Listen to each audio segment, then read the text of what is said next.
You're watching the 420 Pace, found at 420pace.ca. Stay tuned. We'll be right back after this toke.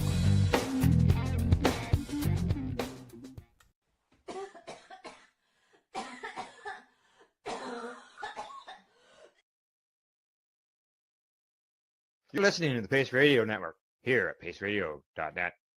The views expressed by the individuals during this broadcast are their own opinions, and they may not be the same as those of their group or other organizations they may be involved with. All medical advice during our broadcast is not a medical opinion and should be checked with your medical physician.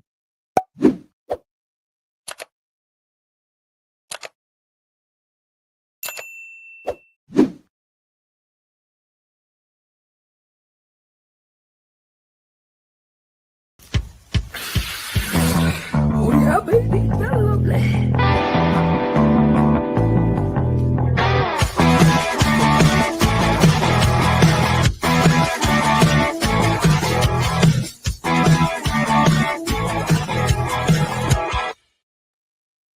Good morning, it's November the 24th, and welcome to Psychedelics and Cannabis Educational News. Good morning, Red Cindy. Good morning, Al. How are you? Not too bad. I went out for a walk this morning, and sure enough, I thought to myself, Al, you got to stop looking at the ground when you're walking because you never know what you're going to miss. Next thing you know, I hear a noise, and I look up, and I watch this deer Very cool. Making its way away from me. And yourself? I'm here. I'm in a lot of pain. I had a bad fall last week. That's why I wasn't here on Thursday. Fell about 4 feet into a dance pit, and lucky that I don't have any broken bones or a concussion. Yeah, I'd say so. 4 feet. Yeah, that's a little high. Yeah. It was. Yeah, I know somebody fell 3 feet and they ended up with 5 cracked vertebrae. We've had vertebrae in the back. Yeah. Compression fractures. Yeah. They didn't x-ray my back. I've had my foot and my knee x-rayed. Nothing's broken there. And I can get up and walk, and they had me do a bunch of movements at the hospital. So it's just a matter of watching how the swelling and the pain goes. And, I do have some numbing that's happening. So I'm going to have to, go find a doctor somewhere somehow to get more tests for that. But I'm here. I'm walking. Here.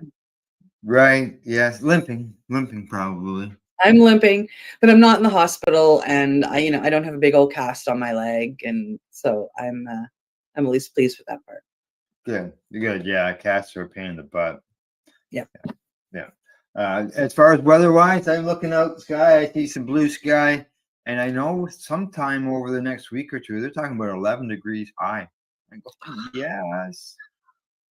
Yeah, I woke up to snowing this morning, although we're not supposed to get much, but I did wake up to a very light snow and snow-covered grass. It might be gone by the end of the day. It might be gone by the time we're done. Oh, there you go. Even better. Okay, time we're getting things done. Let's get into the news. Coming to us from Cannabis Business Times, U.S. Congresswoman demands answers from AG on new DOJ memo to prosecute cannabis offenses. The Democratic Congresswoman is trying to get to the bottom of a U.S. attorney's left field announcement that he plans to start rigorously prosecuting cannabis offenses occurring on federal land in Wyoming. U.S. Rep. Dina Titus sent a letter November 21st to Attorney General Pamela Bondi to express her deep concern with the Department of Justice's guidance that apparently directs U.S. district attorneys' offices nationwide to start enforcing simple cannabis possession crimes in places like national parks and forests. According to Darren Smith, the U.S. Attorney for the District of Wyoming, the DOJ directive was issued on September 29th. unbeknownst to the public or congressional lawmakers. Smith indicated in a press release last week that the DOJ's new guidance rescinded the Biden-era guidance that he said had instructed U.S. attorneys not to prosecute such offenses. If the Biden administration provided such guidance, it was never made public. Now, Titus questioned Bonnie's motives in the letter, saying that this reversal, revealed only through a regional announcement, raises significant concerns about transparency and rationale underlying the DOJ's enforcement priorities that will inevitably have a severe social and economic toll on communities throughout the country. Simple cannabis possession poses no meaningful threat to public safety, and it is indefensible to revive prosecution under an outdated law that no longer reflects the current use of cannabis in the United States. Whether Trump's DOJ officially rescinded or reversed a Biden-era policy remains unconfirmed. Smith's office and the DOJ did not respond to Cannabis Business Times' request to provide the current policy document. Titus requested copies of both current document and the previous policy that Smith claimed was issued under Biden. She goes on to say that the decision to resume prosecution for minor cannabis offenses demands immediate reconsideration. I urge you to reverse course and to release without delay the Biden-era guidance and the rescission memorandum.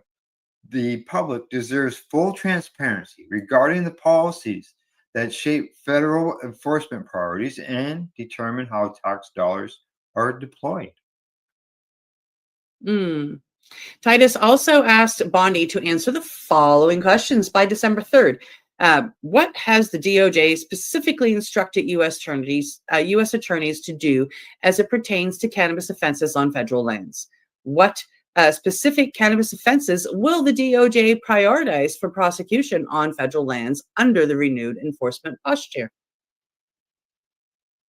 What data and evidence informed your decision to resume prosecution of minor cannabis offenses? How many cannabis offenses or possession cases on federal lands has the DOJ prosecuted in the past decade? And how many does the department expect under the new directive? The letter is unlikely to receive a response from Bondi, but it serves as a tool to gain public and media attention at a time when cannabis legalization remains a popular public policy. 64% of Americans support the issue, according to the Gallup poll released earlier this month. In her letter, Titus pointed out that the federal government's drug war on cannabis is a costly venture that has disproportionately impacted low-income and historically marginalized communities. Wyoming, in particular, has one of the highest racial disparity rates in the nation when it comes to cannabis arrests, with Black people 5.2 times more likely to be arrested than white people, according to the American Civil Liberties Union. Titus also referenced a normal report that revealed more than 40% of all state and local drug arrests in 14 states in 2024 were for cannabis-related violations. These states have some of the least permissive cannabis laws in the nation. And Titus wrote that reverting the punitive criminalization at the federal level will not deter use or strengthen public safety. It will simply continue a cycle of incarceration and unequal enforcement.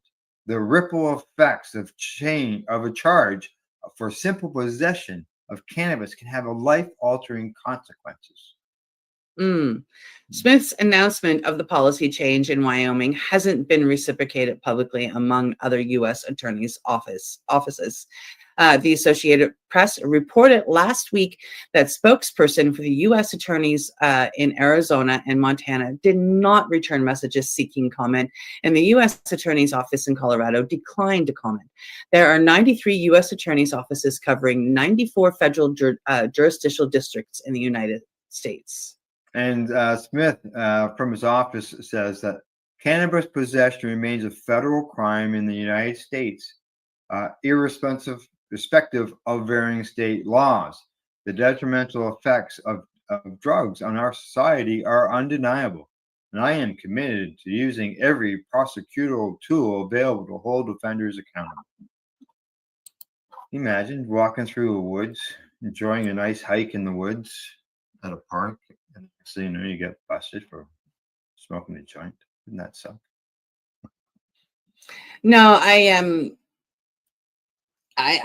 floored that there are people, especially in North America, which as forward as we've come, and the studies that have been done, I'm beyond shocked that there are still people that classify cannabis as a drug, even if they don't want to see it completely as a medicine, but to put it in with drugs, just it floors me that people still think that way. Yeah, I mean,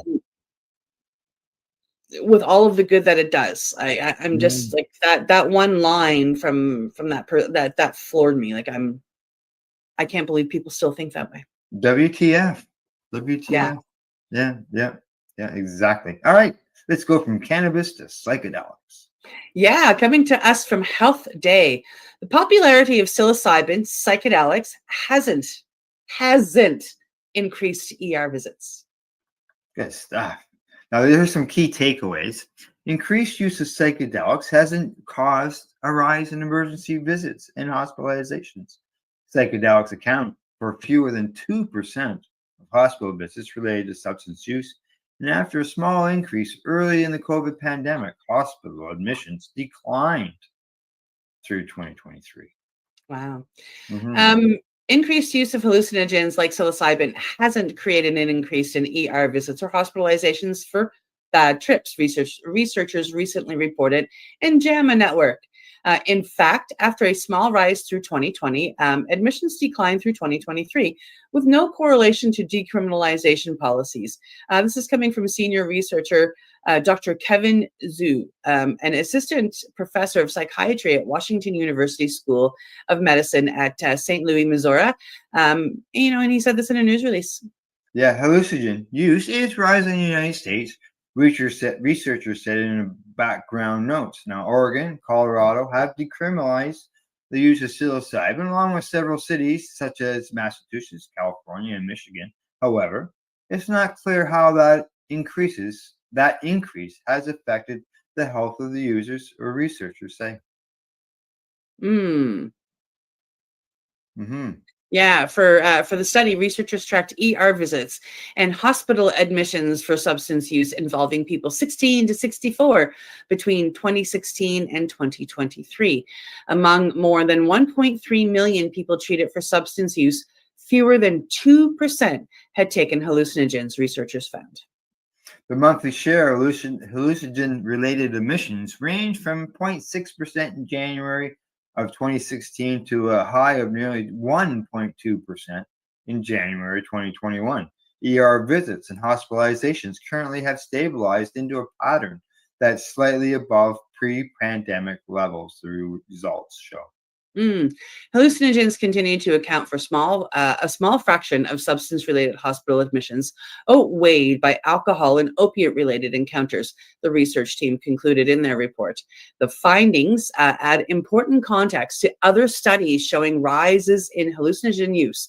This is coming from researcher Richard Gruska, a professor of family and community medicine and health outcomes research at the St. Louis University of Medicine.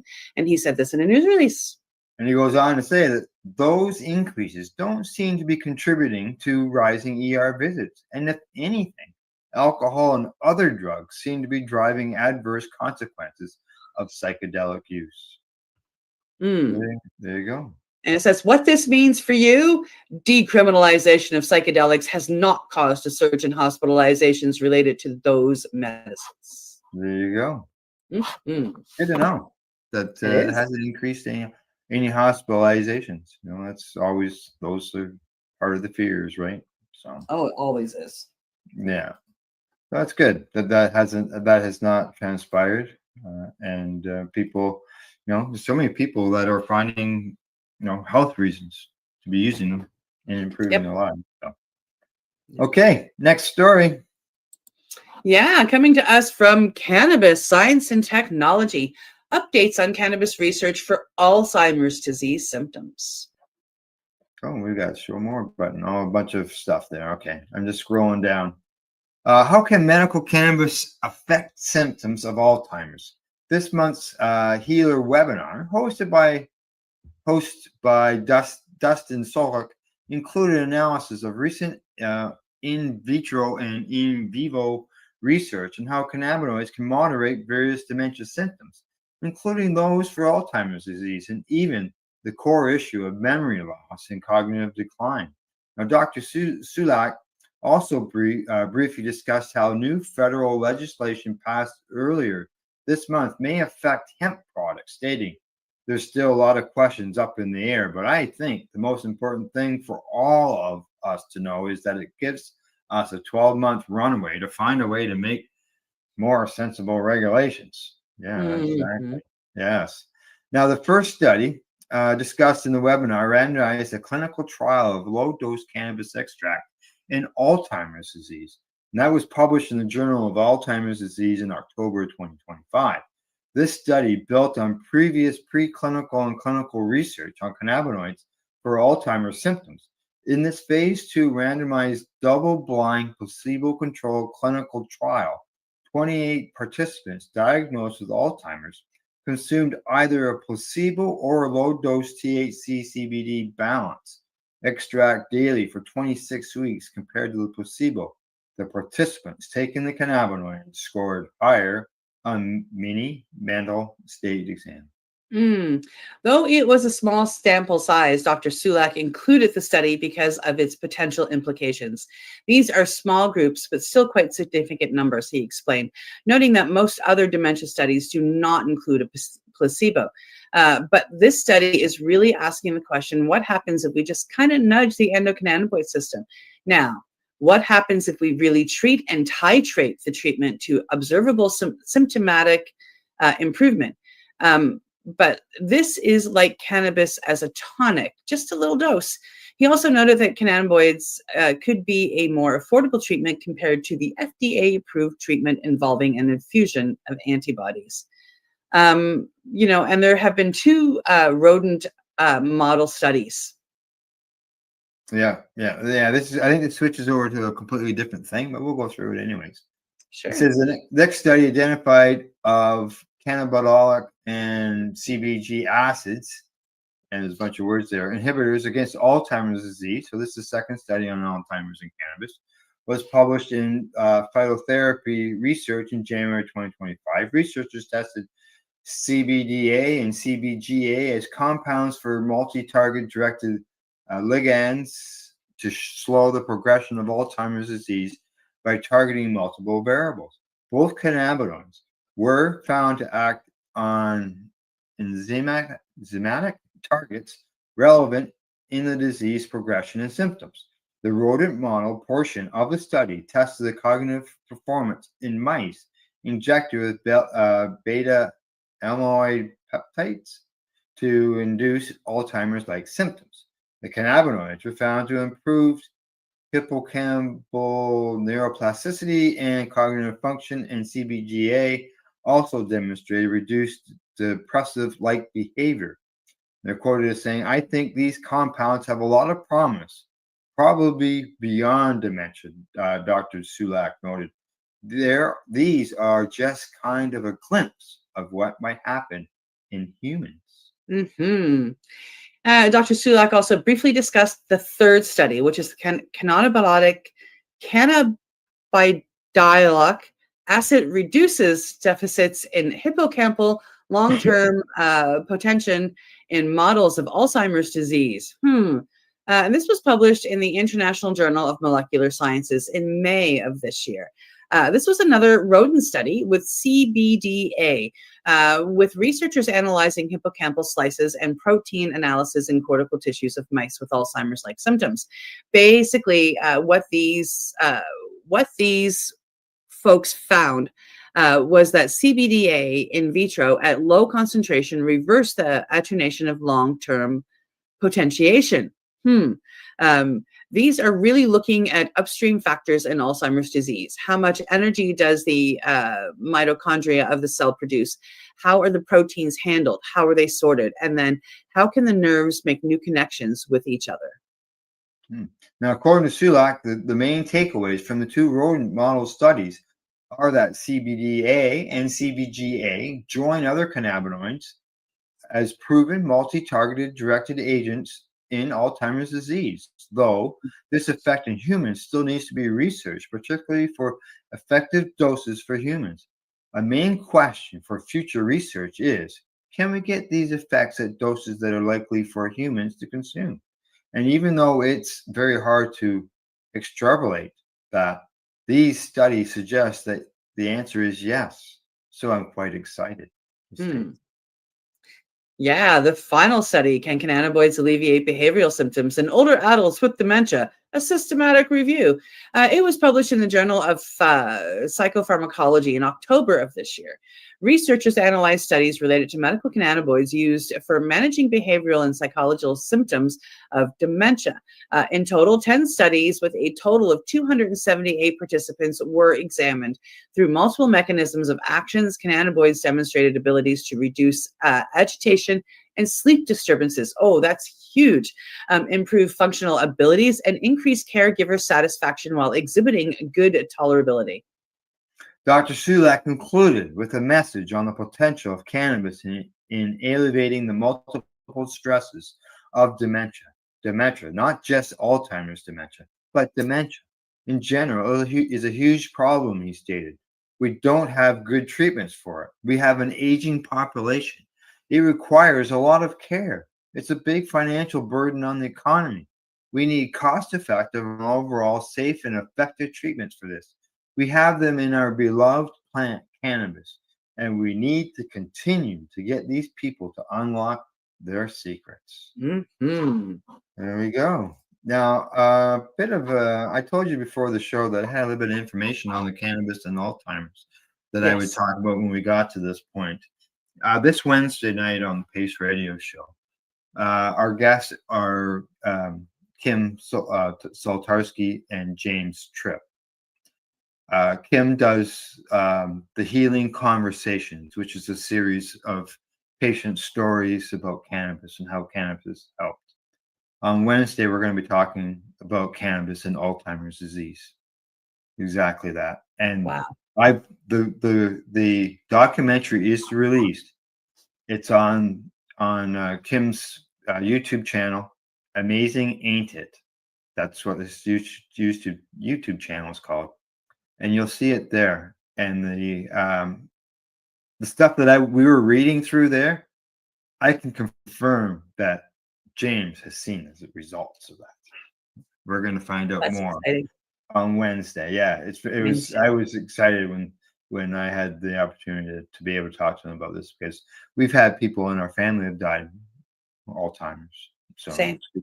Yeah, exactly. So, all righty. Move on to the next story before we go to break. Actually, the last story before we go to break. Yeah. And there you go. It's up. It's up. Coming to us from Normal. Meta-analysis, cannabis use not linked to elevated risk of oral cancer. Yeah, cannabis use is associated with a reduced risk of oral cancer, according to the results of a systematic review and meta-analysis published in the Journal of Efficacy in Substance Abuse. An international team of investigators from Jordan, Iraq, and Uzbekistan. Thank you. Reviewed data from 6 case-controlled studies involving over 15,000 subjects. Researchers identified no dose-response relationship between cannabis use and a heightened risk of oral cancers, regardless of subjects' duration of use. Instead, investigators suggested that cannabis may provide significant protective effects against cancer. Imagine that. They caution, however, that their findings may be influenced by confounders, particularly researchers' failure to identify subjects' HPV status. The pooled odds ratio demonstrated a statistically significant inverse association between cannabis use and oral cancer risk. The study's authors concluded, however, given methodological limitations, heterogeneity and exposure assessment, and conflicting recent evidence, these findings require cautious interpretation. Further large-scale prospective cohort studies with standardized exposure measurements are essential for definitive conclusions, of course. Now, while cannabinoids have demonstrated well-established anti-cancer activities in preclinical models, their efficacy as an anti-cancer agent has rarely been assessed in clinical trials, they say. Mm. So there you go. There we go. Yep. Nice, sweet, short article. Gets right to the point and gets us back on track. All right, time for us to take a break. Right, and when we get back, we'll continue with our stories that we've got lined up. Man, what are we talking about? Oh, psychedelics. Are they a human right? What do you think? We'll find out when we get back from break. You're watching Psychedelics and Cannabis Educational News. We're live here at paceradio.net and 420pace.ca. We are people advocating cannabis education here at paceradio.net. Limestone City Hydroponics is Kingston, Ontario's hydroponics shop. Take your growing to the next level and create the optimal environment with a tent kit, or maximize your yield with an ebb and flow flood table kit. Either way, Limestone City Hydroponics has more sizes and options to fit your needs. Are you looking for the power of the sun that adapts to your budget? Then look no further, as they have professional grow lighting. They have indoor grow systems that are easy and cost effective, with many options to fit your living space and lifestyle. Cultivate your growing potential. We have everything you need to succeed. And if you can't make it to the store, they offer local delivery to the greater Kingston area. Remember, when you're looking for experts to help you grow, then look no further than the locally owned Limestone City Hydroponics, 105 Sunderland Drive in Kingston, Ontario. Call them at 613-548-0420. Rerolled Saturdays. Check it out. Nothing but non-stop cannabis and psychedelic programming. Find it at 420pace.ca. Enjoy the buzz of legalization with Campbellford Lifestyle Shop. From lights to plant nutrients, books, consumption accessories, and more, we've got all your basics to grow or consume cannabis. Visit our info center or take a look at our piercing services and body jewelry, now available in-store through Campbellford Lifestyle Shop, 17 Bridge Street West, Campbellford. Are you looking to get your medical cannabis grow license? Limestone City Hydroponics can help patients through the process of obtaining their license to grow medical cannabis. What's that? You don't have a doctor. If you meet the medical criteria, Limestone City Hydroponics has a nurse practitioner who can assess and provide medical cannabis prescriptions. What are you waiting for? Contact Limestone City Hydroponics at limestonecityhydroponics.ca or call them at 613-548-0420. PACE Radio is the People Advocating Cannabis Education Radio Network.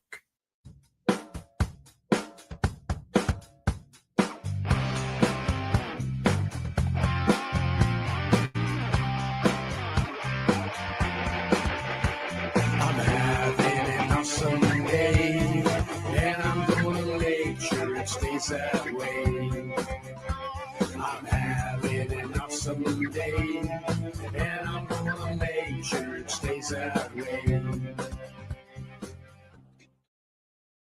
You're listening to the Pace Radio Network here at paceradio.net. Hey, we're back. We're live. And we've got, as I mentioned before the break, we've got 4 more stories to bring you. And I was too busy on my phone getting caught up on things in order to get ready for the next story. Hey, I saw. You saw. Yeah, I know. I get messages during the show, right? All right, here we go. It's ready. Yeah. Coming to us from Harvard Law today, psychedelics, real risk or human right? Yep, the road towards medical legalization of psychedelics remains a long, strange trip. One filled with thorny legal and policy questions, according to experts in an event held last week by the Harvard Law School's Petrie Flom Center for Health Law, Policy, Biotechnology, and Bioethics. Now, according to the facility director, Glenn Cohen, says that the public disclosure seems to be drawn only to these extreme questions: psychedelics, yes or no; enthusiast or skeptic; too much hype, not enough hype. Although there are places where these are mutually exclusive, or we're going to try to bring the end into equation too.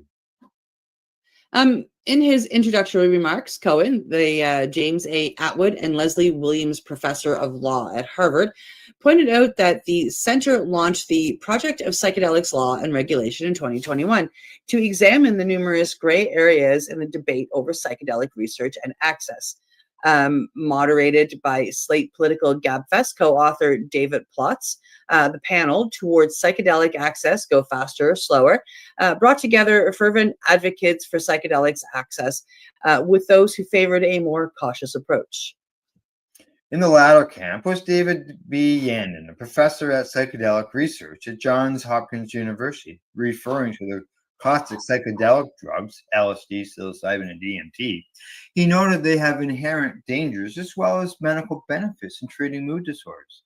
There are real risks to these substances, he said, which do increase when you get out of the medical research context and into recreational and other settings. What's needed, he added, is more rigorous medical research, something he admitted was difficult to accomplish because those substances are largely illegal. It's a funding issue. Most of the field has been funded by philanthropy up to this point. I'm one of the few researchers in the field lucky enough to have a National Institute of Health funded grant to study psychedelics, but it's relatively small. We've been hearing for many years across different administrations that the NIH will fund this research, and I think we're still waiting to see that happen. But we need a large government funding of this research to understand these substances the way we need to. I largely approached drug policy reform as an issue of human rights, countered Kat Packer, distinguished cannabis policy practitioner in the residence at the Ohio State University Drug Enforcement and Policy Center. She cited Michelle Alexander's book, The New Jim Crow, which contends that the war on drugs is the main culprit in the mass incarceration of people of color in the United States.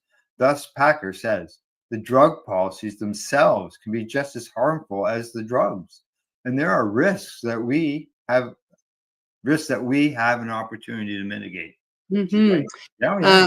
Moderator Plotz asked whether the legalization of medical cannabis had become a smokescreen for people who really wanted it for recreational purposes, and whether there was a risk of psychedelics going that way. Some folks may be using these substances for medical purposes. Some may be using them for spiritual purposes, Packer replied. And some folks might want to just have fun and get high. And I don't think we should judge them for that. My intention is not to take a moral position on the use of these substances. But when folks are using them, how can we do more? How can we do so more responsibly? The opportunity we have is to take on a more nuanced taxonomy when we talk about these issues, and they don't have to be a smokescreen. Matthew Wiz Buckley, a former Navy Top Gun fighter pilot, gave an emotional speech about the role that psychedelics played in the treatment of his post-traumatic stress. Buckley endured a sexual assault as a child and the loss of numerous friends during his service, both through combat and suicide. He says that it was a culture of tonight we drink, tomorrow we die. I was spiraling the drain and probably on my way out the door. When he heard about psychedelics therapy, he said his reaction was, "Man, go to Mexico and do drugs with Navy SEALs. Sign me up for that." The treatment was the drug ibogaine, proved to be far more profound than expected. It was the most spiritual experience of my life. I hear you, my friend. I had lost my faith for 40 years easily. I reconnected with my late sister, my dad, and my God. Yeah, I hear you, buddy. Buckley said he has since come to regard ibogaine as a sacrament and has founded the No Fallen Heroes Foundation, as well as the Sacred Warrior Fellowship, a church built on psychedelic communion. He argued that restricting access to these medicines would amount to religious discrimination for him. Now, he says that I must have an old copy of the Constitution because nowhere does it say that the DEA gets to tell me how I can worship my God. But University of Pennsylvania medical ethics law professor Holly Fernandez Lynch cautioned that this kind of reasoning is unlikely to resonate with the FDA, which is focused on traditional medical models rather than spiritual healing. While the agency is not necessarily opposed to psychedelic treatments, she said it looks for medically based documentation. She noted that the drug ketamine has been approved for treating depression, while MDMA has not, and that the biotech company Compass is now doing phase 3 studies on a synthetic psilocybin product. Now, There's a lot of tension in the psychedelic community about what the right pathway is. I think I might have just jumped in on you, Al. I'm so sorry. go ahead. Fernandez Lynch said, when the veterans get involved like this, I get really excited. I come at this with what I think is a pretty straightforward principle, although it's controversial in this community, which is if you're making medical claims, you should have to prove those medical claims. We should hold psychedelic medicines, to the same standard as other medicines. And what I say to that is, we have a millennia of studies that have happened. We just have to look at them. And I don't think anybody in the psychedelic community is upset at the fact that government scientists or scientists of any form want to prove us right. I mean, go for it. Yeah. Thank you. Thank you. Exactly. All righty. Time for us to move on to the next article. Coming to us from Strachan. BC's direct delivery continues to grow in the second quarter of 2025 as flower sales continue to cool. The BC Liquor Distribution Branch wholesaled 41,127,103 grams of cannabis in July, August, and September of 2025, with 154 million wholesale sales. Grams wholesaled by the provincial cannabis distributor increased 6.4% year over year, while wholesale sales were down 4.8%. The price per gram of all cannabis products declined 10.7% to $4.30, while the price of a gram of dried flower decreased 1.5% to $4.09 a gram. The number of retail stores increased 2.4% year over year for a total of 522 stores, both public and private. Sales. I don't know if I missed a spot or not. Sales in nearly all dried flower SKUs were down or flat in terms of grams sold, except for significant growth in the 7-gram SKUs. That's under $3 a gram, and 14-gram SKUs with $3 a gram. Half-ounce SKUs over $5 a gram increased 135%. year over year. And 7-gram SKUs were under $3 a gram, increased 99%. Sales of all 1-gram SKUs declined by 25%. 3.5-gram SKUs declined by 19%, and 7-gram SKUs declined by 10%. 15-gram SKUs increased by 11%, and the 28 full ounce, they declined by 5%. The number of cannabis beverages sold via wholesale increased 11% year over year. Edibles increased 2.6%, and dried flower decreased 6.6%.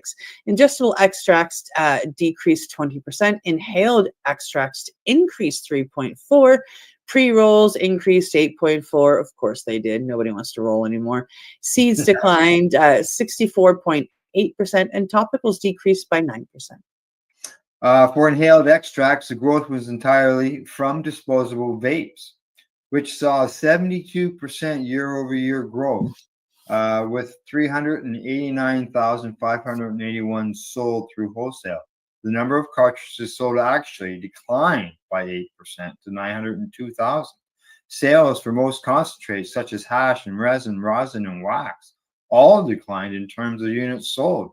However, shatter increased by 6.2%, and infused pre-rolls increased by 1.7%. That's interesting. The majority of ingestible extracts were sold capsules and pills, 60% by units, followed by oils and tinctures. Infused pre-rolls accounted for the largest share of sales of inhalable extracts by units sold, at 46.3%, followed by cartridges at 32% and disposable pens at just under 14%.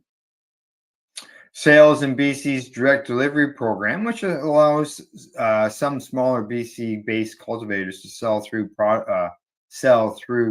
products directly to retailers, bypassing the province's central warehouse, again saw significant year-over-year increases to 52% in terms of wholesale grams sold. This continued a trend seen in the previous quarter. Wholesale sales were up 33% to nearly 3.1 million compared to the second quarter of 2024, while the price of all cannabis products declined by 12.4% to $4 a gram, and the price of dried flower declined 4.3% to $4.16 a gram. The strike closed BC Central Cannabis Warehouse from September 22 to October 27th, leaving direct delivery as the only option for retailers, likely adding to these increased sales. I have to agree. Next quarter's figures are expected to even further reflect these increases. Sales of units of cannabis chews increased 242% year over year to 21,287, while beverages declined 85% down to just 420. Well, that's kind of a funny number. The number of units of dried flowers sold increased 30% to 50,000, and the number of units of pre-rolls increased 12.4% to just over 64,500. The number of ingestible extracts decreased by 19.6%, while the number of units inhaled extracts increased 85%. The number of plants sold through the system increased by 76%. Yeah, who wants to buy seeds when they can buy plants already? To 335, while seeds increased by 280%. Holy Joe, to 19, and topicals increased to 19. Seeds increased 280% to 19. I'm just baffled by, last week we're talking about plants being sold, and here the BC is talking about the plants being sold, but yet, I don't know, I don't see anybody even talking about buying plants, or even the stores around my area. Anyways, I'm not seeing them selling any plants. And what does the clone cost? About $40. Is it? 40 to 50, yeah. And Wow. they're not tiny little clones like we would get. They're in pots. They're they're little mini plants. They are they? Yeah. So you're getting something that comes with a guarantee, right? Yeah, I can remember clones, $3 not rooted, $5 rooted. Boy, things have really changed. Big time. Big time. All right, here we go. Next story. Coming to us from Hemp Gazette. Cannabis employees at risk of work-related asthma. A U.S. study finding certain cannabis workers are at a risk of work-related asthma calls for preventative intervention from the industry. A Centers for Disease Control study published last year found 13 million of the estimated 170 million U.S. adults working in the previous year had asthma. Among those with asthma, an estimated 896,000 had work-related asthma. One of the many sectors where work-related asthma poses a significant risk is in the cannabis industry, according to Kenneth Rosenman, who is the co-author of a new study looking into the issue. The research suggests workers picking, grinding, and packaging cannabis are developing workplace-related asthma, and 2 have been documented to have died from the related complications. I do recall the one story about the one, it was a lady who died. She was a trimmer. Yeah, the dust, heavy dust. That's what it was. The study analyzed data from Michigan, California, Massachusetts, and Washington, finding 30 cases of work-related asthma. Of those, 13 were employees who didn't have asthma prior to working in the industry. The number of WRA's cases are likely much higher, but workers can be hesitant to report such problems. Now, according to Roseman, says that there are a number of allergens and substances capable of causing allergic reactions. The two big ones were the cannabis dust itself, or the plant dust, and the disinfectants they use. I can imagine the disinfectants would definitely. And then the dust, if it's in the air, if it's resiny and it's going to coat, you're not burning it; it's just getting in there. Yeah. I guess I can see both. Yeah. Most cases, 69% worked in indoor cultivation processing. In the cases of the deaths, these occurred due to the victim's health care provider not setting medical restrictions. They have to be willing to write that note that says, this is a work-related condition and this person is eligible for workers' compensation, he said. Otherwise, you're just out on the street with nothing. Rosamond says that the industry should improve workplace conditions for taking actions, including using disinfectants that don't induce allergies, ensuring that there is sufficient ventilation in the workplace, and carrying out medical surveillance and screening workers for asthma. This is clearly a preventable disease. Industries needs to be responsible, and workers need to speak out and talk to their healthcare providers, according to Rosamond. Yeah, absolutely. Yeah. Yeah. According to the CDC, there were about 428,000 people working in the legal cannabis industry across the USA in 2022. The CDC noted that among potential workplace hazards were exposure to bacteria, mold, and other fungi resulting from high humidity, wet conditions, and poor ventilation. Endotoxins, organic particulate matter, and dust from the plants. And then sensation of cannabis plant proteins triggering allergic reactions. Interesting. So like, I mean, like like any plant, like can end up growing mold and whatnot if the air is not right. If one thing is off, and that mold and those things can grow. Yeah. Oh yeah. I remember when this woman died, it was just like, what? Everybody's going, really? What's going on? But yeah, and that was the end result. Was dust, heavy dust. Yeah, exactly. Okie dokie. Last story of the day. Yeah, it is coming to us from Normal. Low levels of THC in blood not associated with significant changes in simulated driving performance. Subjects who have not recently consumed cannabis but still have residual effects of THC in their blood perform no differently on a driving simulator than do those who are THC negative, according to the data published in the journal Clinical Chemistry. Researchers affiliated with the University of California at San Diego assessed THC blood levels and simulated driving performance in a cohort of 190 regular cannabis consumers.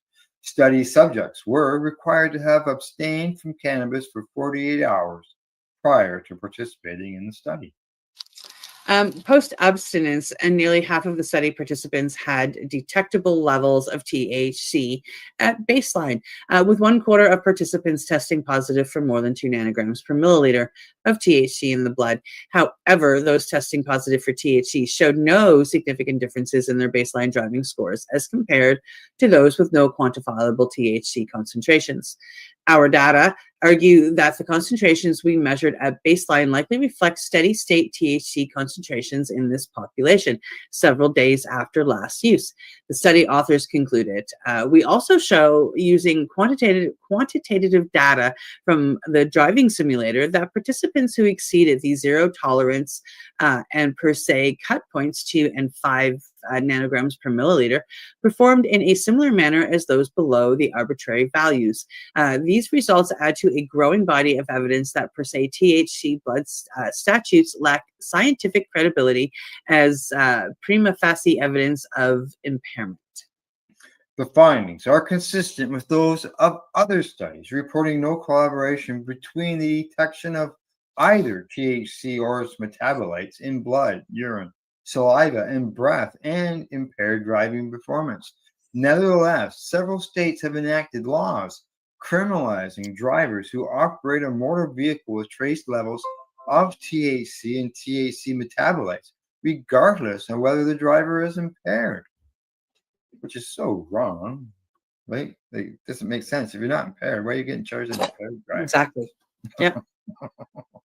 Yeah, in an accompanying editorial, authors said that the study's conclusions raised serious doubts about the scientific validity of using measures of THC in blood to identify cannabis impaired drivers. NORML has consistently argued that law enforcement should not presume that the detection of either THC or its metabolites in bodily fluids is evidence of impairment because their presence is not predictive of diminished performance.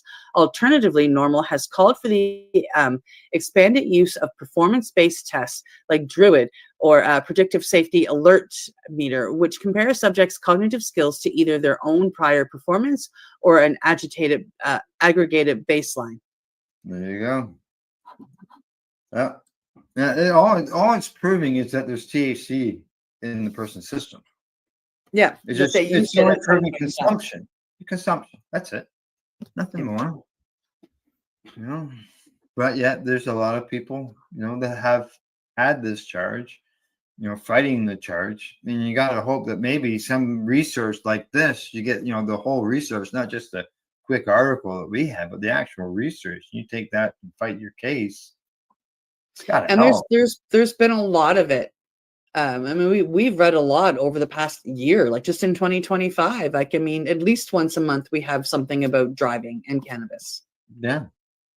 So there's been a lot of studies, and like, I mean, it doesn't really matter where the studies are coming from. They're all studying the same thing. I don't care if it's coming from Israel, the United States, Canada, Mexico.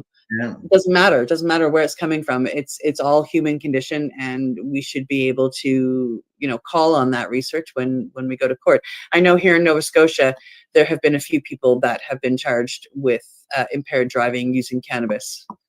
So I'm really hoping they fight it, and I'm really hoping it helps to start changing the way they treat it. Yeah, well, medical patients are always at risk of being charged with impaired driving, even though they're not impaired.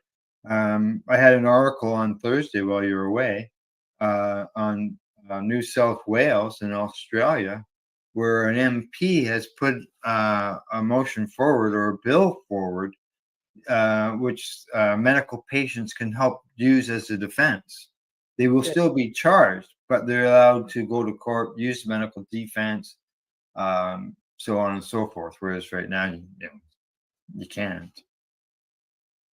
And so it's good to see at least one jurisdiction is starting along that line. Let's just hope that there's more of them that recognize that medical patients aren't out there, stoned out of the trees driving. Their patients they consume daily. Just trying to be out of pain and out of anxiety. Yeah, exactly. All right. Anything before we say goodbye? I don't think so. I think we're good. I will be getting a copy of the speech that I did last Monday night. Al is going to be rebroadcasting it on the station as soon as I get it. So keep an eye out for that. All right. Thank you very much. Other than that, that's a report for today. Thanks to our buds at the Campbellford Lifestyle Shop, Limestone City Hydroponics.ca. I stopped by there last week and I bought some stuff. Sure enough, I got home and there's Margaret. She's got this little bag inside there of goodies for me to have. She's always doing that. That's nice. And can't forget our other sponsor at ease.ca. In closing, we'd like to say thank you for watching or listening. Plus, don't forget to educate, medicate, and do not incarcerate. You're listening to the Pace Radio Network here at paceradio.net. The opinions of the individuals during this broadcast are their own and may not be the opinions of their group or other organizations they may be involved with. All medical advice during our broadcast is not a medical opinion and should be checked with your medical physician. Enjoy the buzz of legalization with Campbellford Lifestyle Shop. From lights to plant nutrients, books, consumption accessories, and more, we've got all your basics to grow or consume cannabis. Visit our info center or take a look at our piercing services and body jewelry, now available in-store through Campbellford Lifestyle Shop, 17 Bridge Street West, Campbellford. Limestone City Hydroponics is Kingston, Ontario's hydroponics shop. Take your growing to the next level and create the optimal environment with a tent kit, or maximize your yield with an ebb and flow flood table kit. Either way, Limestone City Hydroponics has more sizes and options to fit your needs. Are you looking for the power of the sun that adapts to your budget? Then look no further, as they have professional grow lighting. They have indoor grow systems that are easy and cost effective, with many options to fit your living space and lifestyle. Cultivate your growing potential. We have everything you need to succeed. And if you can't make it to the store, they offer local delivery to the greater Kingston area. Remember, when you're looking for experts to help you grow, then look no further than the locally owned Limestone City Hydroponics, 105 Sunderland Drive in Kingston, Ontario. Call them at 613-548-0420. We are people advocating cannabis education here at paceradio.net.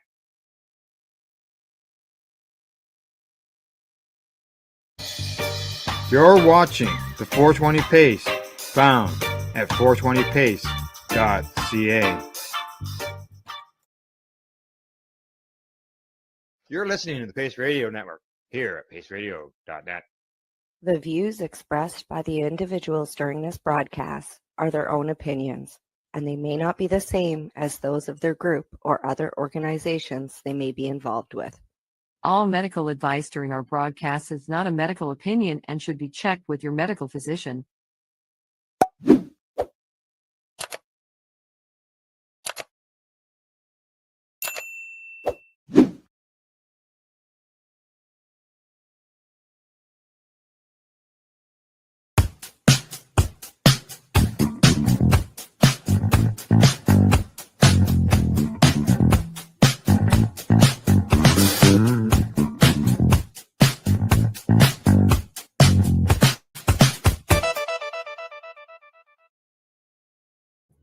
Good day and welcome to the Mushy Moment for May 27th, 2025. May is almost over.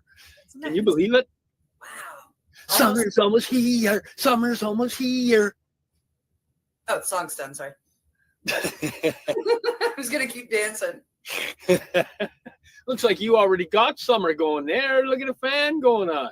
Yeah, man. I am menopausal age and hot flashes fucking suck. Not for me. Yeah, well.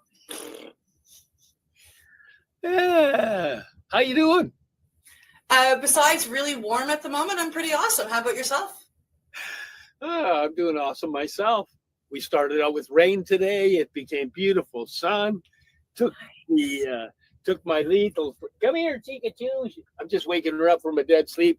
Took my little friend to the beach today. Ooh. Okay, you can lay I back was down. out driving around in my Westphalia earlier. We've had nothing but sunshine here on today, Tuesday, May 27th. It's been absolutely beautiful. So I'm gonna go out in the Westphalia afterwards too. You should get a big Scooby-Doo sticker for the side of it. I looked into having it wrapped like the Scooby-Doo Mystery Machine, and I would have done it, except for it was way, way, way, way infinity too much money. Yeah, but it would have been so cool. $10,000 to make it look really cool. Ah, come on, a paintbrush, a couple cans of paint, you got it.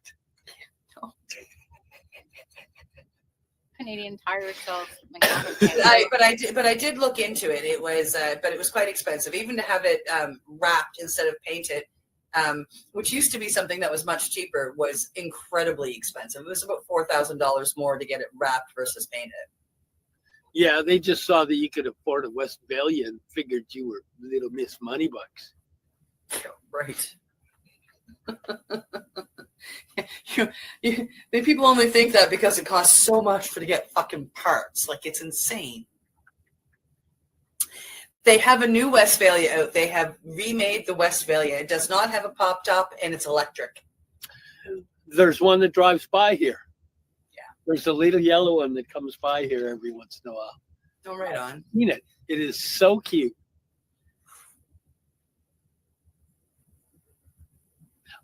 I wouldn't want it. I like the old ones. Yeah, I like having the second floor. The second floor is definitely like extra sleeping room is definitely a bonus. That's where you hang that thing that kills the mosquitoes because they go way up there. That's just where you put your guests, right? And then the mosquitoes don't come get you. No, they bug the guest. Get that, Amy? Yeah.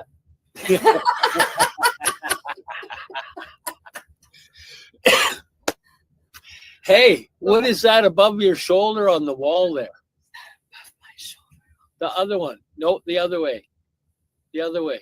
Yeah, what is that? This is the giant leaf frog that produces combo. And then isn't there 3 on there? There is. Above that is the cane toad. The cane toad produces bufotein. And above that is the Bufo alvarius, which produces a tiny bit of bufotein, but it's famous for producing 5-MeO-DMT. Wow. Is that a good lead into today's guest? I thought that was an excellent lead into today's guest. Yes. You know, due to the fact that she has the Bufo Healing Sanctuary. Ladies and gentlemen, please welcome to the awesome Mushy Moment podcast, Marla B. Linder. Come on down. Hi. Welcome. Thank you. Thank you for having me. You guys are fantastic. Thanks. So fun. Yeah, we try to have fun. What's the point in doing it if we can't have fun? All right. Yeah, exactly. God, you got to have joy and fun in your life. Yep. Can't take anything too serious these days. Well, the moment this becomes work, I'll have to quit. Yep, I'm with him. Yeah. But the moment it becomes work means we'd actually be making money on the podcast. That'd kind of be cool. Yeah. Well, or you hire people and then you can have fun. Yeah. Let me rethink those words. Joe Rogan's 20 million. There you go. You know, this is where manifestation starts. Keep it going. me, I just want Joe Rogan to show up in Canada and go, hey, you serve 5-MeO. You serve me. I'd be like, okay. You're shaking with the lighter. Or you could train him. He can serve himself. Wow. Bufo, the toad, the one that's on that same podcast that so many people speak of. High-spirited Bufo. What an honor. Such an honor. So, Marla, I know that Steve came across your name and your company in some of the healing groups that he's been in, and he sent your information to me. But, you know, we always like to ask a certain question, which I didn't get to read in any of the information. It didn't tell me. I want to hear your story. I would like if you would tell us what brought you to working with psychedelic medicine. So I had my first Bufo ceremony experience, and it was obviously transformational. It was big. It was big. And the original reason why I wanted to try Bufo was because I wanted to see what it felt like to be in interdimensional frequency bands. I didn't have the depth and knowledge at that time of how much healing power it really had.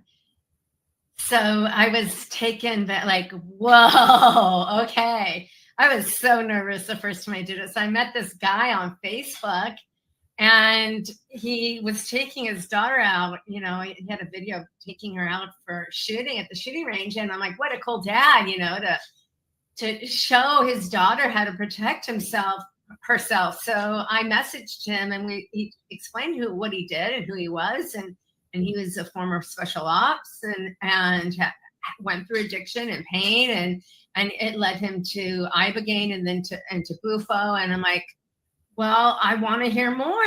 I'm really intrigued. Something is pull, you know, that pull wanting to, it was a pull. And we figured out a ceremony time, and he came to me and served medicine and stayed for like 3 days. And I had a couple ceremonies. We also did psilocybin, and it was, that was the hard part for me, was that. Bufo was easy compared to that. My shroomy experience that one was harder for me. So, but the experience, the ceremony, I had such a loving, safe container where I could release. And some things came through for healing that I needed to do. And that led me then eventually wanting to train and become a facilitator. And at that point, when I decided to train and become a facilitator, that's when I started Bufo Healing Sanctuary right away. Like I knew, because I can see timelines ahead. I knew I had to be part of that. So that's when I started my website. So it was in the process of deep manifestation skills happening at that point, because I already did a lot of energy work, and I work with energy, frequency, sounds, symbols, codes, and lights to help with people's energy. It's more of a bio-spiritual healing that I was doing before Bufo. And I study dimensions and harmonic universes, stargates, portals. So that's why I wanted to do Bufo. So that's what led me to there. Thank you. Wow. Very interesting. What led you to the work you were doing before the Bufo? So I have a wellness story. So in 2020, I had I was just waking up at that point, learning what was going on in the world. I was really clueless otherwise. And at that point, I had a bowel obstruction, and I had to have emergency surgery. And through that, I went off of I was on Lexapro for about, close to, right after my son was born. So we're talking like 18 years on an antidepressant that I didn't think, like, I feel pretty good. I need to get off. So after the surgery, I cold turkey went off of Lexapro. And I also came down with candida from that surgery. Years and years ago, I had a weight loss surgery. And when you have a weight loss surgery, and I was a weight loss surgery fail, I gained the weight back, but it produced scar tissue, and that was the bowel obstruction, with scar tissue in the bowel. And that also led to a high level of yeast after the surgery, and I had candida. And so nobody was around to help me. I had to learn how to heal myself for 3 months. So I went on a really strict diet. I went on the candida diet. And after surgery, I was very sick. And it was a combination probably of cold turkey, letting go of the medicine, and also the candida in combination. And also anesthesia, because I work with wellness, and that has a lot of heavy metals. So all those components and parasites, I was so sick. So that led me into wellness and how to heal myself. I lost 65 pounds on the candida diet. And started to lower the levels of yeast in my gut. And some people don't know this, but we have about 90% of serotonin in our gut, and that it's connected to our brain. So there's a lot of components here with serotonin factors and heavy metal detoxing and parasites and the yeast. So that's what led me to on my own healing journey. I did not get help until 3 months into this. And I saw finally a chiropractor that was recommended by a health practitioner. They wanted to do a biopsy on the yeast, and I'm like, I'm not. Yeah, I was done with that. I had a lot of death in my family. Medical practitioners kind of failed me. Not all, but I was leery. So excuse me? Understandably. Yeah, yes. Yeah. So what I did was I went on the diet. I got some chiropractic skills. I did some lights. We did frequency medicine, and that's where I started learning about frequency. And then that led me into, besides healthy, I detoxed my entire existence. I got rid of plastics and cookware, the Teflon. electromagnetic fields. I went and tested everywhere in my house how to protect myself from those energy forms. And then I eventually got hold of a pulsed electromagnetic field healing device. It's a very expensive device, and I really technically wanted it for my son because he's had now 8 knee surgeries, and so I wanted him to lay on this mat to start healing him. Little did I know it'd really be for me. It's cellular. It's like a spiritual mat. It's expensive, but it's my health. I don't have health insurance. I take care of my own health. So the mat heals DNA and helps with the yeast.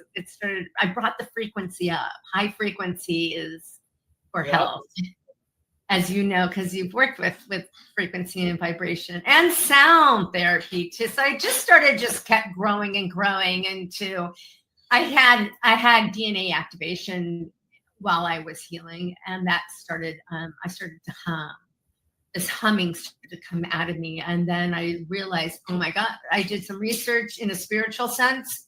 And what was happening was I was doing etheric surgery in the realms within our auric fields. There's these fields called the morphogenetic field, and our energy fields are connected to this mass field of morphogenetic fields. So we have inner chakras in my studies and my beliefs, and outer chakras too that are connected to this frequency. And so when I started humming, I'm starting to heal myself too in energy points where they're stuck, where you have heavier metals and areas where you can't release pain and suffering, So the humming sound of frequency starts to open energy points. So I use that in my practice now. Same with sound tools. It's sound of frequency healing. Oh, everything in the end is energy, which its vibration is frequency. Right. Yep. Exactly. Everything in the end is a frequency. It is everything. Words hold frequency. Symbols hold frequency. Light holds frequency. Food holds frequency. Illness holds frequency. Everything is frequency. And energy can't be destroyed. It can only be shifted, transmuted, transduced, and changed and shifted in a form. And that's part of the practice, is how to alchemize your own soul and bring the love back into your life and alchemize anything negative with mind control. And I teach some of these teachings with a program that most of us are connected to, called the Victim Victimizer and Rescuer Program. It's a psychological, energetic program that's connected to the earth grid. And so I teach people how to release these programs that cause constant mind looping. And the mind looping that can't escape your mind causes soul fragmentation. And then that causes some kind of karmic energy, and it boomerangs back where it's going to come back to you again, and you're going to have to fix this and heal it and transmute your energy and transform it to heal. And this is part of the ascension. And this is what I help people with: transformational integration soul coaching after a psychedelic experience, or even biospiritual. If people don't want to do sacred medicine, we do a different route of healing through the frequency devices and organic devices I use, along with detoxing wellness. I teach that. I guide that too. I'm not a doctor. I don't claim to be healing people. I guide people to heal themselves. Yeah. Mm-hmm. Yeah, through my own traumas that I've gone through. And my own healing. we stand up and show people how we've healed ourselves, in hopes that some of the tools will resonate with them, so they can come along and pick up the tools and learn from us how to work them, and build their own bridge to their own healing. We don't heal others, we heal ourselves, and we share that knowledge. That's right. You beautifully said, because that is the true teaching of what we're supposed to be doing. We walk in the fire, we embody, and then we transmute and change and shift into spirit, and then share. That is our purpose. That's my purpose in life. This is school. Yep. All the knowledge that I've learned, all of the pain, all of it, I see it now as gifts. So there's gifts walking through this. Yeah, and that's a hard part to walk through. So hard. It's so painful. Like to say, okay, I am grateful for my traumas. I am grateful for the pain I have lived in the past, because it has now given me those tools to use now and to help others, to show others so they can then help themselves. And finding that gratitude for that pain is, whew. Yeah, and that's over. It's painful. Walking in it, it's so painful. I can't even tell you how many times I sat in my shower crying, snot everywhere. And it wash away your pain, wash it, cleanse it. It's very cleansing being in water. So I tend to release a lot in water, and some breath, and then also working in the realms. I work in that high frequency realm. I work in the 12th dimensional frequency. So it's pretty high up there, and to be able to see the gifts through the pain, that's when you release programming. You have an understanding that our parents, those generations, they had trauma too. They didn't know how to do it. They didn't know how to comfort us. They didn't know how to listen, how to embody feelings and emotions and sensations, and how to shift it and walk the path of empowerment. They only knew how to be the victimizer, or then be the rescuer.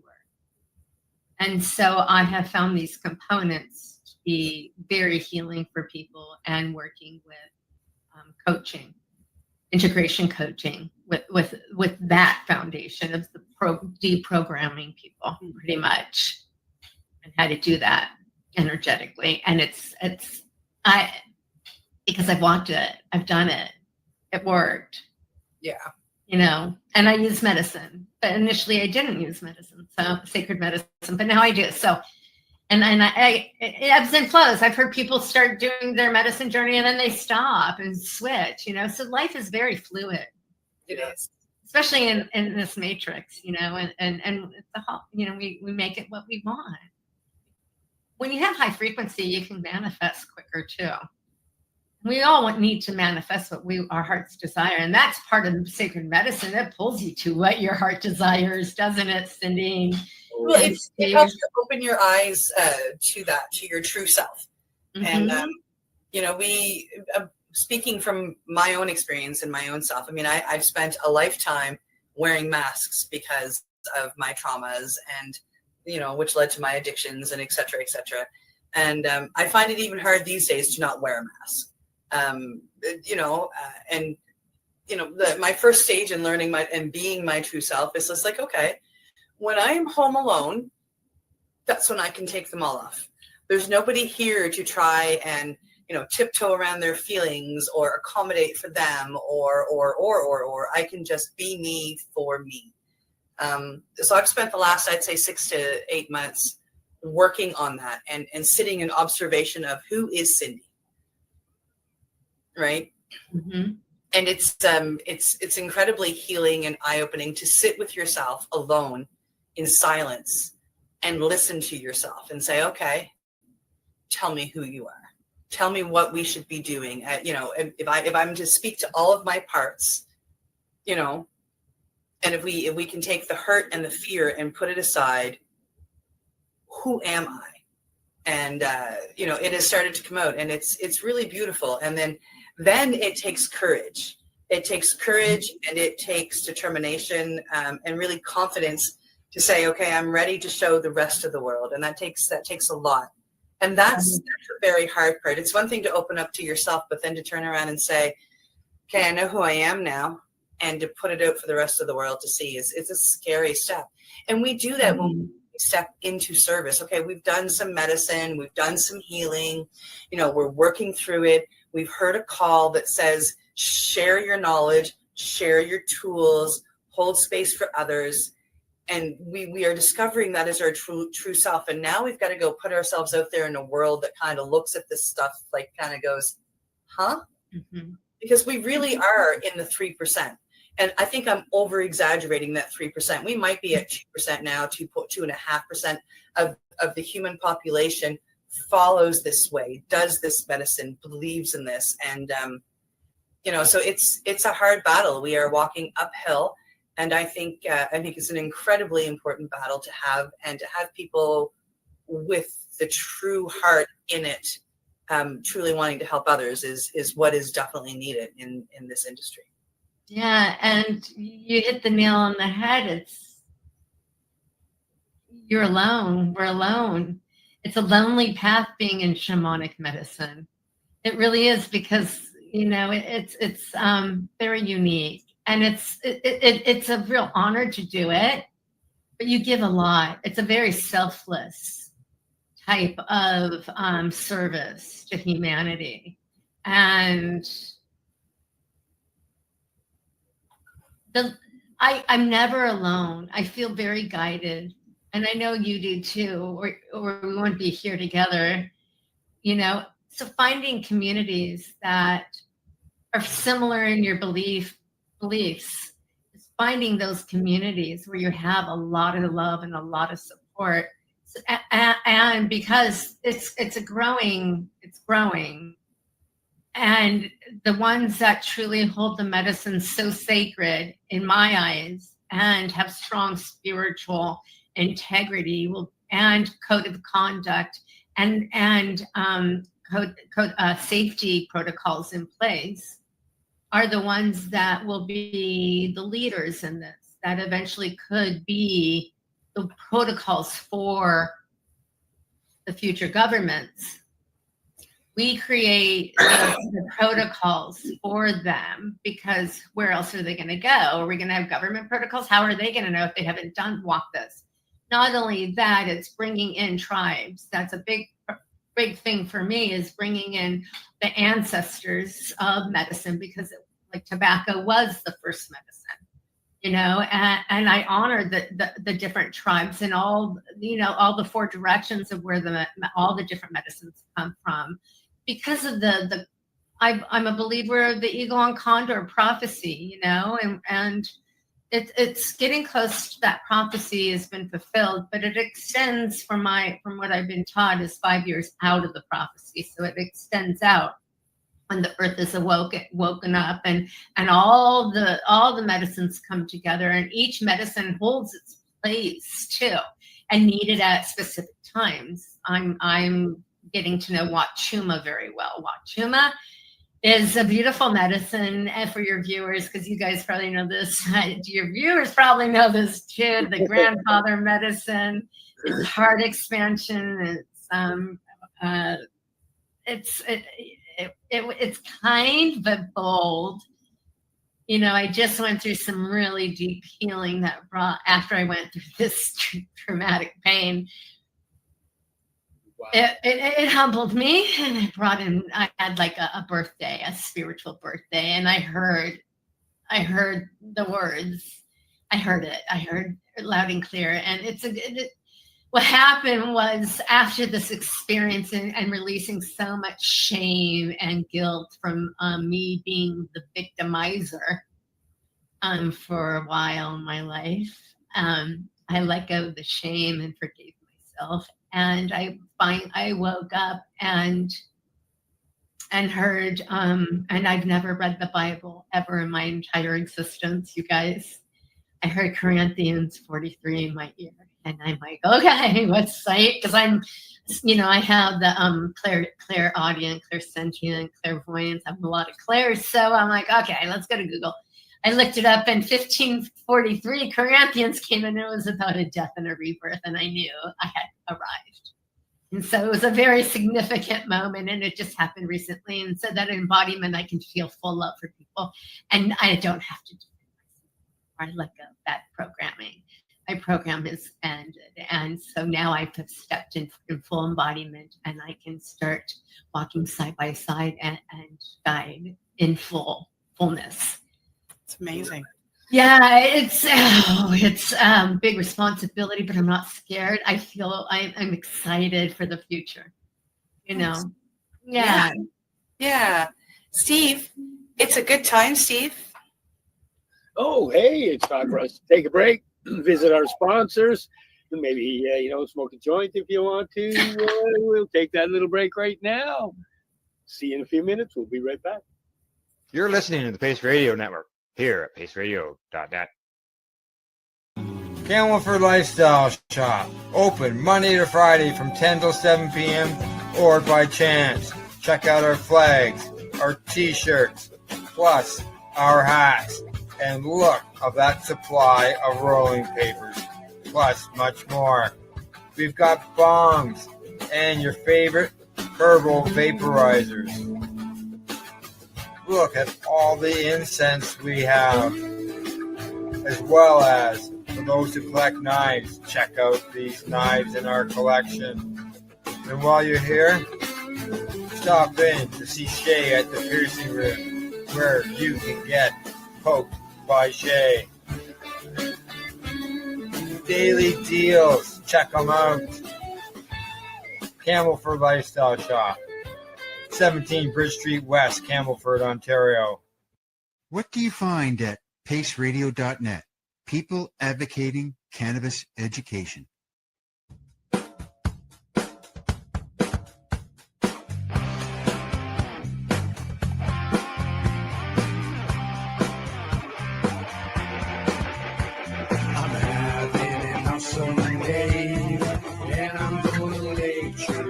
That way.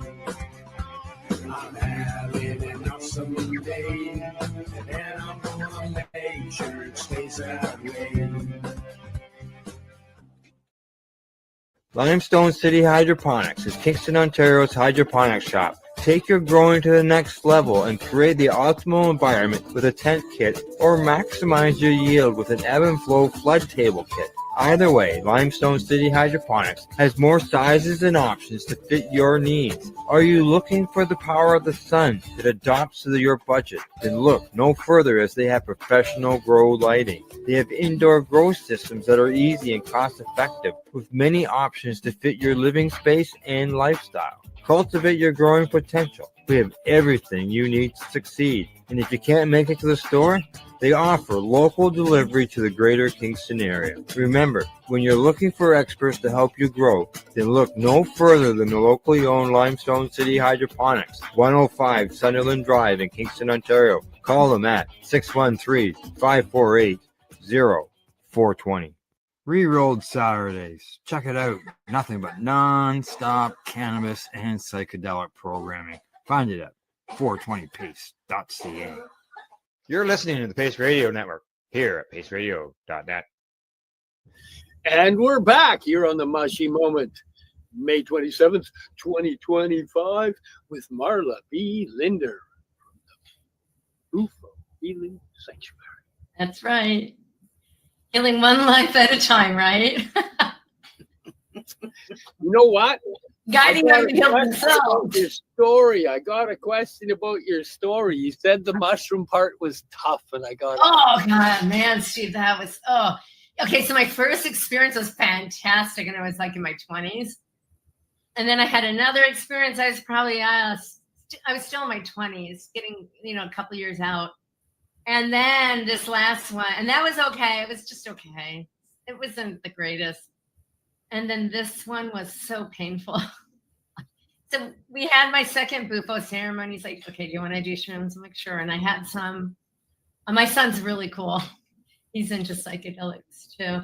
And so, in fact, I saw his grow tent on one of your advertising, and the soil too, the Fox Farm. So familiar with that's a great soil.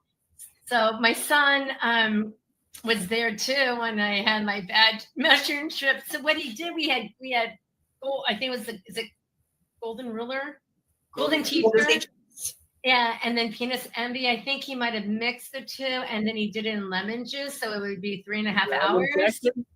Yeah, and so this is after Bufo, and I don't know, because so I did it, and I had a trash can in front of me for 3.5 hours. I thought it was so. You did 3.5 grams combined. No, I only did one. I just asked him. I said, "How much did I do?" And he's like, "About a gram." And I was really sick after. But it's like half a gram of golden and half a gram of penis envies, correct? And then he lemon teched it, which makes it stronger. By the way, it helps it hit faster and stronger. Okay. And then you did it directly after 5. which Yeah. you've probably learned by now, doing mushrooms after 5, mushrooms appear to be about twice as strong. So you've now taken your little 1 gram and turned it into 4.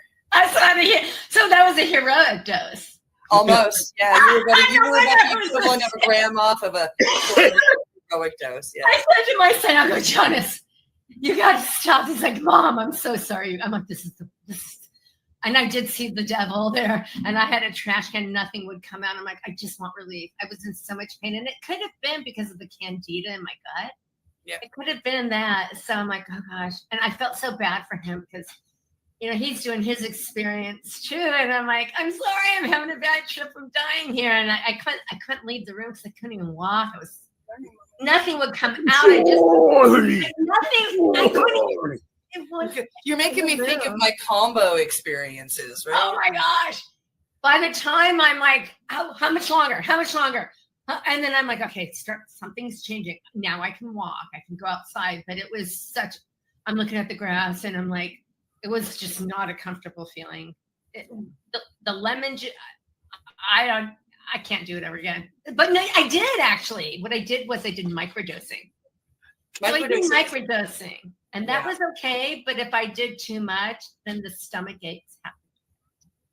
And I did notice with Wachuma, because I did, each resin capsule has about 1,000 to 1,200 milligrams in each capsule, and I did 5. By the time I was getting off of my all day being in medicine with Wachuma, I started to feel a little bit tummy thing. I know it's clearing. I know it's healing it. So I stated I did Wachuma. I weaned into doing all of that because I needed to see what it was. Now I did also Changa. Have you done Changa? I haven't had opportunity to do Changa yet. Hey, Steve, you have? Yeah. Did you like it? I actually really did. I did it in Mexico, and the first time I did it, we were in the upper part of a hacienda, whatever you want to call it, but it had the windows open, and the wind was going, and there was trees around with the leaves going. And when I did it, I had no idea what to expect. I'd done mushrooms, I've done acid, I've done a lot of drugs and psychedelics in my lifetime, but I had no idea what to expect with it. And the first experience, I just went for the ride, but I recognized something. I was like, oh, my brain wanted to trace what it was I was recognizing. So the second time I went in an analytical mode rather than an experience mode. Mm-hmm. And what I realized is, as an audio guy, I look out for phasing. So you have microphones in wrong places, or if you want the effect of phasing, that sound, you do certain things for it. And what I found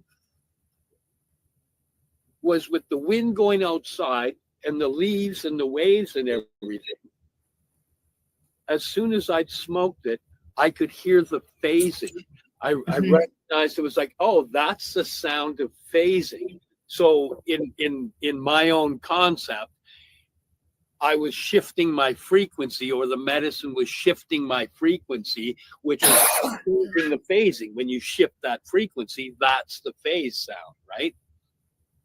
So I just noticed that, oh, this phases me to somewhere else. This is actually my frequency.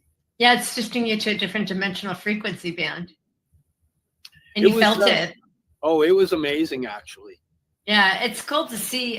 I like behind the scenes and how what's going on when you're in a different dimension. I love that, because we have all these different, like Changa brought me to elementals. I saw praying mantis were dancing around me. They were shaped, I knew they were praying mantis and they were yellow and they're dancing around me. And someone in a previous interview was like, what were they doing? And I'm like, they were doing some kind of etheric surgery to me, doing some healing on me. And that, from what I've learned, is those are elementals, the praying mantis. We have these lineages of alien races or extraterrestrial races, whatever you want to call it, that are in these frequency bands. So when you're doing these psychedelics, we're seeing people see like clowns and jokers and things like that too.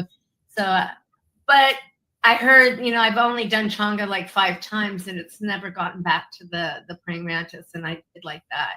It was cool to see that. It was very, and depending on the music too, you feel the frequency of the music People bouncing. that have said they've been to that dimension with the mantis on NNDMT as well. Yeah, because it's the Changa I have has the DMT in it. Yeah.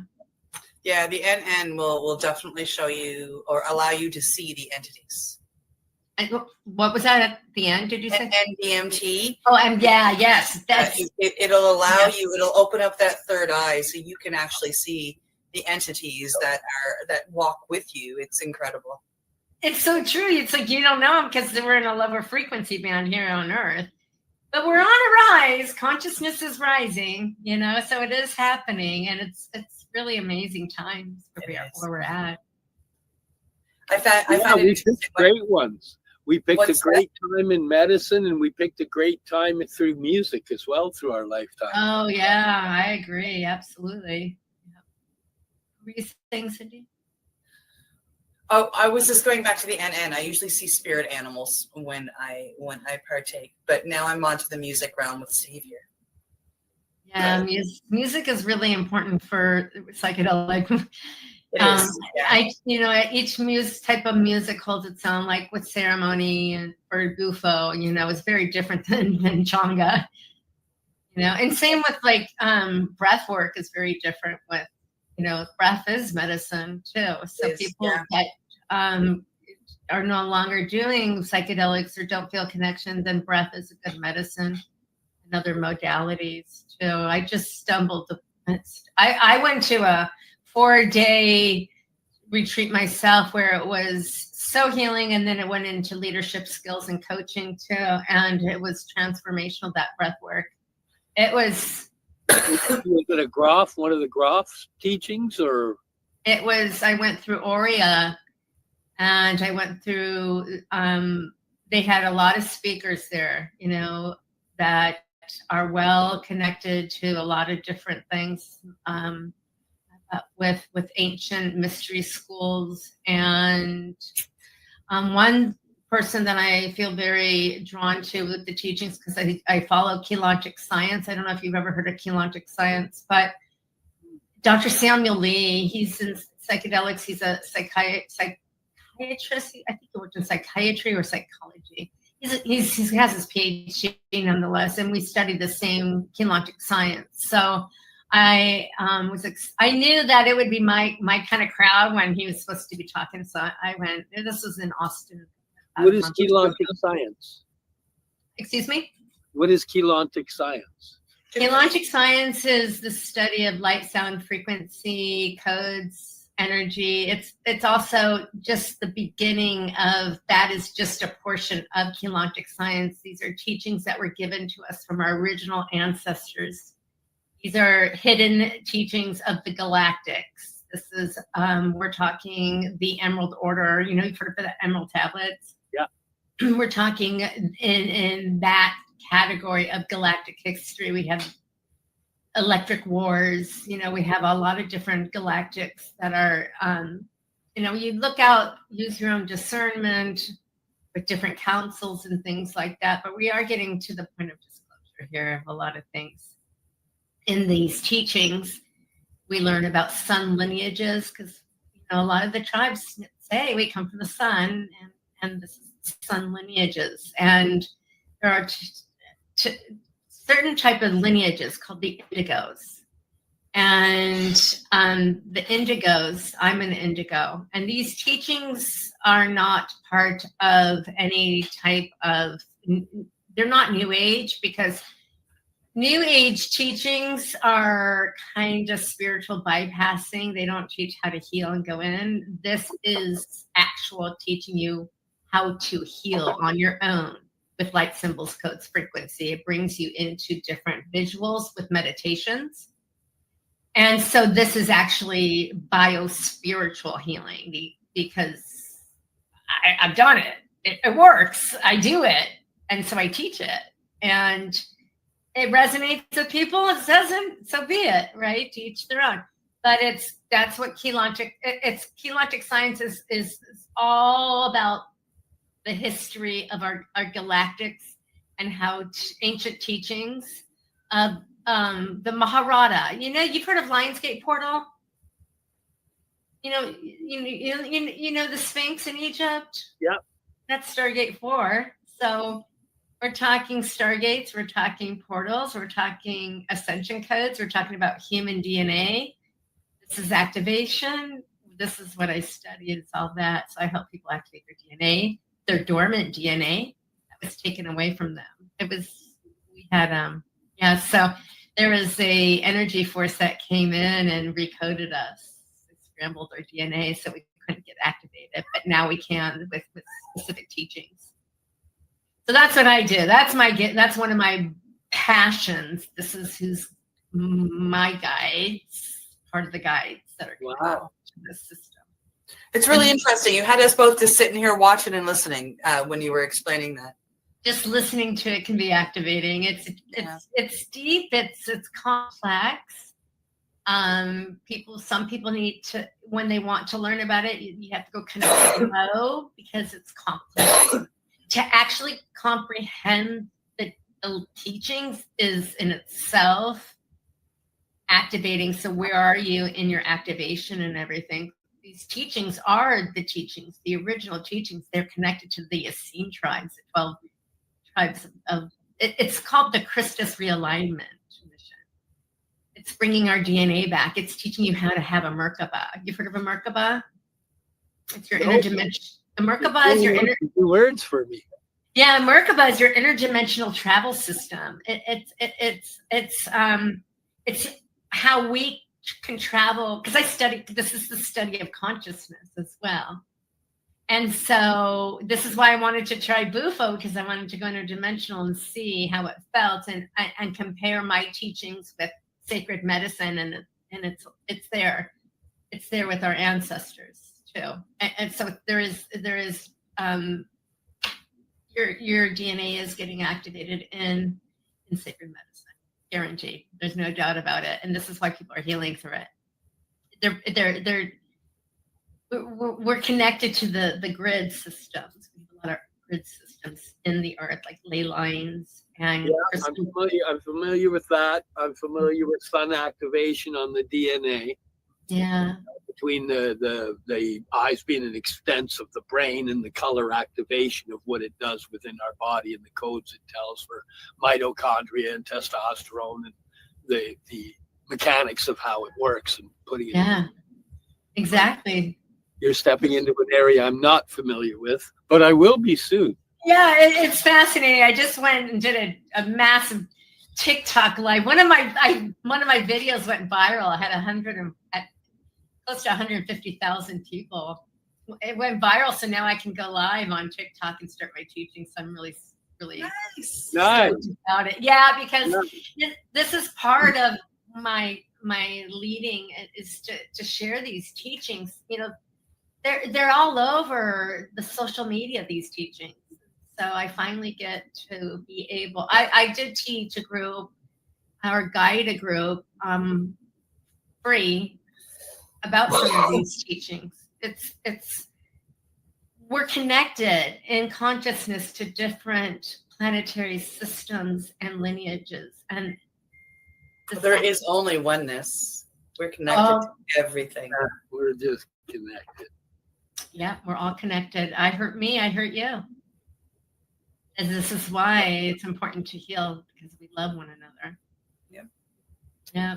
It's really important. And people, I had learned the hard way that people who have trauma, we have to, if we do coaching with them, integration coaching, it's going at it with a lot of love, a lot of kindness, because I was so stern with things, so I had to shift gears. I had to learn to be softer and kinder because I had it's a reflection of myself. I had to be kind and loving and forgiving of myself. I needed to do that first. He agrees. Is that a little Frenchie? Yeah, he's a Boston Terrier Pug mix. Oh. Yeah, we'll put him on. Hey, you want to come on? This is Enzo. Hello, Enzo. His photo was in the ad. Yeah, he's a good dog. He's here. Look at that.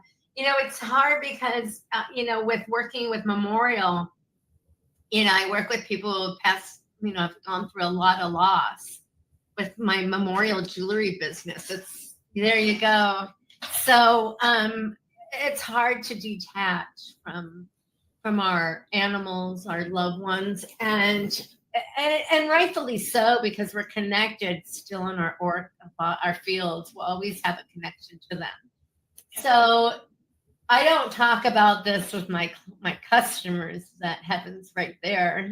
That's where I work. I work in that field, in that realm. So, but for your viewers to have a comfort in knowing that they're right there, it just takes time.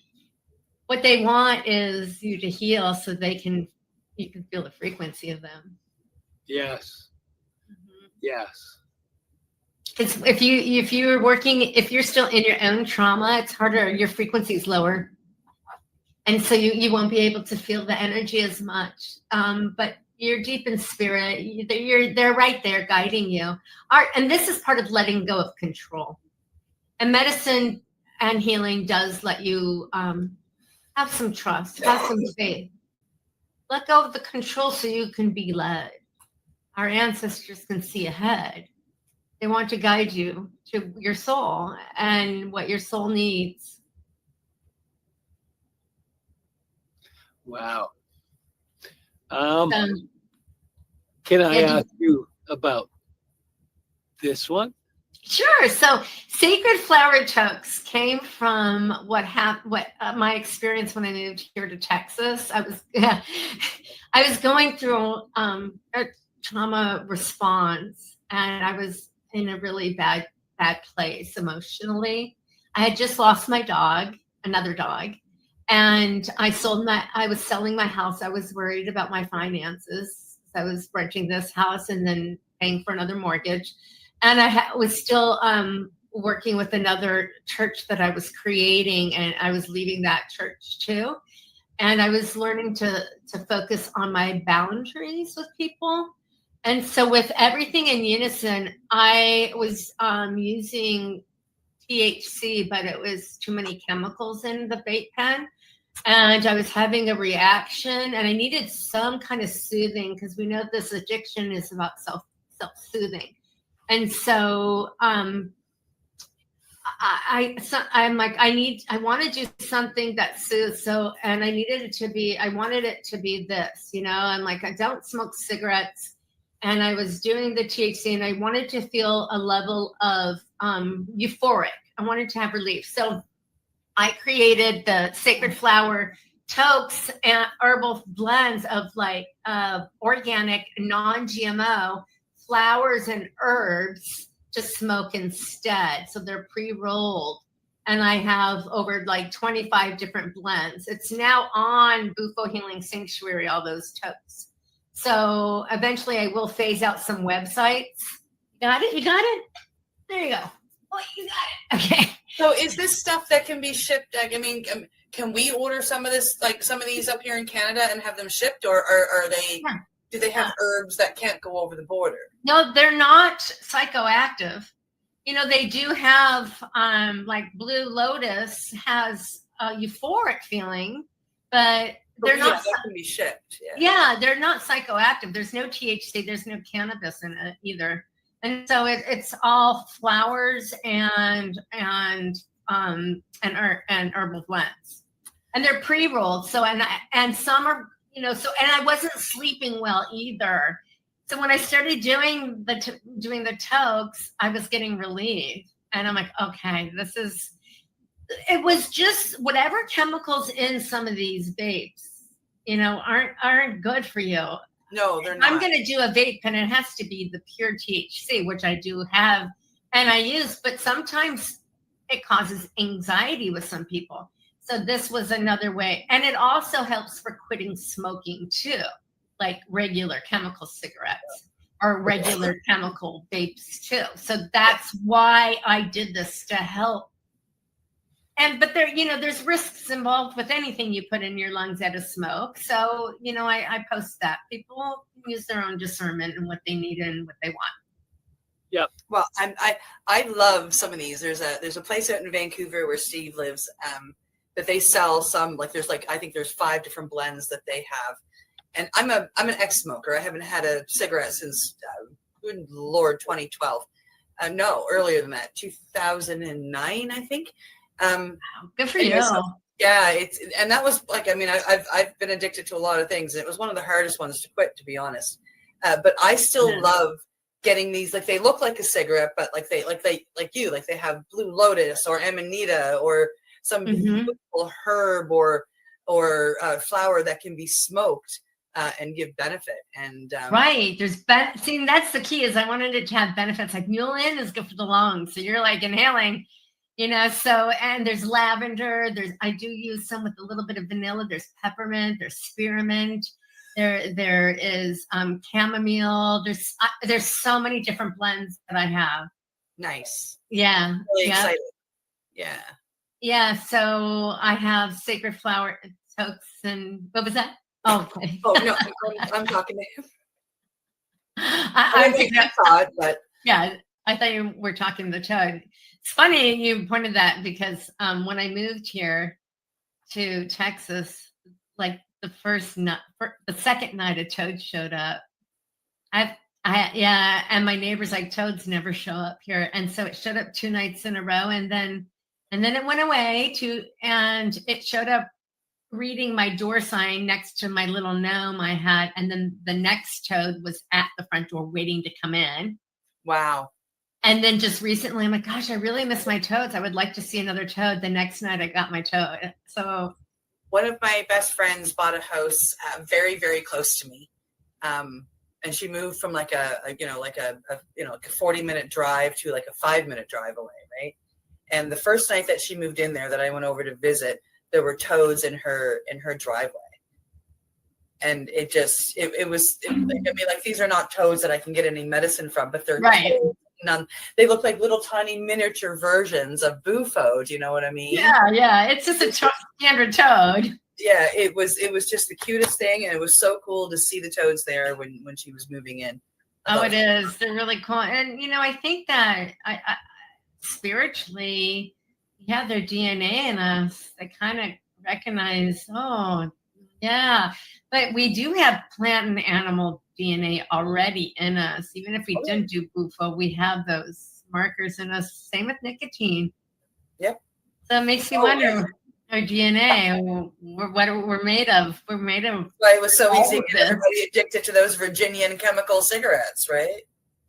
That's the moneymaker for the companies. The monstrosity and what they want from us. Yeah, because in my studies we have humans are very special. So I need to break in and do that producer thing again and say, hey, Steve. Hey, it's that time. We're getting to the end of the show. I'm putting up right now, I've got the bufohealingsanctuary.com. Is there any last few things you want to say to people? Is this the best way for people to get a hold of you? Yeah, absolutely. So if you are interested in having a private ceremony, or we're going to be starting our group ceremonies, we go through a extensive prep and discovery call. And then we do integration after. If you're interested in you feel pulled to this medicine and want to do some deep healing, and not only sacred medicine, but energy medicine, and get to know, all the modalities that I offer, please contact me. I'd love to work with people that are wanting most definitely, and needing a shift. If they're feeling stuck in life and no direction and have some trauma.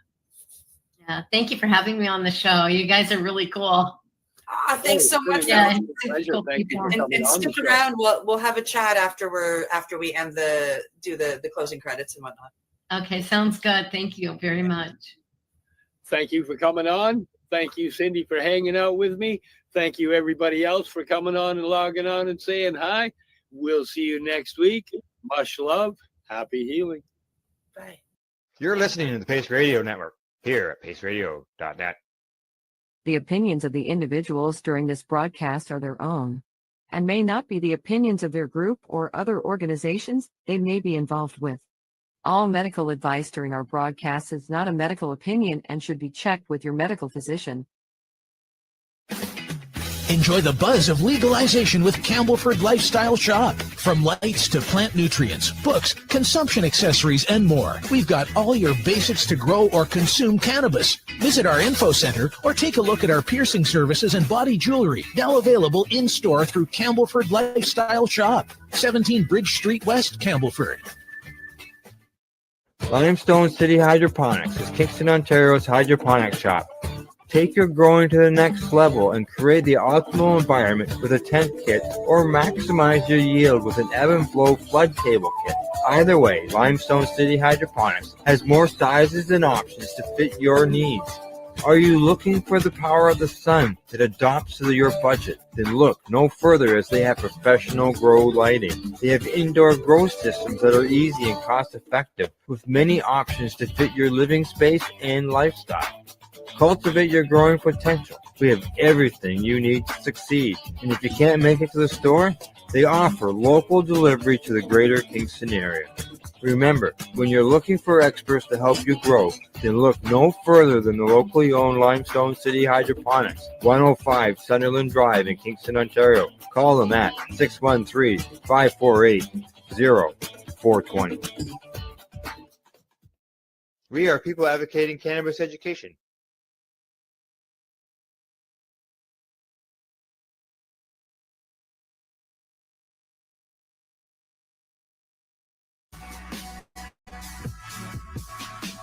Tune in Fridays at 7 p.m. Eastern Time on 420radio.ca.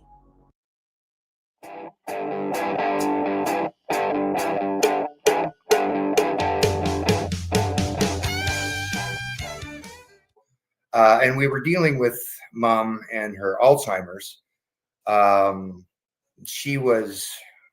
It was a nightmare. She'd gone downhill to the point where she was belligerent, argumentative, constantly coming over every 5-10 minutes, and it was a bloody nightmare. That day she made my daughter cry, my son cry, pissed my ex-wife off to the point where she wouldn't go over there. I went over and she was nasty, and so I went back over and I looked at my wife and I said, fuck it, I'm going to give her a brownie just to shut her up so we can have some peace for an afternoon, right? And so I got the brownie out, and of course I'm huffing and puffing. I'm like, okay, calm down a minute here. You eat one of these brownies and it's knocking you on your ass. This is your mom here, right? So I cut it in half, and then I thought again. I said, look, I'll cut it in quarters. I'll give her a quarter, and if I need to give her another quarter, I can give her another quarter. So I put a quarter in a bowl, a little scoop of ice cream, a little bit of chocolate sauce on it, and I took it over and I said, look, would you like a chocolate sundae? She's got her arms all crossed and she's just miserable. And when's my dad coming? I'm like, I don't know. Do you want a chocolate sundae or not? Yeah, fine, I'll have that. So I gave it to her and she scarfed it down. And I went back over about every 5-10 minutes or so just to check on her. And it took about 45 minutes to an hour for the first inklings to start to kick in. And I went over and she was sitting there like this, and she had just a little grin on her face. And I said, what are you doing? And she goes, watching TV. And I said, oh, good show. She goes, yeah. And she looked up and says, when's my dad coming to get me? And that would be the trigger. If I said, no, he's not, or I don't know. I said, I don't think he's coming today. He might come tomorrow. And she went, oh, okay. And I just went, are you all right? And she said, well, I feel a little giddy. And so I went, but you feel okay? And she said, yeah, I feel good. And I said, are you enjoying watching TV? And she said, yeah. And I said, well, would you like me to get you a drink? And she said, yeah. And she said, when are we having dinner? I'm like, well, would you like to come over for dinner? Yeah, that'd be nice. And I'm like, I turn around and going, okay, I'm going to get a drink. And I'm like, holy shit, who is this lady?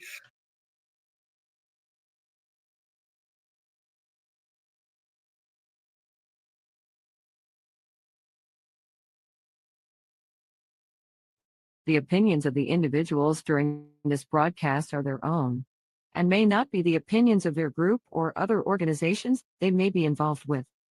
All medical advice during our broadcast is not a medical opinion and should be checked with your medical physician. You're watching the Hi Guys podcast with Al and the other Al on the 420 Pace Project. Hi, Guy. What are you having for breakfast? Well, wait, don't talk yet. Wait till you get your mouth. Yeah. Yeah, exactly. A cold bagel. Oh, with yes. cheese. Well, I had to have something. I over meditated way too much last night. And well, because I have no cannabis, I have oil. Right. When you indulge in the oil, just a smidgen too much. Smidgen too much, eh? You wake Now, up was that very because groggy. you were maybe watching or celebrating something last night? Well, at first I was biting my fucking fingers off.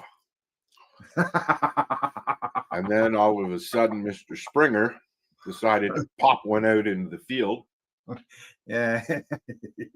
Yes, and for those who don't know, Al was talking about the seventh inning, or was it the eighth inning? Seventh inning. I think it was the mid seventh. Bottom of the seventh inning, and Jays came back from being down 3-1 to go up 4-3 to win the American League Championship Series and Okay, I'm too win the world. tired to get excited. I'm sorry.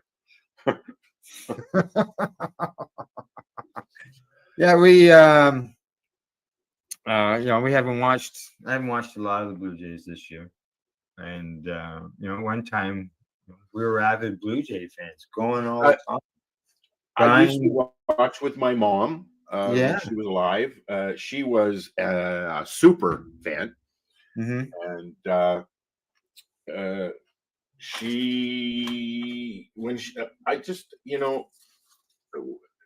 when you do something your whole life with your parent and then they're gone, you don't want to do that anymore. So it's been that way for a number of years, but this is the first time that I have gone out and got a subscription to an event other than the Aussie thing, right? A sports event, and I've kind of become addicted. So who knows how I'll feel when regular play starts again? But yeah. Well, once obviously the Blue Jays, though, that could be all over and done within what, a week's time. 4 straight, right? 4 straight. We can hope. Nothing wrong with but that. what am I going to do after that? well, on your Sportsnet thing, I'm assuming you got a Sportsnet subscription. I got a month. Did you?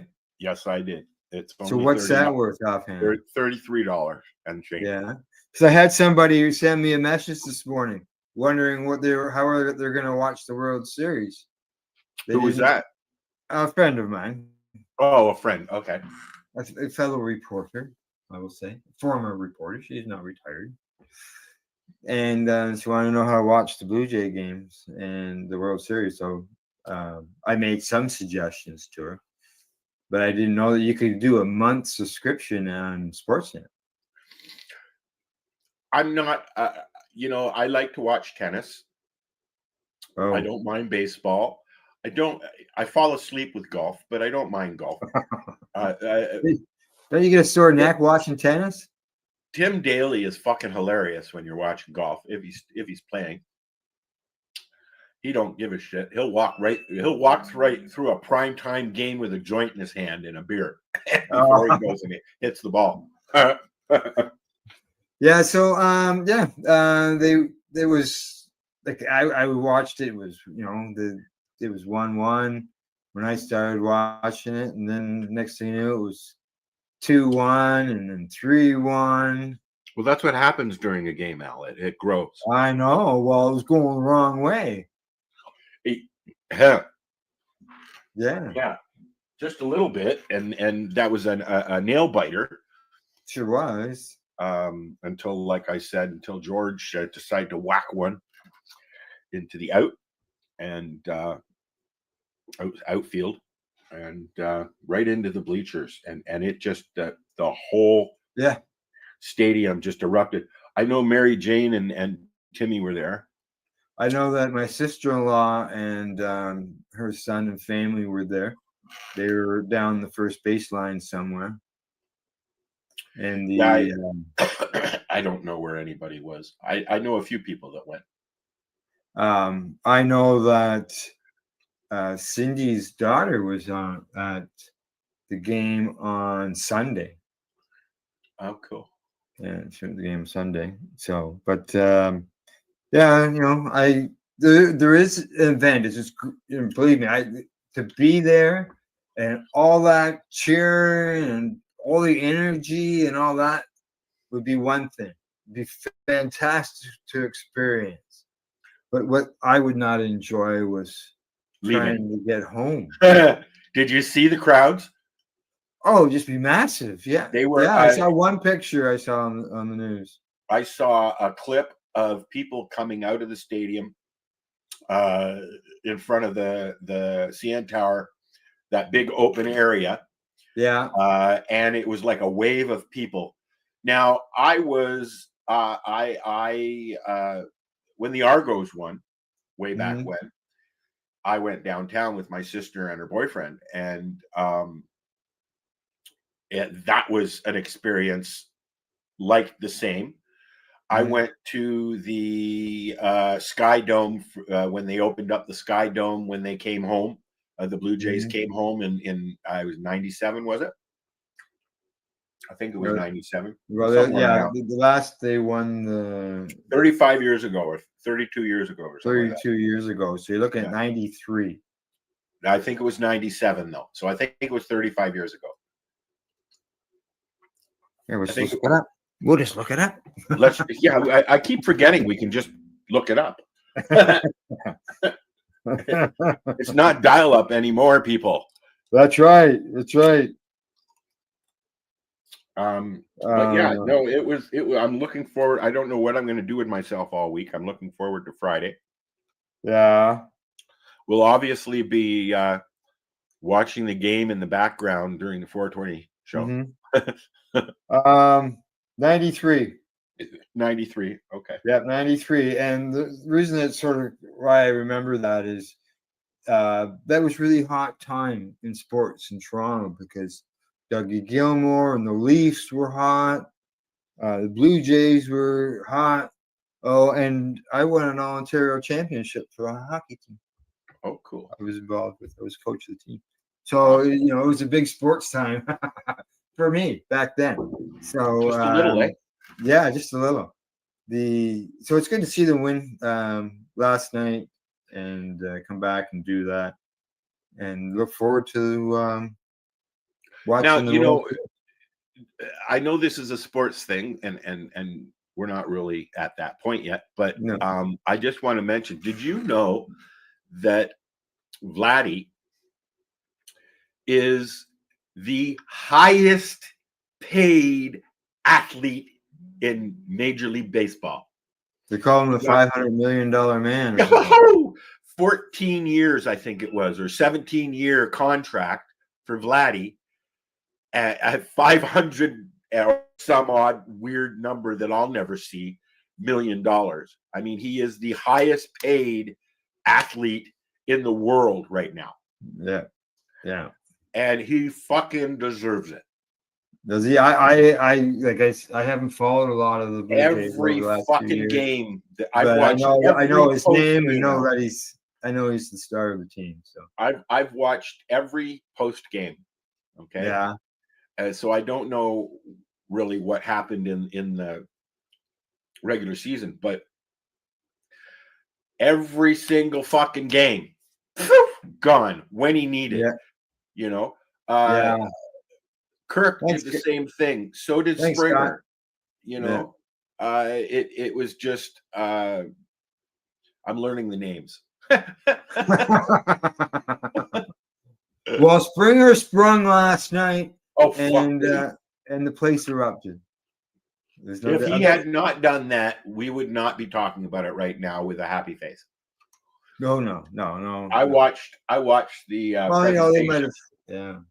I watched Even the the next presentation inning. after, and some of the Marlins stayed in the pen to see what was going on, and they were in tears and crying, and they couldn't believe it. And hands on Well, shoulder. they were, you know, what, 6 outs away. They played a fucking good game. Man. They played a good away. series. Yeah, the whole series. So now, look out, Los Angeles. That's right. So what are they going to do about game time? Being it's LA, what's in the past? They're coming. I believe that it is in whatever time zone they're playing in.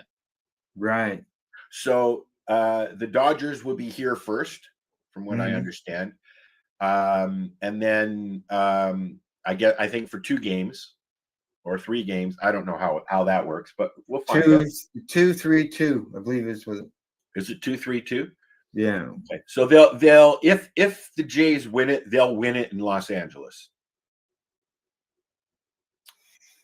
So right? we get unless they of course they go to 7, right? 7th game, yeah. Well, I wasn't even sure this was even going to go 7 games after the Blue Jays were up outscored them 23-8 in the first 2 games. I saw Timmy, Mary Jane's comedian, post that last week that at the beginning he said he posted, "I've got game 7 tickets and I'm going." Right? And I was like, "Yeah, sure you are, buddy. They're going to do it before then." And lo and behold, they went. Yeah. My sister-in-law, she had tickets. Was it? I know people buy them. Buy that 7th game because they hope it's cheaper, and they hope they're going to use it. They hope they're going to use it. Yeah. But it's a collector's item. I didn't find it when we were cleaning out my mom's stuff, but I'm sure that a long time ago, I should have a little. My mom had a roommate. She rented a room to somebody who was the liaison for all the sports and entertainment people at the Westin Hotel, where the Blue Jays and the Leafs stay. I believe they still stay there, or maybe not because of the Sky Dome. But this is many years ago, and they were out for lunch one day, and lo and behold, Ted and what's her name, the actress that he was married to. I don't know. Ted who? Ted Turner. Ted Turner. Yeah. I can't. Yeah. I can't remember. I can see her face. Can you? But anyways, they came over. It'll come to me. They came over and gave them 2 tickets on them because at the time Ted Turner owned the Braves, I think it was. Yeah. And they got to go to the game, to the winning game. On Ted Turner. So good. My mom was. I don't imagine. Was crazy. Someone said something about $1,000 for tickets this year. Yeah. Try between 3 and 6. behind the behind the home plate. Astronomical. That's why they put a cap on. If you are a non-Canadian resident, you can't buy a ticket. Yeah, to any of the games. In the States as well, they did that. Well, I know New York did that. That only certain locations could buy them. It's to combat the outrageous prices that scalpers try and actually do. Because I'm telling you, if you're a Blue Jays fan and a scalper comes to you, I got a $6,000 ticket right behind the fucking plate. If I had $6,000, I'd be sure, I'll take that. Yeah, that's the scalper price. But what's the price? Like, what's the regular price for you just get in line? Hopefully, you don't get a thing telling you that you're the 50th thousandth person in line to buy tickets. If you buy a regular season ticket, they start at $19. And that's in the nosebleeds up in the 500s and that, right? 500s. And so that's not the playoff prices though. Well, let's look in the last series. It was $310 for a level 500 seat. Hold on a second. I'm looking it up. Postseason tickets. Drum roll, hang on, I gotta find it. There we go. Oh yeah, we have sound effects now. Al's reaching out to the sound effects. Let's go to news. Okay, you did get an answer. I thought you were gonna come up with an answer. Here we go. Here we go. $1,500 tickets, $10 soda, and a playoff run.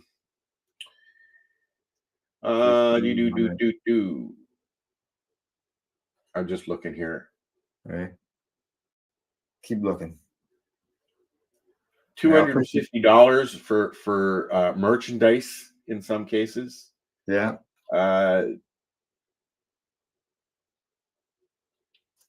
Wow. Mm-hmm.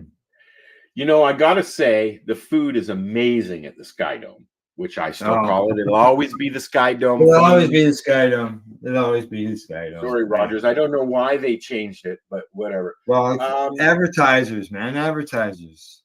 Some people were getting game 6 for $200. Yeah, no, that's not. What about from like Ticketmaster? Do they not sell Blue Jay tickets? I'm sure they do. I think that's where the guy on the radio said about the last series. Where are we here? Major League Baseball. Let's see what they sell from Major League Baseball here. Okay. Buy a ticket. All right. World Series tickets. Game 1.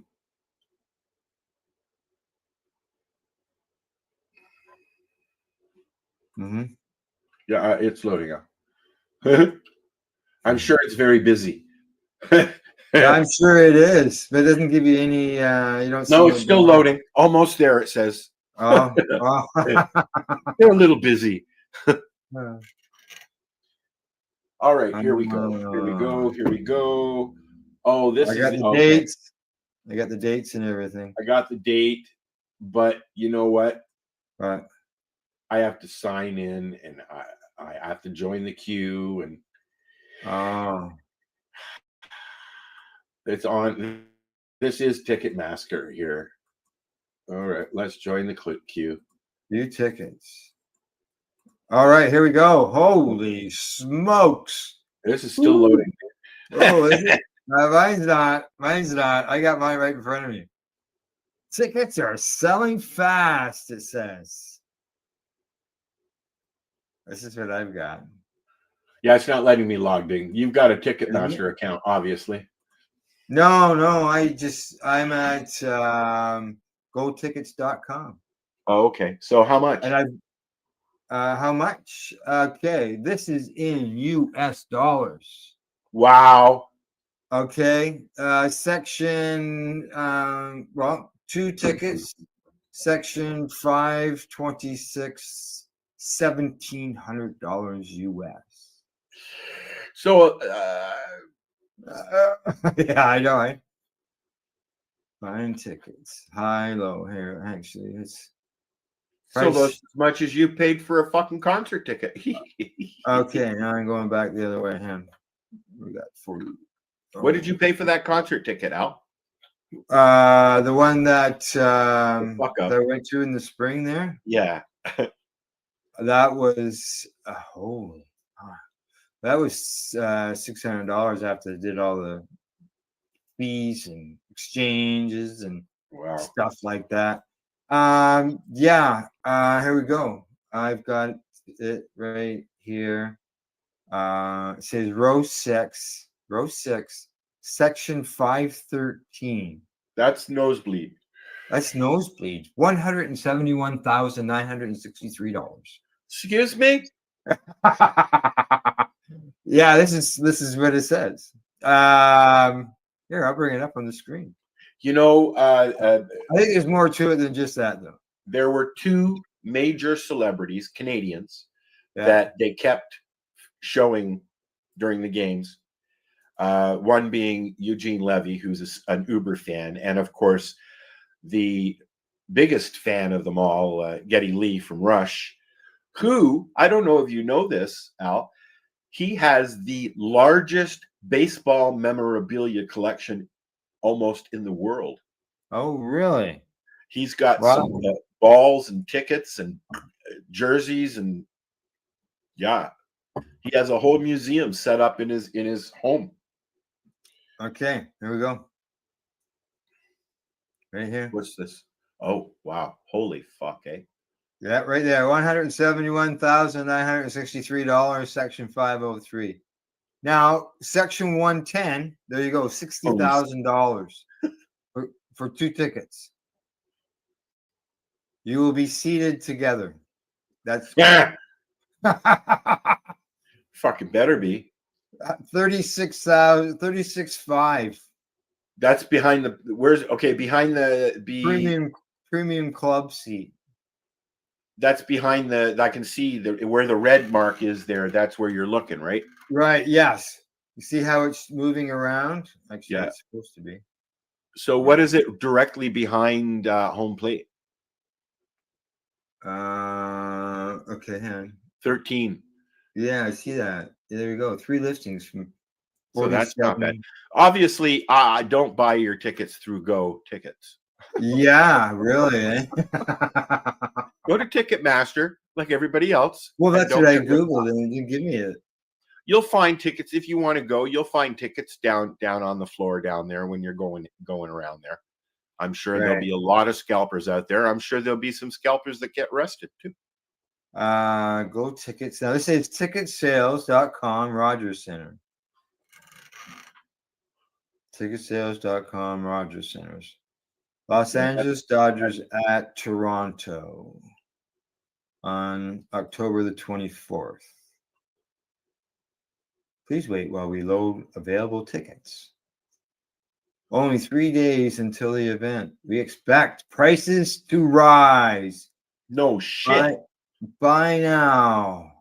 You know what? I don't think what was the last thing that I went to down there would have been at the Rogers Center. I can't remember. I hate the Rogers Center. It's a lot of walking. Okay. I have got a different thing up here, and I'll share it. And this is through ticketsales.com. And there we go. Okay. You see the prices here, 2,500, 2,000, 2,000. That's more reasonable. $2,900, $4,200, 1,600, 1,800. Those are more reasonable prices. Left. Yeah, more Right. reasonable. $1,700. That's You can see the blue thing moving around there. Yep. General admission, they got $1,700. And those are 19 usually. General admission. They don't have general admission. Yeah, I know. Includes fees. Each ticket. So yeah, $1,800. So the other prices was double because it had 2 tickets. This is 18 a piece. So for this 500 level, for you and your friend to go, it's going to cost you $3,600 plus your taxes and whatever else they slam at you. No thanks. I don't think I'll ever go to a game again, just because it's you get there and the excitement builds and then it builds and then you watch the game and then you have to leave and you're like, Yeah. So yeah, if you're gonna go to the next game, it's gonna cost you some money. I used to hate leaving Budweiser stage down and Ontario Place, because my God, you get 27,000 drunk people that want to go home, and they hop curbs and excited, exuberated fans can be the same way. Excited and exuberated. That's pretty high end there. That's right. All righty. Well, shall we move on? We've been half an hour. No, I think we're done. Say good night. Okay, we will move on to this then. It's certainly high on the list. I have to pull this up now. Let's see if this works. Oh, okay. I'm experiencing a lot of pain today. Are you? Is it the bagel? No, it's the weather. It's been raining all night. So for that reason, just a second, everything's running on its own here. It's running wild. It's running wild. Stop moving around. The computer's taking over. Oh, they've been taking over for years, Al. Oh, yeah, I know. All right. See So more of it lately. I thought today, because I woke up in a lot of pain today, I thought we would find out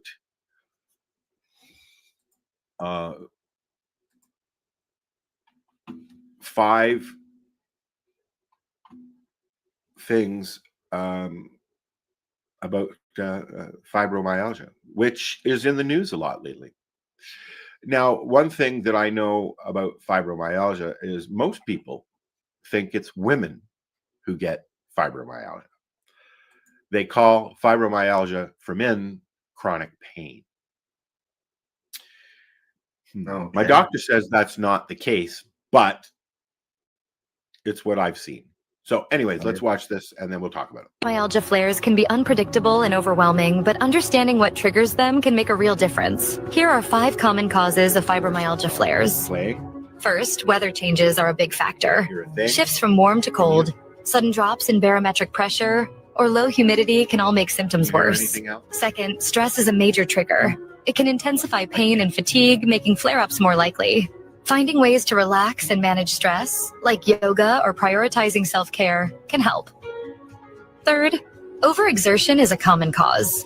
On good days, it's tempting to do more, but pushing too hard can lead to a flare. Pacing yourself is important, even when you feel well. Fourth, lack of adequate sleep can set off symptoms. Many people with fibromyalgia struggle with sleep, so focusing on restful, restorative sleep is key. Finally, changes in medications can sometimes trigger flares. Always consult your doctor before making adjustments.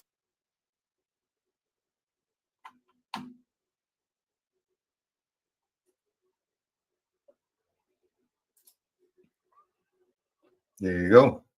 I didn't hear a thing. Oh, didn't you? No. Oh, I heard you ask if I could hear it. I could hear it. I heard the That's whole good. thing. As long as everybody else could hear it, that's fine. I already watched it. Yeah. It talked about the heat and cold. Which is what I experience, unfortunately, up here. You know, it's hot, cold, hot, cold, hot, cold, hot, cold here. 1 minute it's raining, the next minute it's going to be snowing. So yeah, it doesn't help that I don't have any cannabis ready yet. Oh, yes, that's right. And how is that?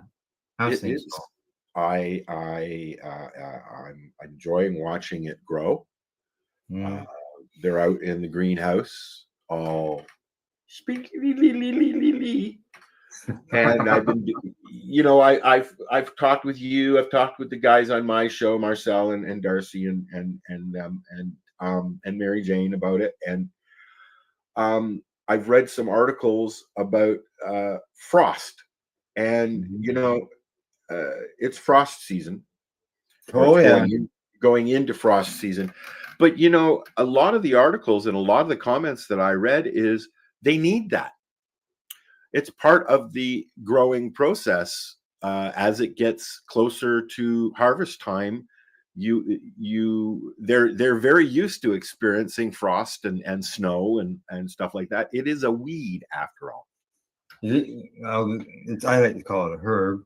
But it is, I mean, essentially it is a weed. Oh, that's what they call it. Let's debate, shall we? But you know, okay, no, that works for strains grown here, but you know, cannabis grown in Jamaica or Mexico or other countries like that don't have any frost. Right, But, and they also have longer sun time, and yeah, you know. I took some pictures of when the frost hit, the first frost hit here of the buds, and it looked really frosty. And then I got hit with a harder frost like 2 days later, and I could see it in the plants. Like, it's not all the plants. One particular strain, I could see that. Didn't know that. I was just going to say it depends. I'm learning that it depends on the strain, and some are more hardy. For instance, I started one skunk, number one, from seed. I started it before I left to go to Toronto. Wow, that was a while back. It's still in the greenhouse, and it's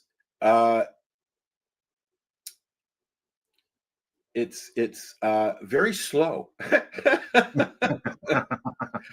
I have one that I didn't have a place for it, and so I just put it in a bucket, and it's sitting out on the lawn.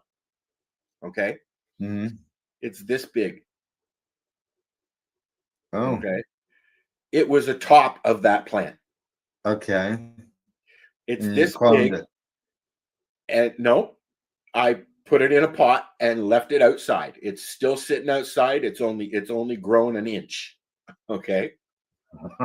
And it's just sitting there. It's happy. It's green. It's just sitting out in the open air, but it's not going to make it through the winter, obviously. Obviously not. But this was just a science experiment, so to speak. Right. So yeah, as far as the fibro end, I know some people who suffer from it, just bumping into them. Dude, banging something off of your finger. Yeah. Stubbing a toe. The pain is tenfold for somebody who doesn't have neuro issues or other pain related things going on. It makes things. There's days when, and I've been suffering from this for a long time. There's days when as you know, I cannot even move. Yeah. You know, that's when I get the message. Hey, Al. Yeah. That's the morning message. Yeah. Can't do it. Sorry, buddy. But today, you know, I I've been over medicating, so I think the entourage effect has kicked in, and I'm hoping that it will keep going for the day at least. Now you notice, I don't know if you noticed or not, but I didn't play the segment. What are you smoking? Because you had mentioned that you weren't smoking anything you were doing oil, so I thought, okay, he's not smoking. Please, let's not talk about that. All right, so I can tell you what I'm not smoking. I can tell you what I'm going to be smoking in another couple of weeks. I'm not smoking that vape cartridge, which is 2/3 full with a full battery. Oh, maybe I might remember where it is now. You forgot it. I lost like my last one. But I think I just remembered. I've checked everywhere. I've gone through my have you looked at couch pillows and look, how about we play a song and I'll come back and see if it's okay. Who are we listening to today? We got I got Dr. High in front of me. Yeah. He's been putting out a lot of new stuff lately. Okay, here we go. I think we played that one last. Okay, we'll do this one. Okay, all right, we'll be right back. Gonna watch some Moonshine and Mary Jane by Dr. High. You can find it with Dr. High Music on Toodles. The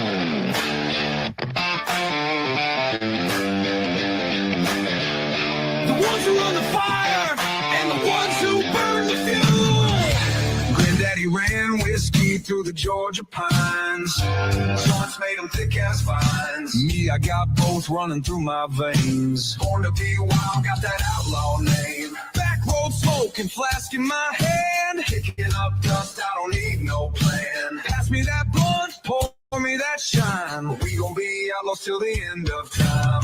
We don't sip slow, we don't puff light. Pouring up strong, rolling up right. A little too high, a little too drunk. Feel that we living life, we don't give a damn. Moonshine in my left, and Mary Jane in my right. Riding through the back roads in the dead of night. Sipping on the fire, smoking on the trees. Ain't no law gonna bring down me. Smoke rolling and the whiskey on ice.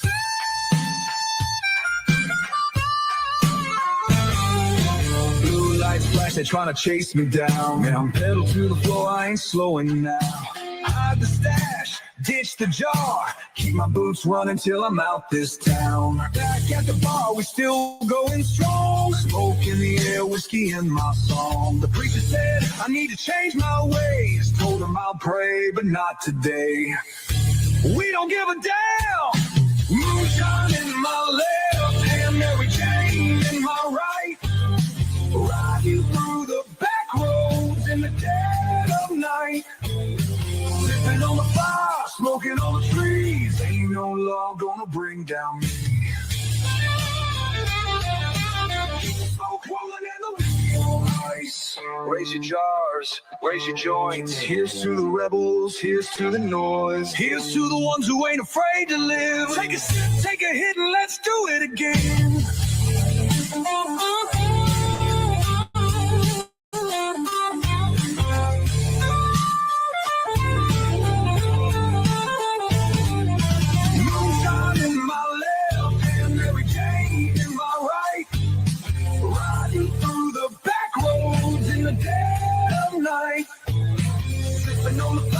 Smoking on the trees, ain't no law gonna bring down me. Keep the smoke rolling and the whiskey on ice.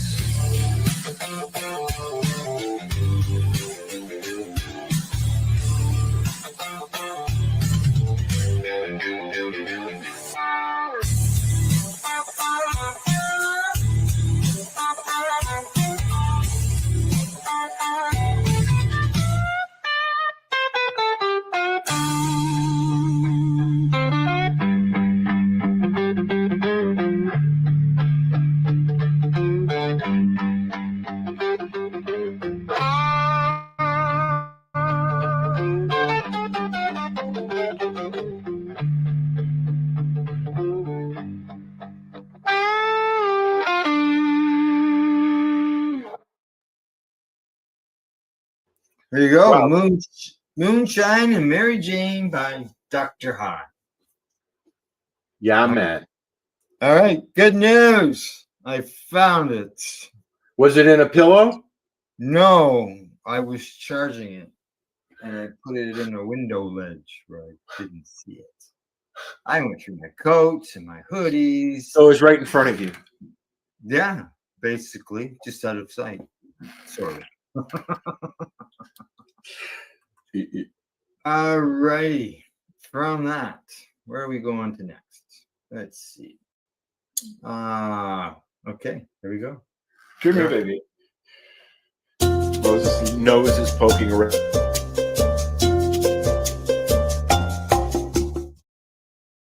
Is poking around. It was her face was just kind of poking around the door, looking at me. Come here, baby. Oh. Rose, come over here and lay down, please. Hey. All righty.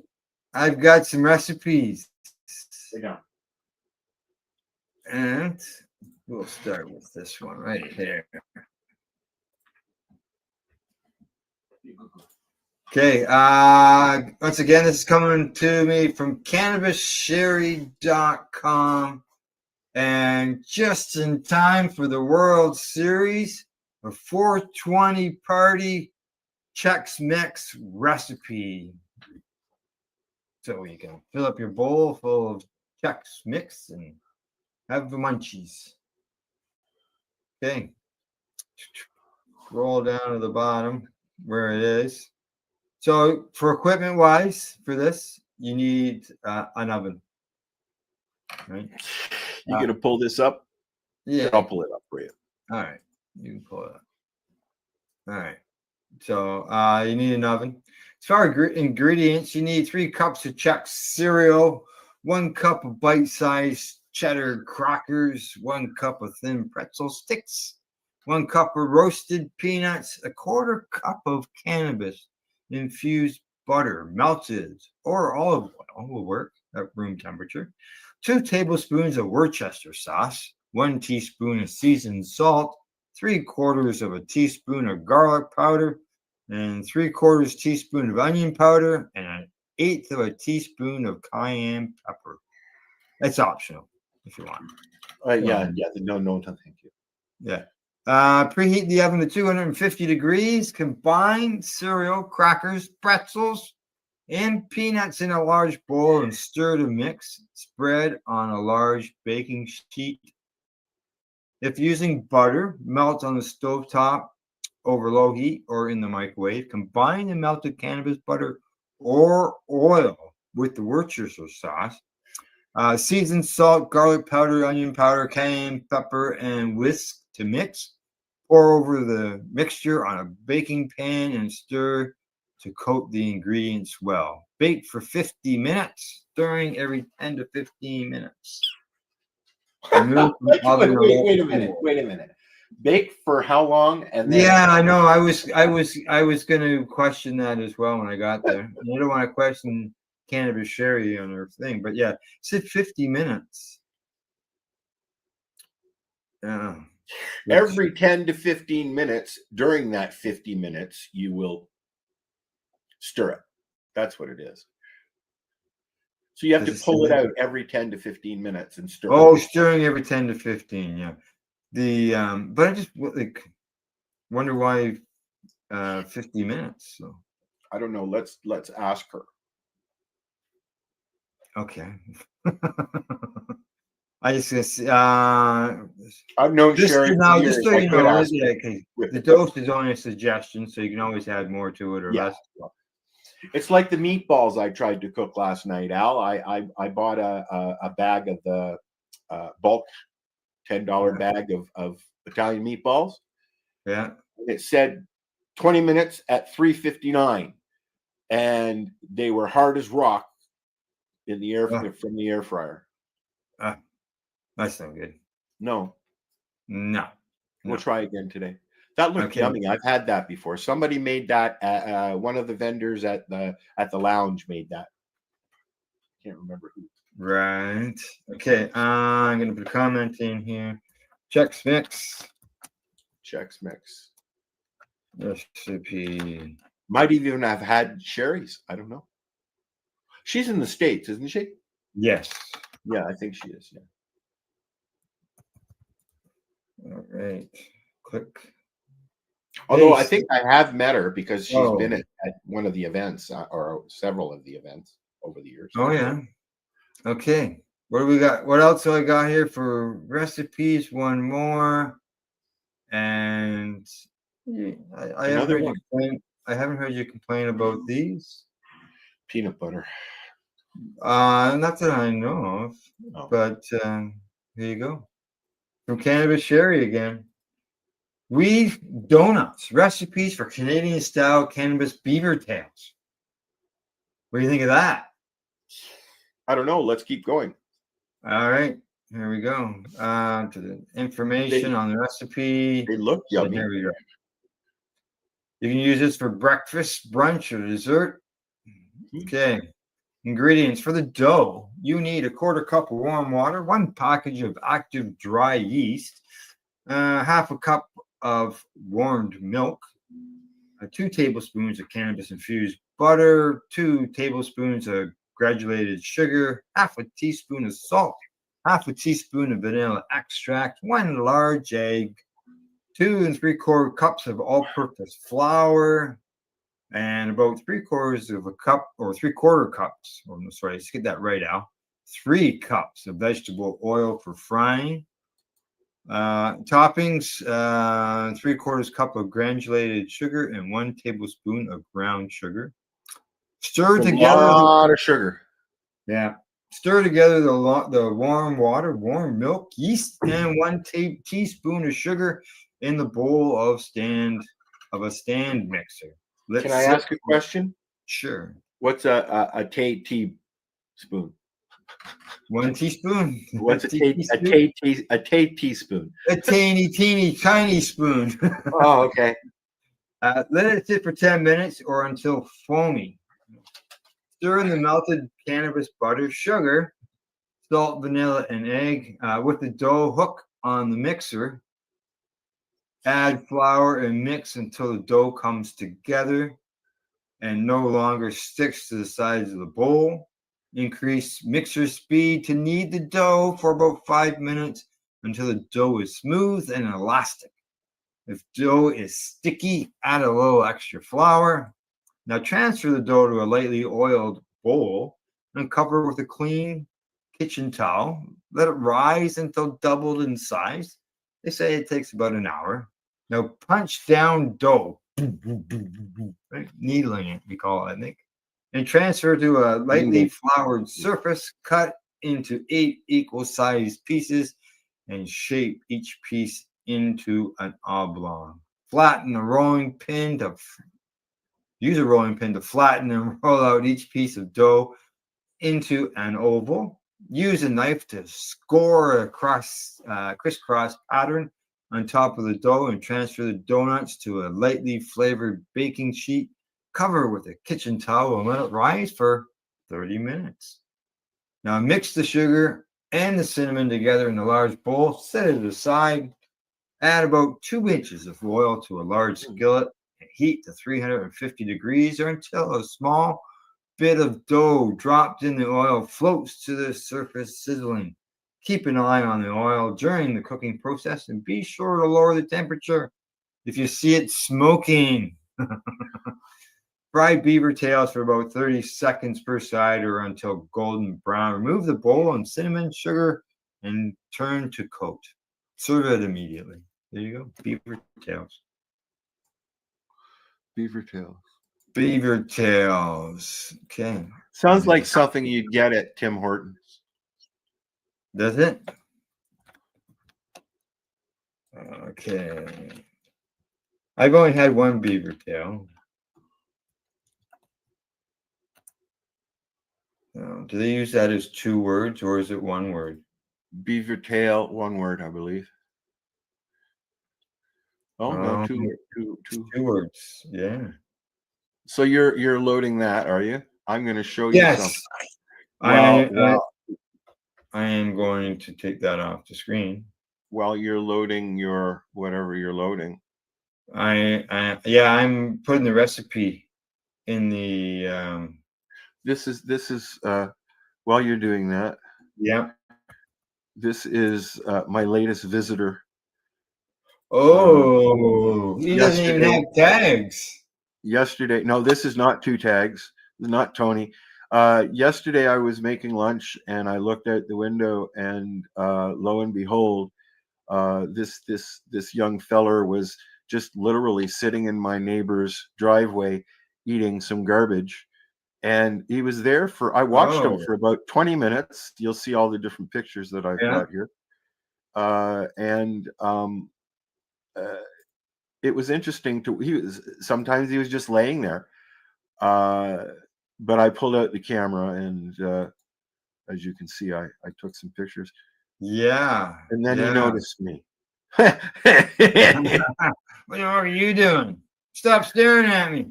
Get Yep, that that's out of my exactly what he face. was saying. And then eventually he really noticed me and started walking towards me. And he was about 30 feet away, maybe. Oh. And well, no, it was across the street. So, maybe 100 feet away. Right. Okay. But he started, or she, I don't know what it was, started coming towards me and got to the edge of the house. So he got bear banged and ran back into the woods. Oh yeah. Did anybody visit the cage on wheels? I was just going to say, the cage that I posted there. Yeah. Tony two tags is a larger bear who has two tags in his ears. He's been let me get rid of this here. He's been not been seen for a couple of weeks, but the trap that was set up beside my house, apparently my neighbor was monitoring it, so that he saw Tony get up into the trap, with his feet hanging out the back end, eating the food and not triggering the trap. Then he slinked his way out of it and walked right past it into my yard and sat there and ate what he was eating. While that was going on, a young mom and her cub got up into the trap and triggered it. So instead of catching Tony, they caught and relocated a mom and a cub.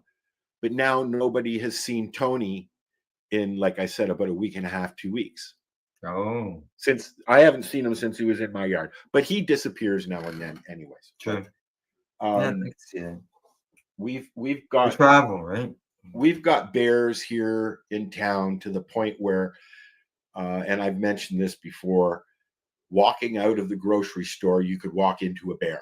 You sent me the picture of the bear walking through the town. Like, what? Yeah. They are everywhere. I'll keep my deer. You can have your bear. Are you sure? Yeah.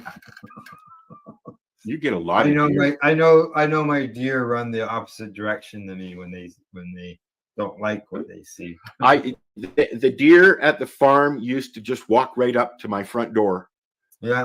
And because I would put bird seed out and they would come and eat that with the birds. And I have pictures from the farm where there's 2 or 3 different kinds of birds and deer sitting there eating in the morning, like 5 feet from my front door.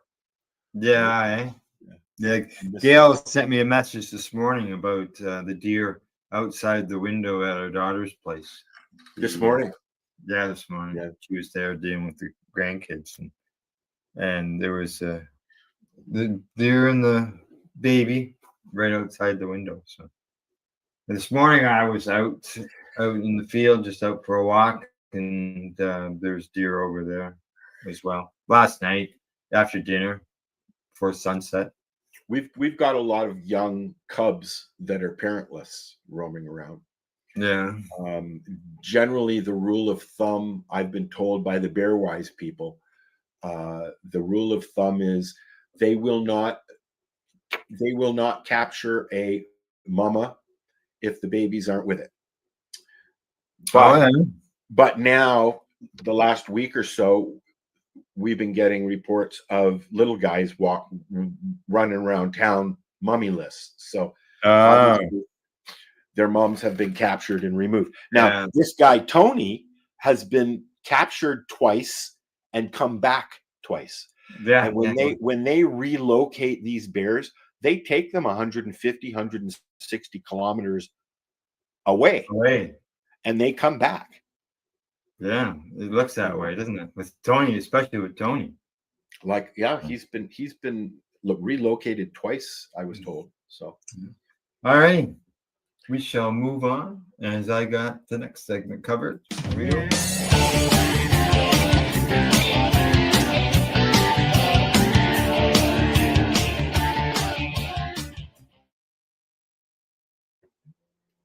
Today, I have got some rosin that was sent to me by my friend Rob out west.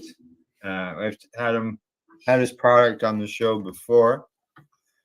I don't know if you can see that. It's probably. Oh, ow! Oh, it's. Did it roll under the desk? No, we're good. We're good. I got it all. It's remember that time when you were rolling a doobie with the last bit of weed you had and you dropped it on the floor? Yeah.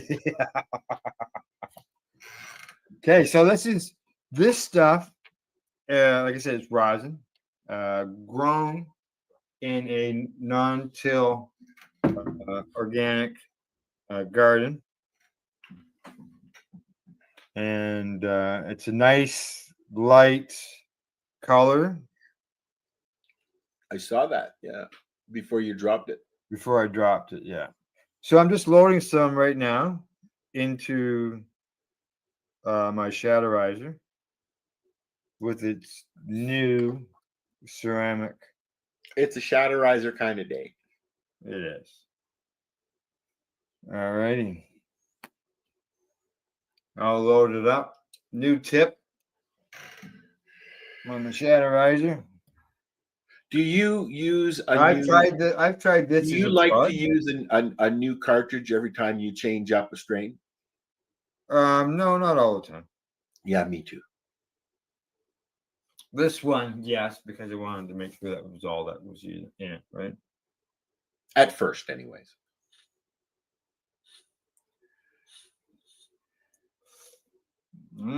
Smoke's nice. Yeah.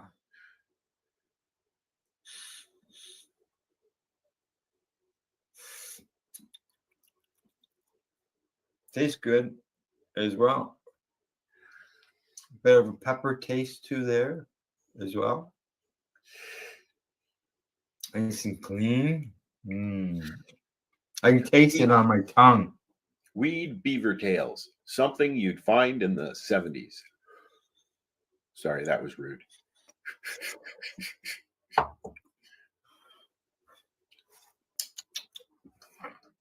righty.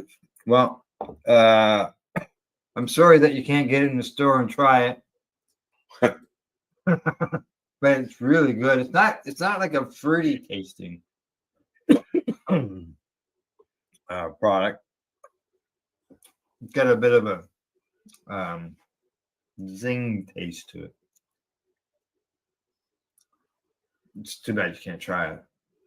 But you never know. Maybe Buddy someday will get to that point where you can sell it in the stores, but I don't know. You never know. Yeah, okay, you know what? That touches a subject that should be brought up. I mean, what's that? Patients are allowed to share with patients. Yeah. You're even allowed to get remunerated for it, cost-wise. But you'll never see products like that from a patient. I guess you might. No, there have been some patients that have taken their products into the legal market, right? Oh yeah. Some people have made the jump. Like for instance, Thompson Caribou. Yeah. They were huge in the concentrates world. Big time. Beard Brothers too. Pardon? Beard Brothers as well. Yes, both who have won many awards for their products, and they're gone. I mean, Beard Brothers is still around, but they are a legacy company. Unlike Thompson Caribou was bought by a legal entity, and their products are now being marketed as something else, not Thompson Caribou, right? But I miss those were the first concentrates that I tasted. I think a lot of us, those were the first concentrates that they tasted. Oh, George might back. This is Al reviewing a strain. Like I said, it's got the best of a kick.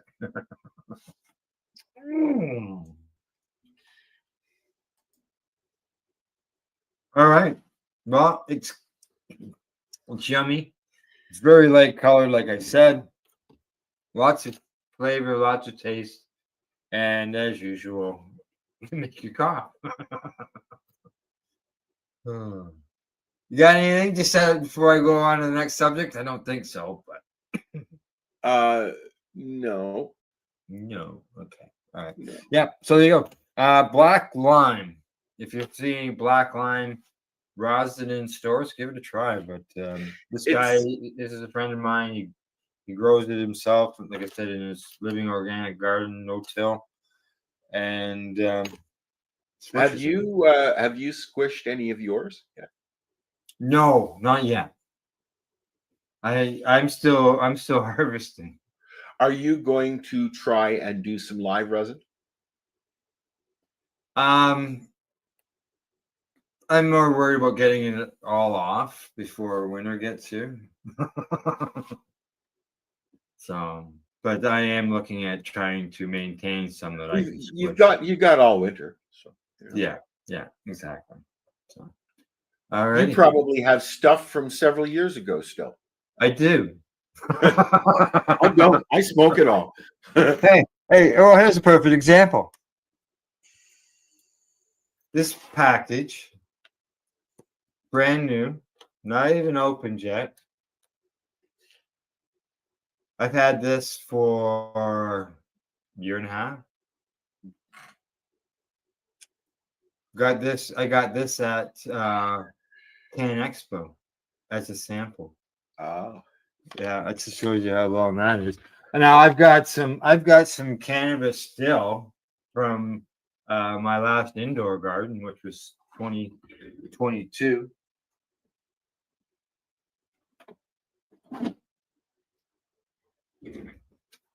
Not much, but it's still there. That's what you have left.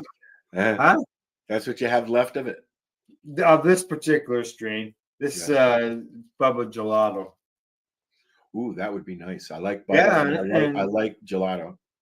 I had a puff of that with some friends a few weeks ago, and I said, "Would you know that was grown in 2022?" And they said, "What?"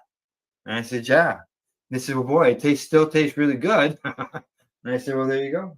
I'm looking forward to trying. I've got some Gaslight and the Skunk and Pineapple Fizz or Fuzz or whatever it's called. Yeah. I'm looking forward to trying those. Yeah. Good. All right. Anything else before we move on? All right.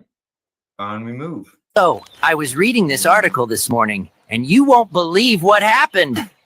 Tell me.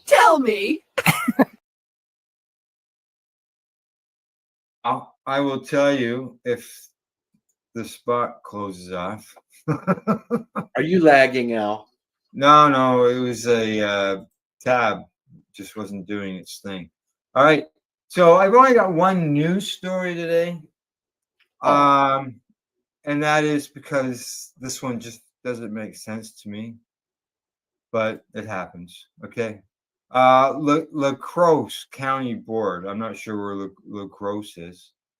Now they say that they approved a major change to the local ordinance requiring cannabis possession, significantly reducing the financial penalty of those caught with small amounts.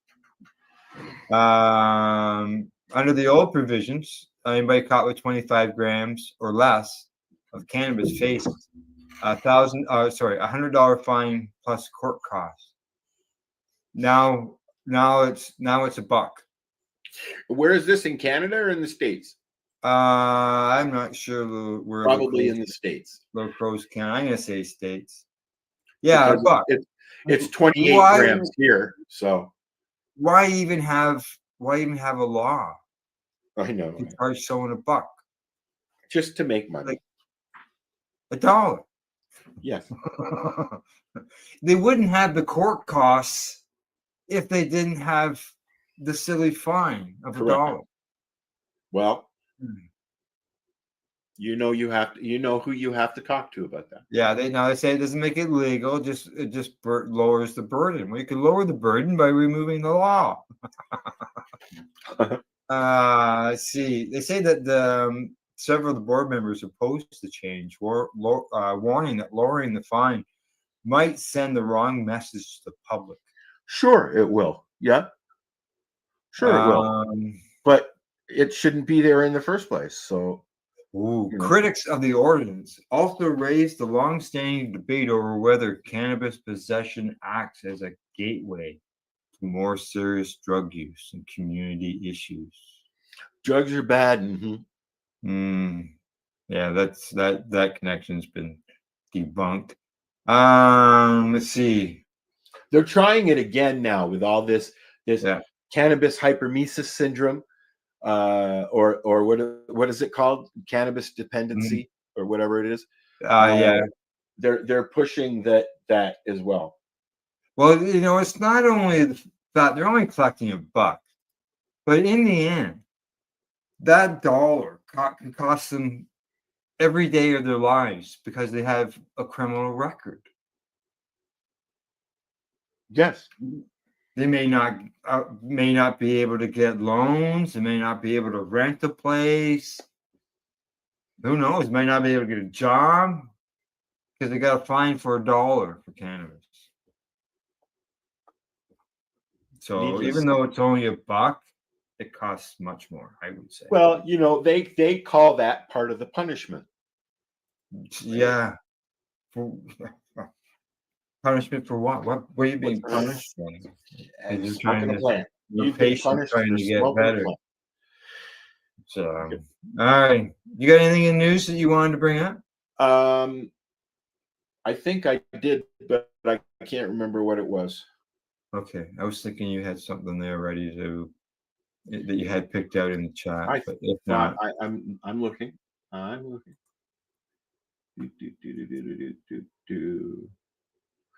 Well, this isn't news. This is about Haley, and let's see what else we got here. Oh yeah. Well, that's good news. That kind of news, yeah. That's good news. All right. Well, this is Cheryl T. Rose, Haley Rose's mom. Haley Rose is one of Canada's cannabis kids, who's now in her 30s.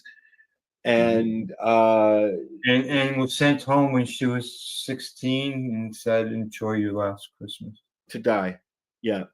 Here we are now. Cheryl has been diligently over the years compiling research that she's been doing with Haley and their doctors. And she presented some things to Health Canada a few weeks ago, and they have said, you go ahead and do trials. Yeah, what she was doing, she had applied for a license for Haley for 10,000 seeds. And she had the backing of not only her doctors, but also the university that she has been dealing with when it comes to these research and learning and education and all this stuff that she's been working with people. And with all that backing and that demand, they sent back, as you said, that they want her to apply for a research license And that way, that's all documented. All of it. And what it's got to deal with microgreens, microgreen cannabis. And that's growing a cannabis this big, like the first set of leaves, 2 sets of leaves, and that's it. That's the whole thing. So Haley requires 10,000 a month in order to be able to deal So with you're her not health. growing the whole plant. You're just growing until it pops up, basically. Basically, yeah. That's all microgreens are, this big. And then you snip them up, grind them up, and ingest them. Oh, well, the microgreens I use myself, anyways, I haven't done cannabis ones, but the ones that I do, I just throw them on that's whole. Burgers, stem and whatever. all, Yeah. throw them right on my rice or in my salad and stuff like that. You can get radish microgreens, and it'll add a bit of a zing to everything that you eat. So, but my It's only question this big. is, wouldn't you benefit from eating more? Yeah, and that's why she needs 10,000. No, but I mean, you're talking microgreens. So you want it's got to do with a whole bowl of 1-inch plants chopped up. Yeah. Now, do they include the stem and everything and the roots? Yeah, it's all the stem and leaves. It'd be part of the microgreen end of things. Now, the reason behind it, and it's because of the nutrients that are in the plant at that time. The acids and things like that. Okay. That are, I think it's about that the are in the plant. There's some amino acids. Is that what it's called? Yeah, Amino acids? and they are, basically, bang, they're ready to go, and they're at the strongest. So is there a point where a cutoff point where you wouldn't consider it a microgreen? Yeah. Probably this big. 3 inches. Probably a few sets of leaves. Like, I can see where you got your first set that come off right at the beginning, and then that second set by then, like you're looking at 14 days, if that. Wow. Yeah, that's it. Well, I know that microdosing is a big thing, not just for mushrooms now. You can get microgreens of not just cannabis, like you said, radishes and kelp, or all lettuce, things like that. Yeah, you can get things called the microgreen salad. Yeah, which is just little guys. Yeah, a bunch of little guys of all different kinds of things that you would have normally in your salad, cabbage and things like that, and you just throw them in your tray and you put them under your lights and keep them moist, and a week later, You're not allowed to say that word, Al. And they're ready to go. You're not allowed to say the word moist anymore, Al. Oh, well, you got to keep your soil or your mat moist, because if it's not, it's dry and your plant's gonna die. So you made a rhyme and you did 9. That's right. All right, it's time for us to move on to more.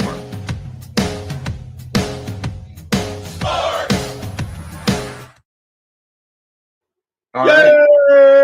Yay! Yes. Blue Jays, as we talked at the beginning of the show, they are off to the World Series. They are. Yeah. Yeah. How are the Leafs doing? Who? The Leafs. The one thing that I thought that was fucking amazing. All right, on the first game of the year, at where they play now at the Scotia. Yeah, I was gonna say Maple Leaf Gardens. The first game of the year at the Scotia, which was last week, they played at the same time that the Jays were playing. But what they did was the game ended. They put the Jays up on the Jumbotron. Oh, there you go. People stayed and watched the rest of the game, and That was when they won the pennant, I guess, right? The Rugby World Series, yeah. No, this was the game that brought them into this series. Oh, okay. So like in the American League Championship Series. Correct. The pennant. Yeah. Which now, they said won. that They won. There was 45,000 people. The home run was 381 feet. Now that was, yeah. Now remember, there was a time back in the day, the home run that was heard around the world, and that was done Joe by Carter. That's right, exactly. And they said that this seventh inning drive that we watched last night. Thank you, by the way. Reminded of these people at Sportsnet that of the days of Joe Carter, Ed Sprague, Roberto Alomar, Jose Batista. Yeah, going back years, right? That was a game. I mean, this series coming up is going to be as exciting, if not more exciting, than that game back then. But there was a time when Roberto Alomar and Joe Carter and Cito Gaston and all of those names, they were huge. One of those guys, I can't remember who it is now with the Jays I believe on the training team or something like that. Yeah. Oh yeah. They some of the players from the past years, they do end up in management positions. I think Cito Gaston is involved with the Jays still, isn't he? Oh, I don't know about that. I don't know. Yeah, he may be dead for all I know. Yeah. Okay. Let's see. What else to say here? They say with the base open, the Mariners opted to pitch to Springer, which they did, right? Oh yes. And they said what they describe him here as. He said he continued to grind even though he looked like someone trying to hit on a right knee that had been struck by a 95. He got hit good the other day. He got hit right in the knee. Yeah, 3 days earlier. 96 miles an hour in the knee. Like, holy shit. Directly into the knee. Yeah. And like no pad. And he actually buckled 2 games ago. Went down while he was at bat and went down, and he went down a few times coming down on that knee. So I mean, there was a good chance that he was not going to be able to play. Yeah.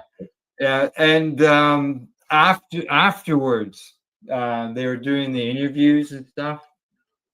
Did you see the spot when they were talking to Schneider and the coach there? Oh, swearing. And he says, never count us out. I've said to you guys, it's almost unbelievable at times, but right now it's pretty fucking believable. He swore on national TV. Oh yeah, twice. and then when they went to the break in between the game and the ceremony, they put up there may be foul language used. Viewer discretion is advised just before they come out of the commercial. Yeah, because there's another guy. As soon as they didn't walk him to me, they were fucked. Karma always collects. Yeah. That was his 4th home run of the postseason, 23rd of his career in the playoffs. Who's Springer? Yeah. He liked one of my posts on Facebook the day before. Oh, really? Eh? Yeah. So yeah, I was tagging the Jays a lot. And then some of the starters came in later in the game. Yep. Everybody was available to pitch, other than one guy. They said, and that was the guy I think who started the night before. I can't pronounce his name. One of the guys, Yaseva or something like that. Yeah. Where was it? Guzman, Kevin Guzman. Oh, Guzman. Okay. Yeah. Yeah. He pitched a scoreless seventh. I'm surprised they brought Bieber in to start, to be honest. Were you? Yep. But no, I don't know much about this year's team because I didn't follow them, right? I'm one of these guys who just jumped on the bandwagon this time. Yeah. So, that one kid there, 22 years old, first time in any kind of series like this, and he did really well. I can't remember his name. That's not. There was a young guy who started the last series. The pitcher. Yeah, the pitcher. Yeah, correct. 22 years old. Yeah, and he smoked the Yankees. Now also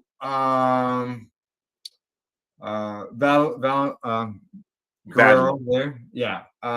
He won a trophy last night too. Most valuable player.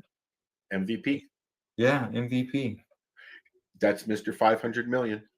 500 million. That's what 500 million get you. Well, and it was good. It was nice to see where they. Oh, actually, before I started to watch the game, and we were watching it with Plan B, and yeah, I saw that. I looked at it, and that's why I said blah blah blah blah blah. But anyway, all right, no, I can't watch that. They actually showed old footage of him. Like he was like 5 years old or something, 6 years old, running around all the Blue Jay players because his dad played for the team, right? Yeah, his dad was Vladimir Senior. Senior, correct. Yeah. So he was there. So he grew up. He has a very strong accent for somebody who was born in Canada. But I believe they moved and then came back. Yeah, and then with his parents and stuff. But he was born here in Canada. Yeah. Okay. Yeah, I wasn't sure. I don't know. Yeah, they were talking about it yesterday. So Blue Jays off to the World Series. Who? Okay. From sports, we're moving on to.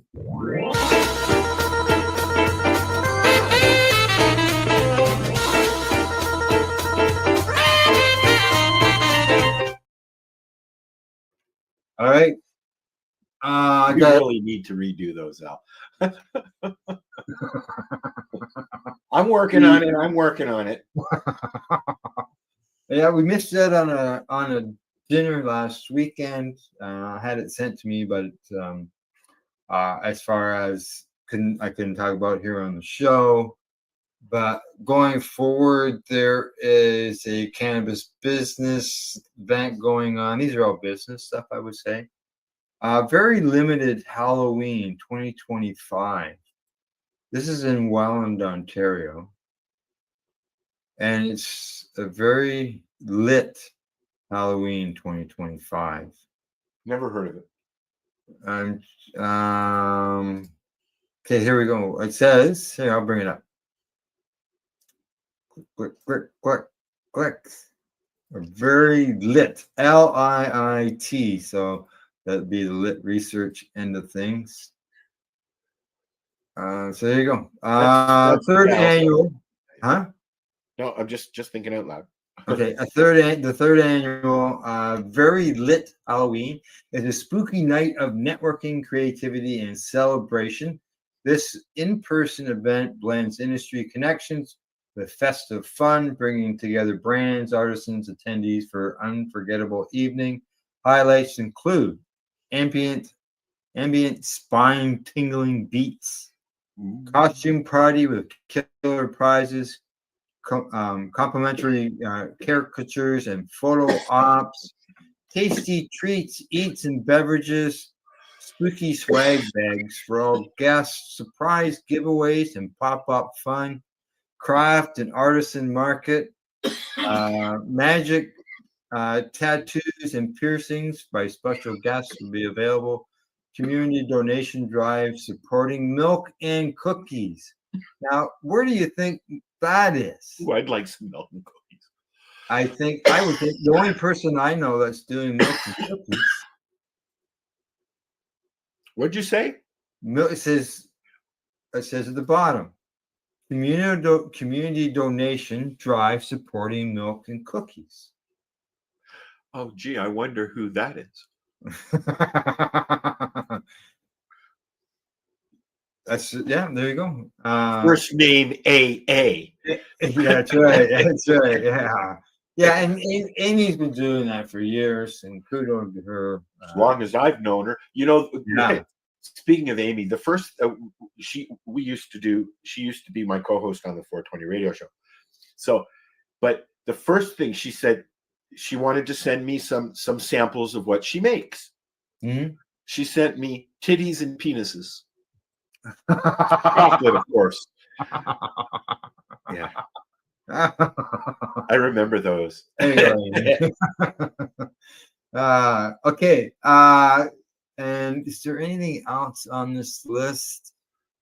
There's something called growing relationships. Yes, we have to mention that the Karma Cup is coming up. Oh yes, very soon. Yeah, and November 5th and 6th. I believe Sarah's been posting information. I think it's the first week in November. Right? Yeah. Yeah. And Sarah's been posting a lot of posts. Google the Karma Cup or on Facebook, wherever you do your socials, and find out what's going on there. She posted some stuff. You can buy you can buy. One time she was asking people $10 tickets. It's $10 early bird. Oh, is it? Early bird tickets. Yeah, I saw that post yesterday. $10. $10. Less And then you know it's I don't know where it is. You get to find out 24 hours beforehand, but I'm assuming that it's going to be at one of those scientific research facilities. The Lit Research Building in Toronto. Something like that. Yeah. Well, you know, it's a great thing. There's they do research there. I've covered some of the articles. Yeah, yeah, They compile this information. Where it goes, what it's used for, I don't know, but they do compile this information. Well, the universities that it was at that time. Sponsored by. Yeah. Yeah. There was one that they were doing on cannabis and music. Well, I would have liked to have done that. Yeah. Yeah, all of these places opened up after I left. I mean, it's hard to believe, but I've been gone 3.5 years already. Yeah, that's right. Now I got another event in London, Ontario. I was going to say England. Yeah, it's on November the 4th. It's called Growing Relationships. It's for business to business type. Never heard of it.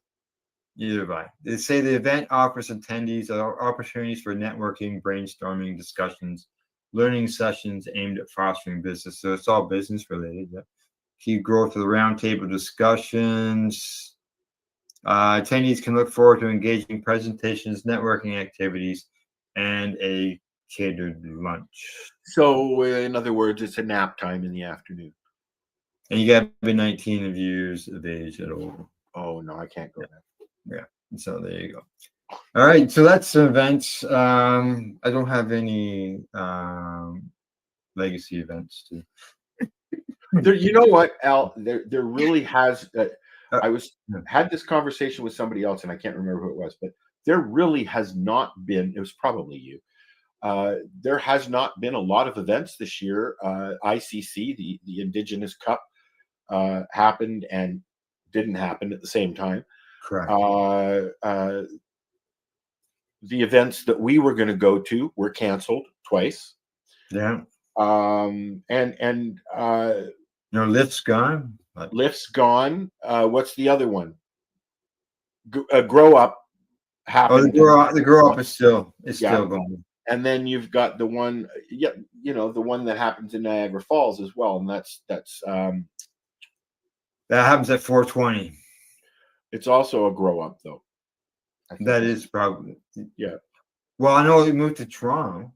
But there's there's an event that's been going on in Niagara Falls for a few years now, and it happens every year, and I can't remember the name We'll find out when it happens because it'll be on the list.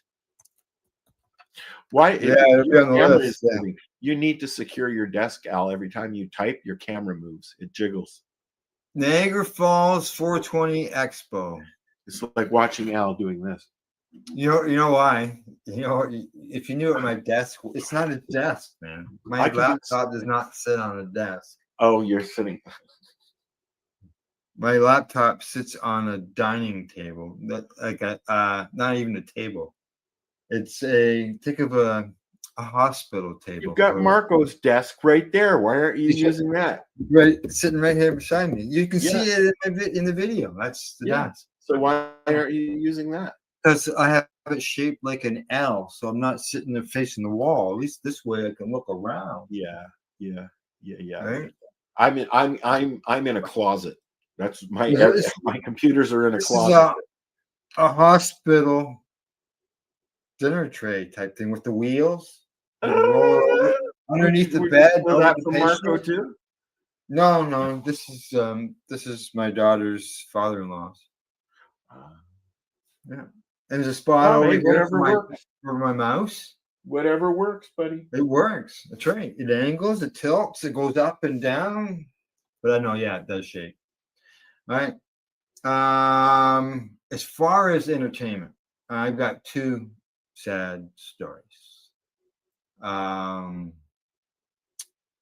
As some people may or may not know, Ace Finley of Kiss has died. Spaceman.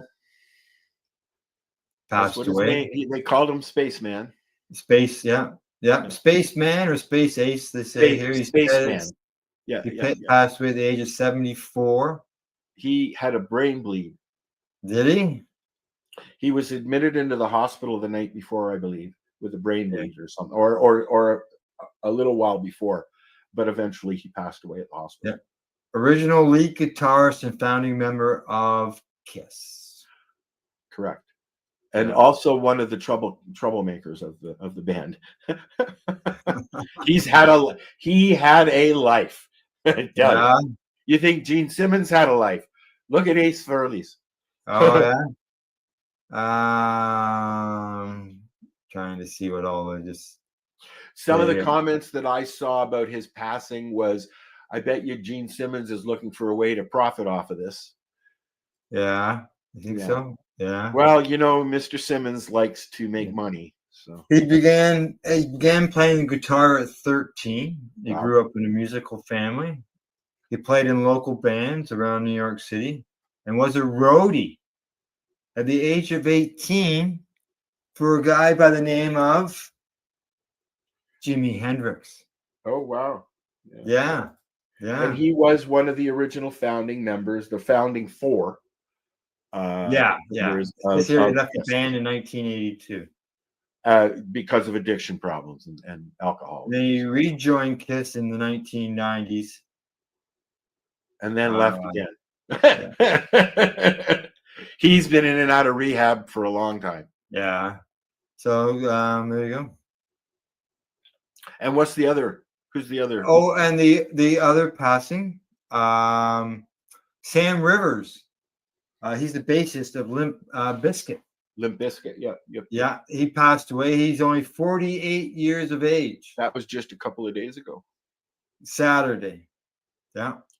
And the band wrote, "Today we lost our brother, our bandmate, our heartbeat." Sam Rivers wasn't just our bass player. He was pure magic. The pulse beneath every song, the calm in the chaos, the soul in the sound. The soul of the sound. Yeah. And they were set to begin a new 7-city tour in November. And They don't know whether obviously, because this happened, but they don't know if the band will continue the tour without him. Well, as we found out this week, there are some bands that are continuing without their bandmates. One being Rush. Yeah. Yep. And it was in the Rush end of things. They have got the blessings from Neil Peart's family.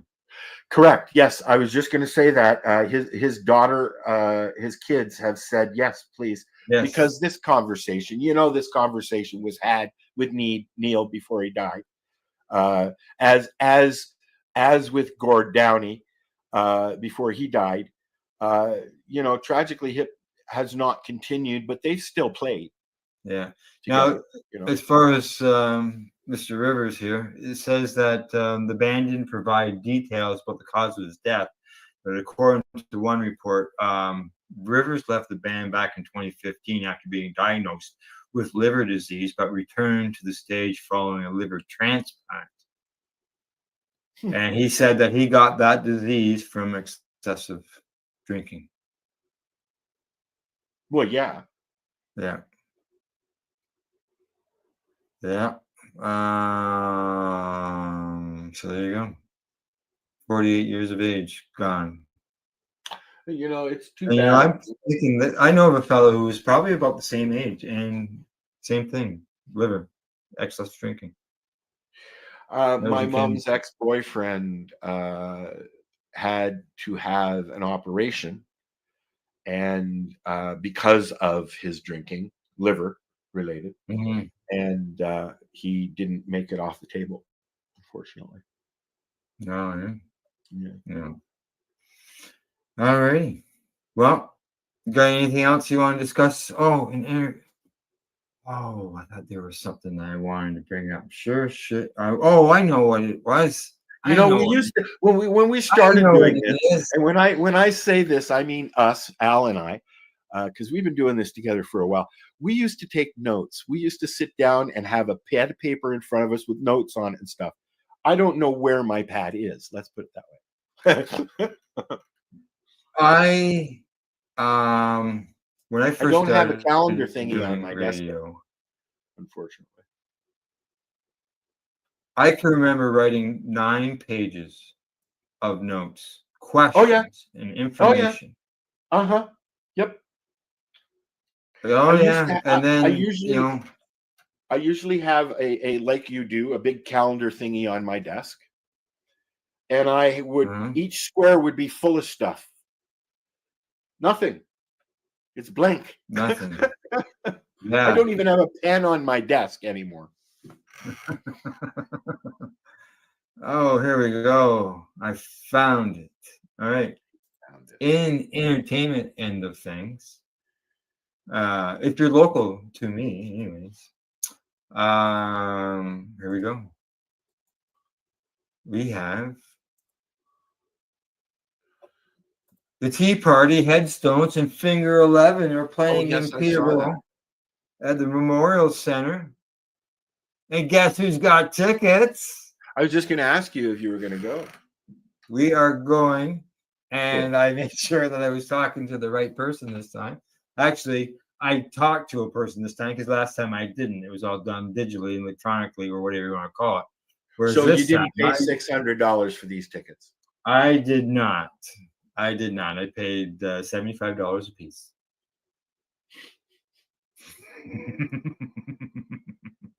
Only a quarter of what I paid last time. And I did discuss that with the operator on the phone. And I said, I'm really glad that I was talking to you and that you're a human, because my last experience for your last concert with April Wine was not, or the head pins in April Wine was not, wasn't very good as far as dealing with the ticket end. So I explained it all to her. And she says, yeah, that happens. It happens to people. Those ticket sale sites come up first on Google searches, and they can because they put and the CEO they put Ticketmaster in there. Like when I set up my website, you put all the different website URLs in there that you want to spoof, and it'll come up when you search it. Yeah. So we'll be able to see saw the Headstones years ago down at Daganega. You got scared by Hugh. Yeah. Now the Tea Party, I've never seen a Tea Party live. I was to go see them at a bar in Tweed. This is how long ago this is. Years ago, like many years ago. I don't know if I've ever seen them. Say decades. And so this will be a first time seeing them.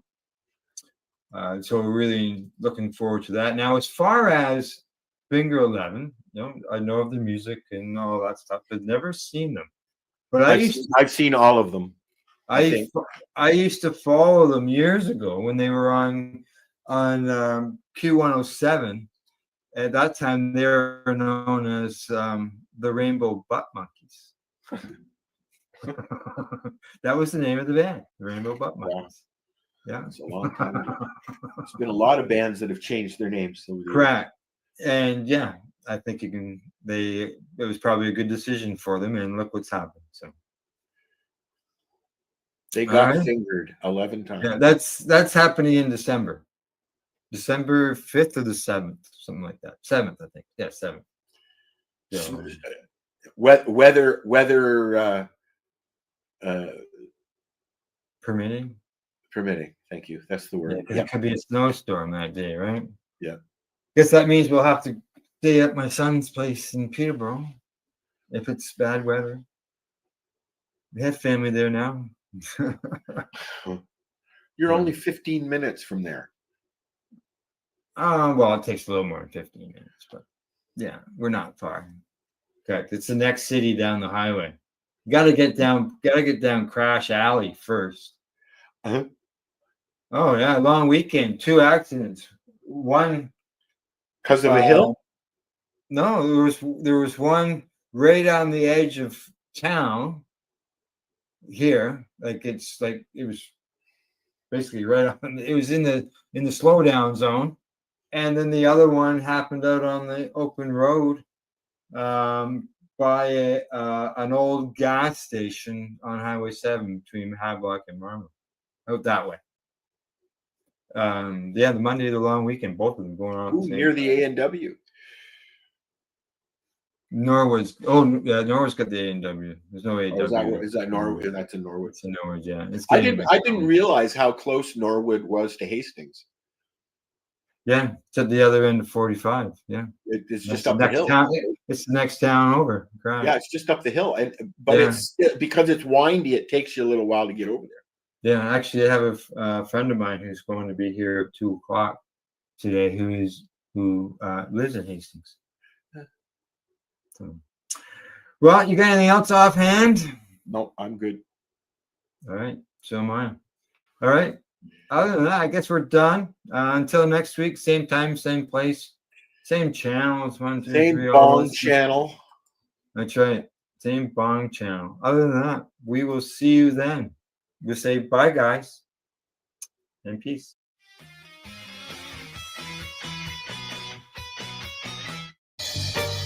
You're watching the 420 Pace, found at 420pace.ca. Rerolled Saturdays. Check it out. Nothing but non-stop cannabis and psychedelic programming. Find it at 420pace.ca.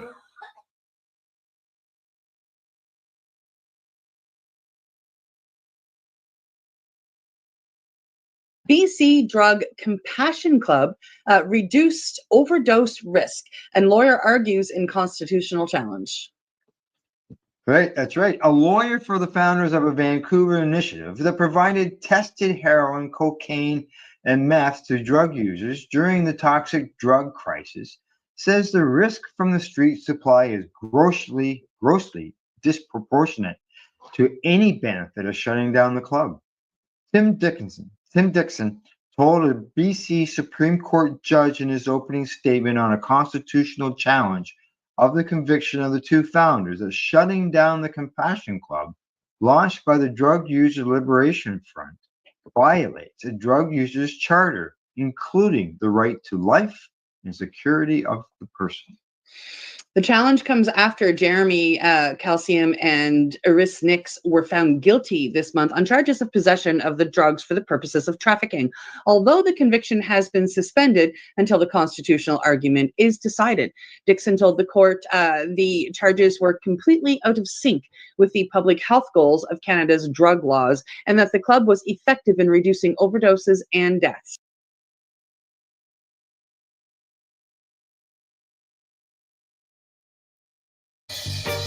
You're watching the 420 Pace, found at 420pace.ca.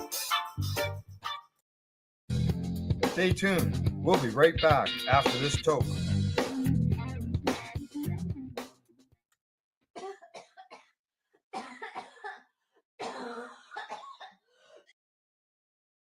You're listening to the Pace Radio Network here at paceradio.net. The views expressed by the individuals during this broadcast are their own opinions, and they may not be the same as those of their group or other organizations they may be involved with. All medical advice during our broadcast is not a medical opinion and should be checked with your medical physician. Look at all that money. Yeah, the money that they spent. Take another look and take some time for him. Don't cut trees for paper, 'cause it hurts the environment. Stop deforestation, yeah, it's time for him. Well, an acre of hemp makes 20 barrels of oil. No need for pesticides to poison all our soil. People got no food, they got no clothes, they got no rent. Well, it's time for hemp. Thank you for taking time for hemp. I am your host, Casper Leach, and we appreciate you tuning in to the big broadcast and helping to raise our voice to let the whole world know how important it is to take time for hemp. If you go to timeforhemp.news, you can find all kinds of great downloads of music and podcasts, free videos to watch, newsletters and blogs, and you'll also get an opportunity to meet some of the people here on the big broadcast who have been our guests. And of course, you get to learn all about our joint host. And anytime you hear the word joint on the big broadcast, please hit your pipes, your bongs, your vaporizers, and take time for hemp. That was a shameless plug. I'm sorry. But I want to share with you another broadcaster from another country up in Canada. He's got a groovy network that is busy letting the whole world know that cannabis prohibition is wrong. And his name is Al Graham. Hey, Al Graham. Hey, how you doing, Casper? How you doing? Yes, paceradio.net is where you'll find people advocating cannabis education, as well as we also educate people about psychedelics with one of our programs, or two of our programs, actually. And you can find us 7 days a week, as I said, paceradio.net.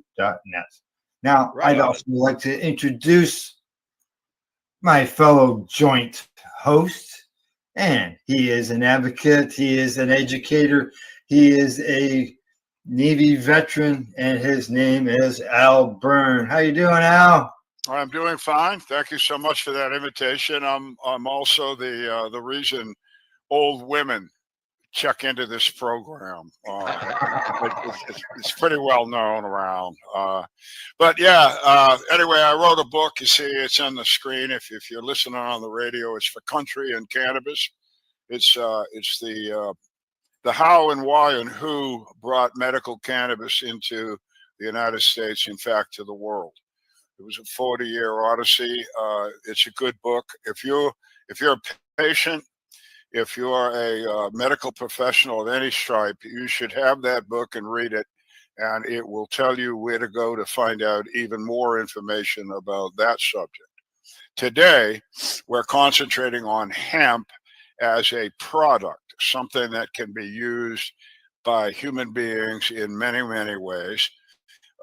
And hemp, as we know it, is of many different stripes and kinds. And we've just found out in the first half hour, all three of us who think we know a lot of stuff, and we do, just learned a lot from this guest. His name is Greg Flabel. You out there, Greg?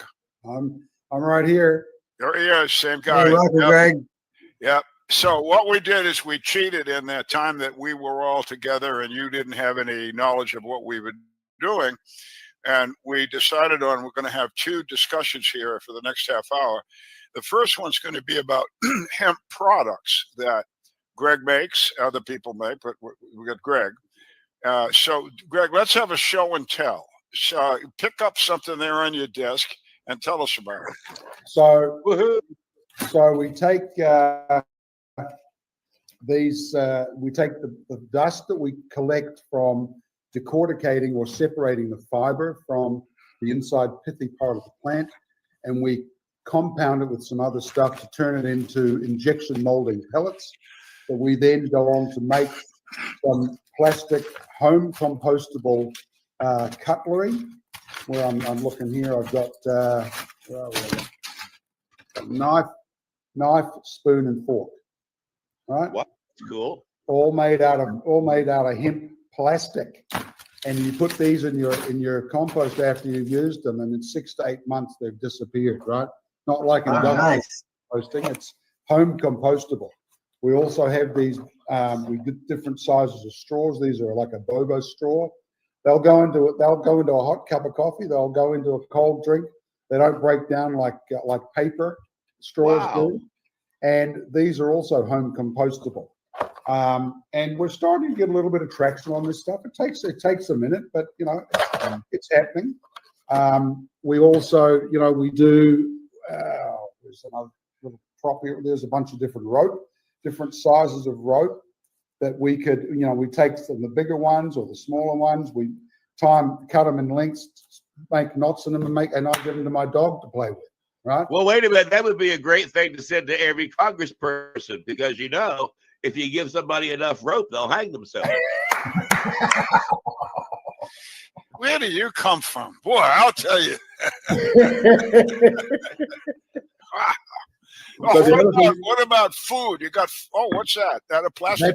That's a container, a takeaway container that we're working on. So is it going to collapse if I put food in it? No, it's not. No, it won't. Nope. No, it's strong. There's single use items, but all takeaway stuff is single use anyway. Yeah. So we're just, we're constantly doing R&D. I mean, when I first started down this long road, there were 15, 16,000 things that you could make out of hemp. Now we're like over 25,000 products that you can make out of hemp. It's just expanding and blowing up. And whatever. Well, I've got to ask this. I don't mean to interrupt, but I got to ask this because I've seen some biodegradable bum wipe. Do you have toilet paper? This paper is like the biggest thing that hemp is known for. We have rolling papers. So why can't we have toilet paper? And the answer is yes. We don't make it. We don't get involved in it. But yes, you can get some John Wayne toilet paper made out of hemp easy. Well, they're making it out of bamboo now, so why not hemp? Why exactly? Why not? Whatever we can make it out of, perceive, we can conceive. Yeah, CBD toilet paper will cool everybody's ass. You had some food product there or something you were showing me. So we also take the hemp plant and we extract all the cannabinoids out of it, and we have CBD, CBG, CBN, THCV. CBC, CBT, all the alphabet. I can dance to that. Do that again. That rocks. But I'm a rocker. What can I say? All this alphabet stuff we can turn into a mix and match and holistically put it together, and we're like a walking apothecary here too, because we're making stuff for get up and go. We're making stuff for sit back and relax. We're making stuff for daytime, cruising. You name it. It's all about health. Well, wait a minute. I was reading real quick there. That says syrup. This is a simple syrup because we make a concentrated syrup that we can add into food or beverages, and this is great as a mocktail mix, for example, that we can put into a non-alcoholic drink, and it and gives you have a buzz without the hangover. Is that syrup?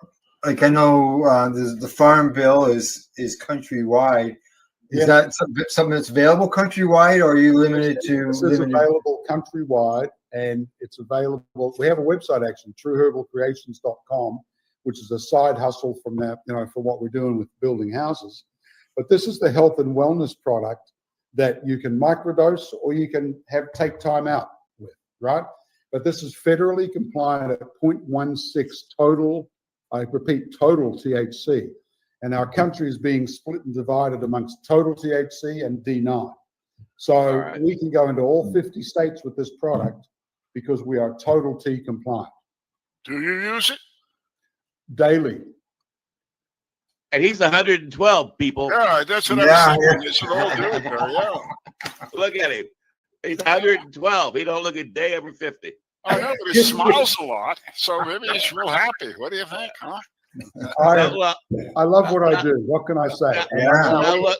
Now look, Greg, you were in Hollywood. People who didn't watch the first episode, you need to. Greg's great. You just go back and watch it. He was in Hollywood, and one of his friends did a little paper about 400 pages in length that Greg sat down and read. And that changed your life. That took you in a whole new direction to where all of a sudden you're building houses and making food and bringing in plastic products made of hemp. I mean, look at your path now. I mean, look at all that you've done with your life. Isn't that a little mind-blowing that from one paper, your whole direction changed in such a way? Yeah, it really is. I mean, I put it all down to this magical God-given plant, industrial hemp and cannabis. They're all related. They're cousin plants, and God put them here for a reason, you know. And we can, you know, our motto on our Hemp Tech Global site, hemptechglobal.com. You go there and you'll see food, fuel, shelter, health, jobs, and maybe even world peace. That'd be nice, wouldn't it? Yeah. Let's go to those houses again. As Casper pointed out, I'm a Navy veteran, 24 years of service. Casper did his Army time, and the TV network we're on, Citizen Green TV network, is very much veteran orientated. So what are you doing in that world? So as you can see the ticker going across the bottom about Hemp Town on Main. So I decided that, you know, with building hemp houses and providing the health and wellness and a pinch of happiness, whoever wants it, blah, blah, blah. I've done a lot of stuff with hemp, from the seed, infusing the roots into coconut oil to make a triplanoid, you know, topical. I mean, and then, you know, smoking the herb or whatever. Right across the spectrum, I've been involved in this wonderful plant. And we're living in a time of increasing homelessness. By the year 2030, we will see a huge increase in homelessness, because that's predicted the time when Social Security is going to basically be unfunded and run out. So we're working right now with a group called Joy Community in Medford, Oregon. Here, they're a church-based or a faith-based group, and they started a little a veterans, a senior community, I should say. It's a little micro village. And that kind of gave me the idea to get involved with building homes for veterans, seniors, and people in recovery. But homeless veterans, homeless seniors are on the rise because there's not enough government assistance. There's not enough being done for people that really need help. Mm-hmm. And we have the ability to build shelters or micro and tiny homes for people in need. At a cheaper rate than has normally been accessible, because you, Casper, mentioned earlier about the cost differential, bringing stuff over the ocean. It's got to cost more money, right? Per square foot, it costs more. Well, that equated to around 5 to 10% more compared to regular shitty construction materials, right? Right. With our Hemp Town on Main, I've been doing education on industrial hemp and building for many, many years. And on our main for-profit website, we actually have an outreach program for donations to our outreach industrial hemp education program. About 2 years ago, I set up hemptownonmain.org. I applied to the Department of Justice for an umbrella, like a sanction to be able to have this nonprofit. And my sanction was industrial hemp education. Now, that's a pretty broad and generic term. What specifically are we doing? Well, if you do the background dive on me, you'll see it's all about construction and all things industrial hemp and so forth and so on. So we got the nod, we got the rubber stamp, we got the 501c3 designation, which means 100% tax deductibility. And incidental to my education and training, when I'm building anything out of hemp, the materials and labor connected to that particular vertical, which is the hempcrete insulation of the walls, for example, becomes 100% tax deductible. The materials that therefore, based on your tax deductibility, wherever you're paying tax at whatever level it's at, you're going to get a rebate or tax saving for building with hemp, as long as your schoolie is there to help to teach you how to do it.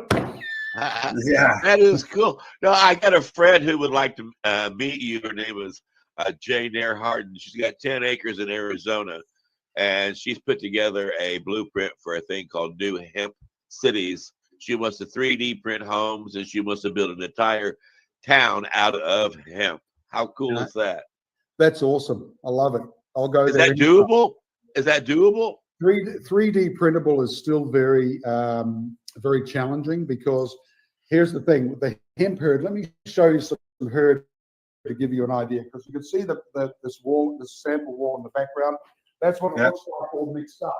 But here's the size of the herd that we're wanting to use is this size, right? So all right, that's the size of herd we want to use. You start throwing that with some lime and a little bit of water, just enough for it to stick together. You start putting that down after it's mixed down through a pipe and try and to put it into a building. 3D printing, you need a lot more water to do it. And those chunks get clogged. We've tried it and failed.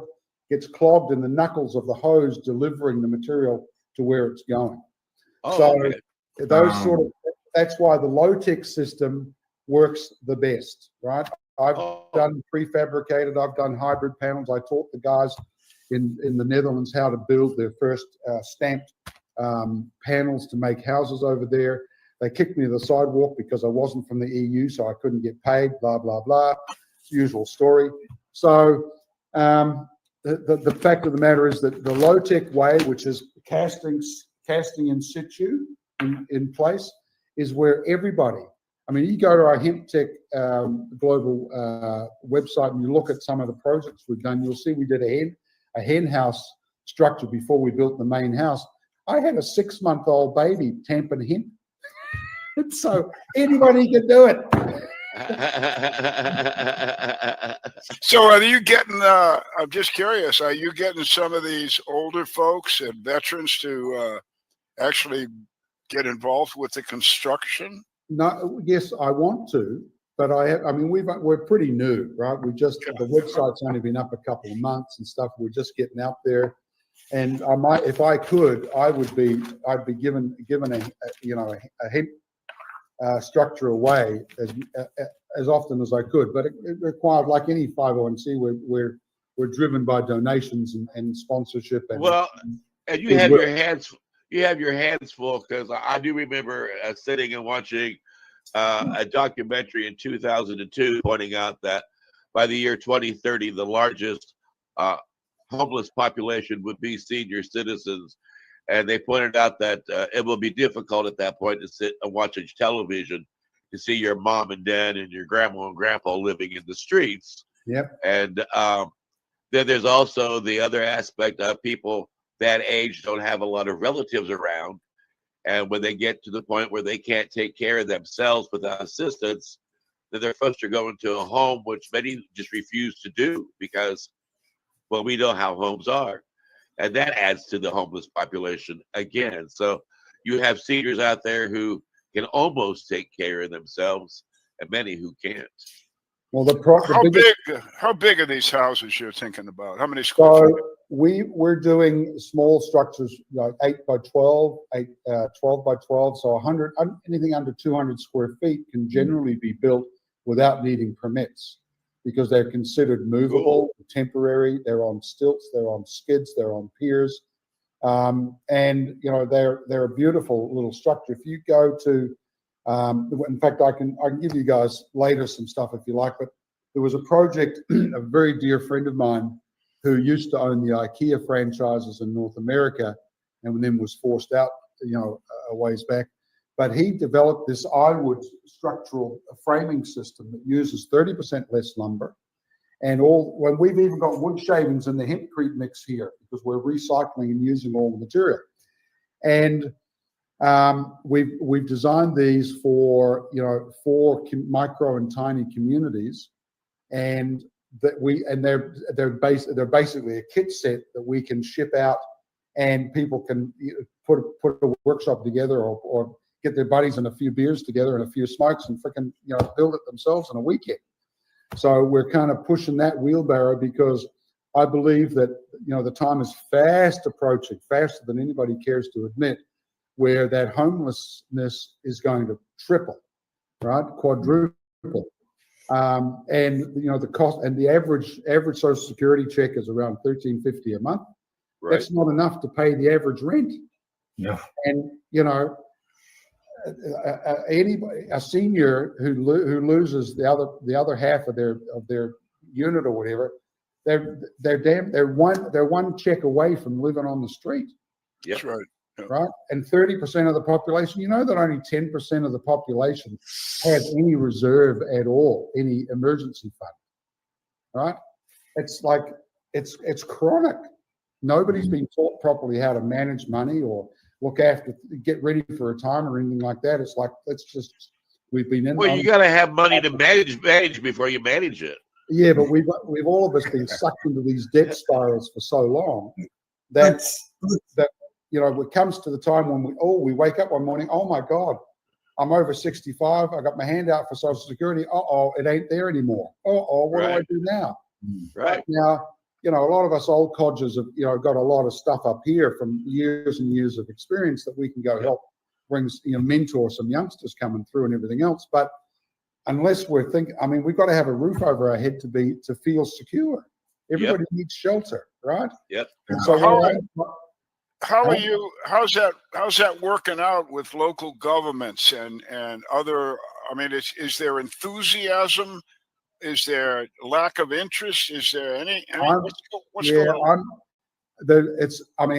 It's all very well to say everybody's interested, but a lot of people in government are all talk, right? Oh yeah. And it takes forever to get anything done. And I made a conscious decision not to go public money, not to go government money, to go private sponsors and donors, because when the government gets involved, they look over your shoulder and they keep telling you what to do.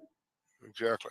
Well, it's because they care about you. They want to make you successful. I'm They from the love government. you. I'm here to help you. They are. They are. All right, we got a few more minutes. Forks and spoons and plates and houses. What else do you do? All the health and wellness as well. Everything. As I said, we do everything from the seed to the shelf. Right? We manufacture, we wholesale, we private label, we white label. We do everything for health, wellness, and happiness. And is that all in Oregon?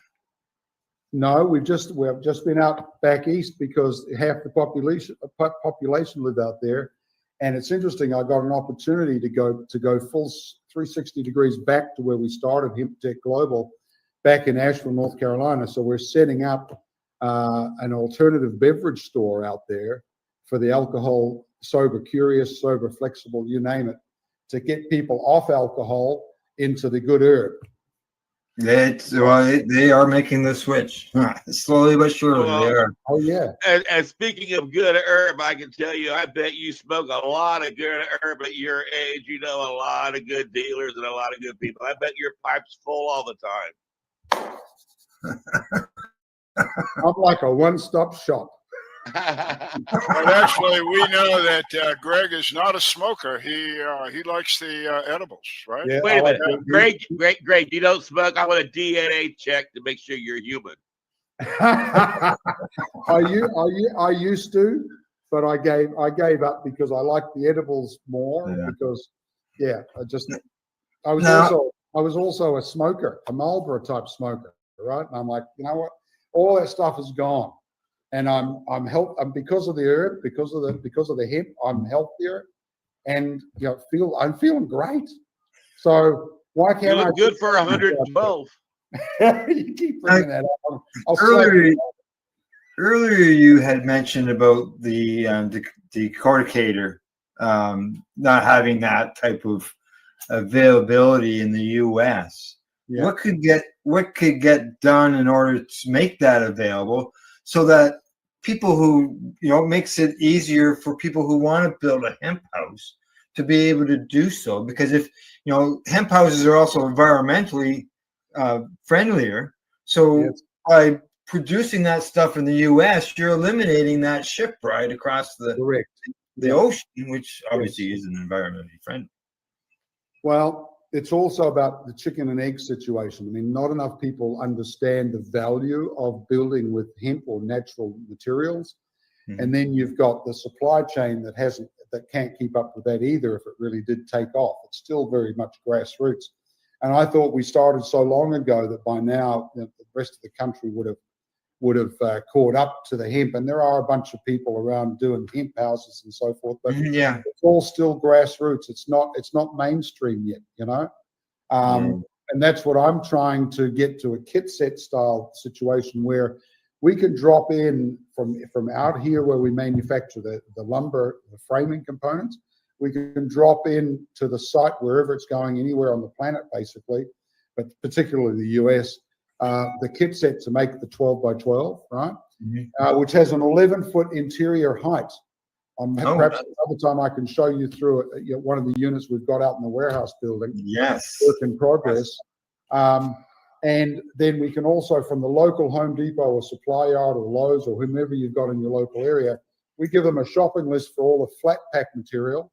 It comes right off the shelf.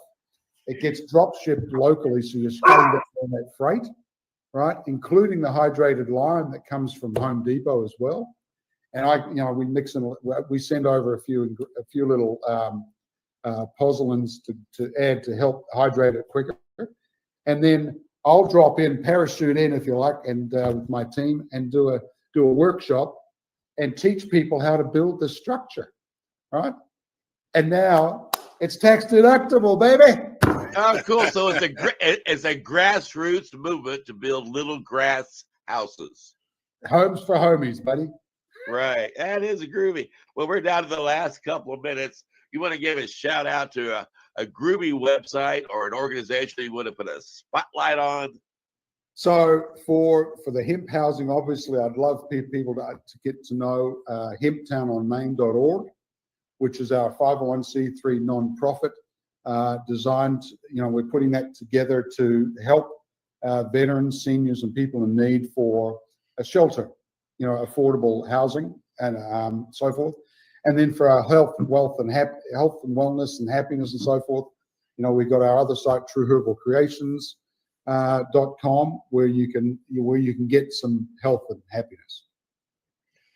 Thank you for being a guest on the big broadcast. I do want to have you back as a guest again in the future and have a joint chat with one of our joint friends named Harry Hemp. There you go. I know Harry. All right. Yeah, cool. Right. And Al Graham, I tell you, I love the work you do up in Canada. Your radio broadcast brings so much content that is valuable to the world. Thank you, Casper. Thank you for the kind words. And people can find us at paceradio.net, and you'll find psychedelics as well as cannabis broadcasting there 7 days a week. And Al Byrne, I want to let you know, even though I went to public school, I was able to read your book. It took me a minute. You got some big words in there, but I was able to figure them out with the help of Wikipedia. You want to let people know where they can find it? Everywhere. Yeah, if you can buy a book somewhere, Amazon or Thrift Books, any kind of a book place, they'll have that book. I would like to point out that my joint house, Al Graham, while his address is radio, he has matured. And over the last many years, he has video there as well. So it's really Pace Network, but that's a formal address. And my personal thank you, Greg. Been very interesting conversation. You're a great guy to have do interviews with because you're just full of so much good information. And thank you. I appreciate it. You're welcome, guys. And I want to thank all of you out there for tuning in to the big broadcast. Please remember to go to timeforhemp.news and get all your free downloads. There's a lot of groovy things there you can pick up for free. I also want to say thank you to all the veterans out there who are watching for serving this country and protecting our freedoms. My heart goes out to the families of the veterans out there who have never made it home, and we will never forget you. And we truly do love everybody who has made it a point to dedicate their life to protecting the freedoms here in America. And we want to thank you from everybody here at Time for Hemp. Look at all that money. Yeah, the money that they've spent. Take another look and take some time for him. Don't cut trees for paper, 'cause it hurts the environment. Stop deforestation, yeah, it's time for him. Well, an acre of hemp makes 20 barrels of oil. No need for pesticides to poison all our soil. People got no food, they got no clothes, they got no rent. Well, it's time for hemp. Throughout us history, hemp has been used, no mystery. Hemp was legal to pay your taxes for more than a century. Check your faxes. The founding fathers made sense to me. It's time to grow hemp legally.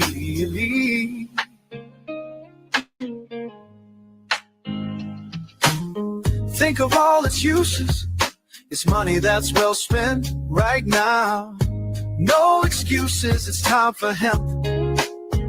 Sustainable green industry, that's our intent. A better place this world will be. It's time for hemp. Fueling food and clothes and soap. Housing cars, your car's no joke. Henry Ford built a car of hemp. It's time for us to do it again.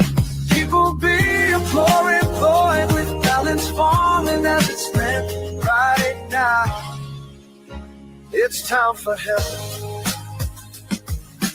Hemp is a true necessity for the wealth and protection of this country. Thomas Jefferson spoke those words. He knew the value of these herds. It's time to lift the hemp band. It's time to make a strong stand. Yes, we can. I know we can. We can make a difference. Yes, we can. Just like birds of a feather. Yeah, the money that they spend. Take another look and take some time for him. Don't cut trees for paper, 'cause it hurts the environment. Stop deforestation. Yeah, it's time for him.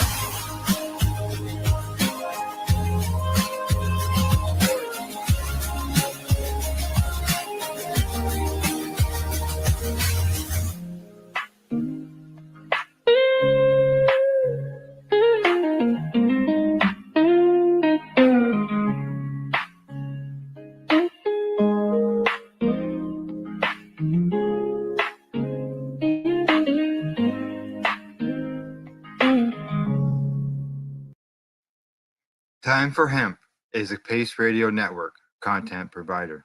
You're listening to the Pace Radio Network here at paceradio.net. The opinions of the individuals during this broadcast are their own and may not be the opinions of their group or other organizations they may be involved with. All medical advice during our broadcast is not a medical opinion and should be checked with your medical physician.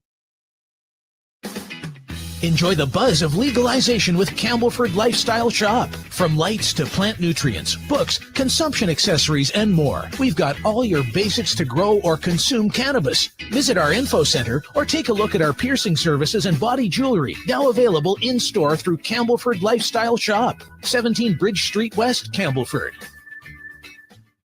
Limestone City Hydroponics is Kingston, Ontario's hydroponics shop.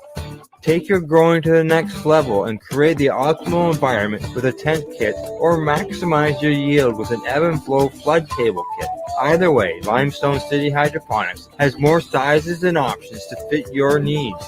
Are you looking for the power of the sun that adapts to your budget? Then look no further, as they have professional grow lighting. They have indoor grow systems that are easy and cost effective with many options to fit your living space and lifestyle.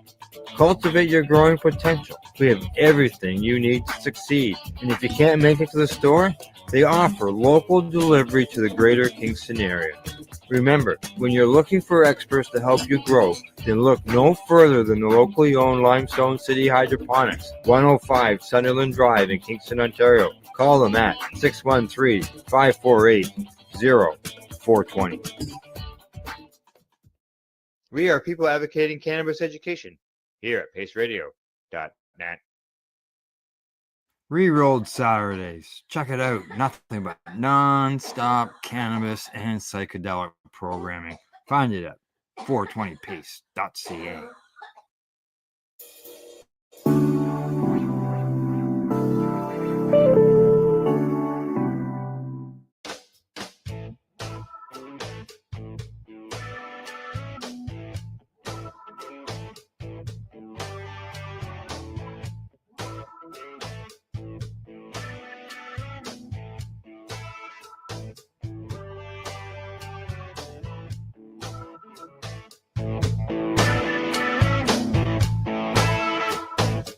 Hello, everybody. Welcome to glass blowing today here at the workshop of the Apple.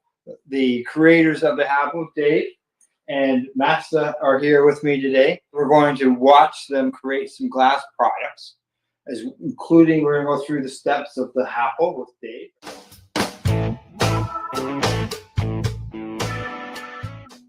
For example, like, not quite roundish looking balls that can't be called oranges because oranges are circular. So you're reduced to looking at it going, you know what? It's kind of a pear. No, you know what? It's an apple. It's an apple, right? Right? Because guess what?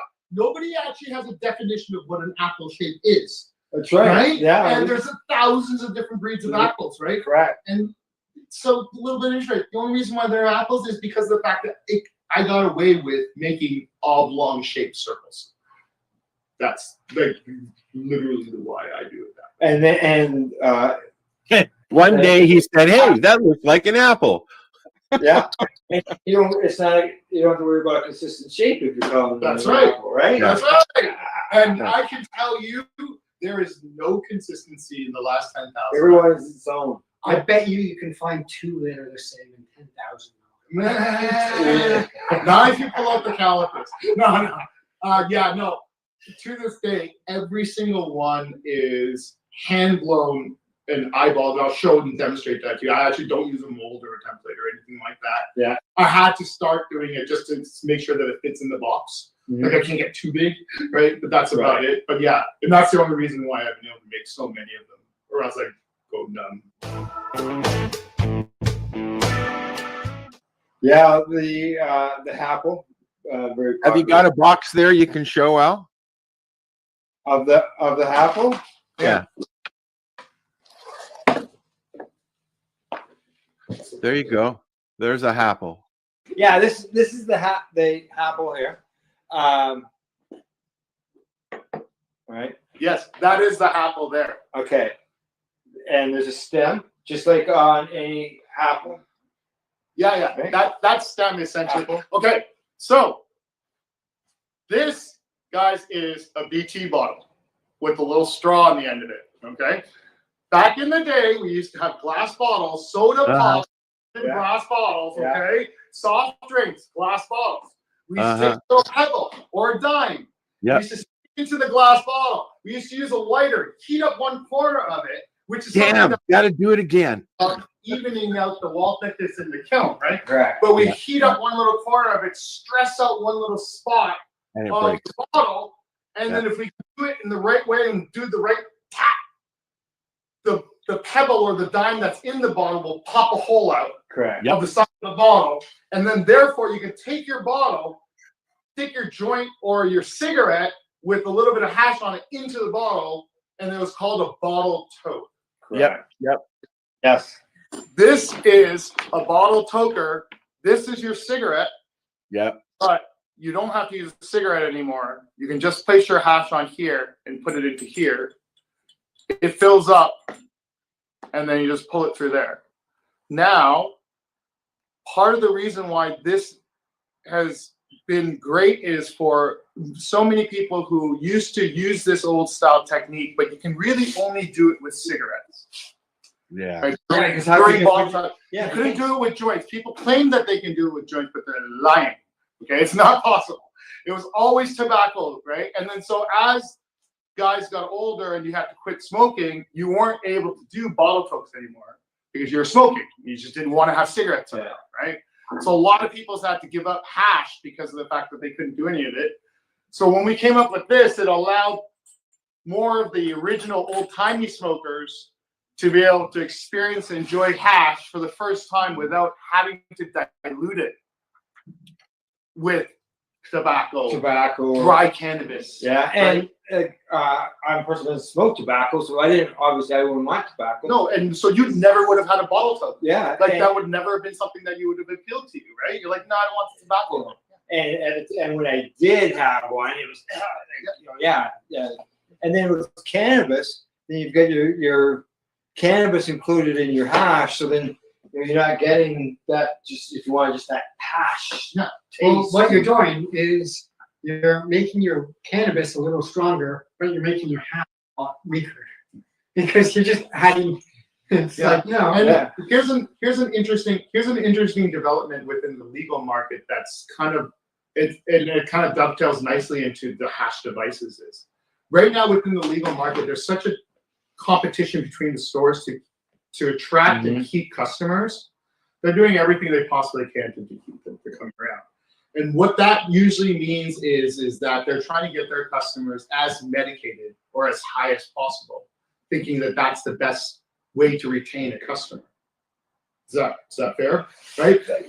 Some people THC is the main thing, correct? Yeah. For some people, yes. So with something like this, we want to be able to provide them with a device that by the time they start smoking hash, they're already moved past dry flower, one strain at a time. They've moved into the pre-rolls, which are infused. Yeah. So the pre-roll dry tobacco or dry cannabis infused with this, infused with that, laced like dusted with this and that. Yeah, and yeah. Right. The kiff. Well, the whole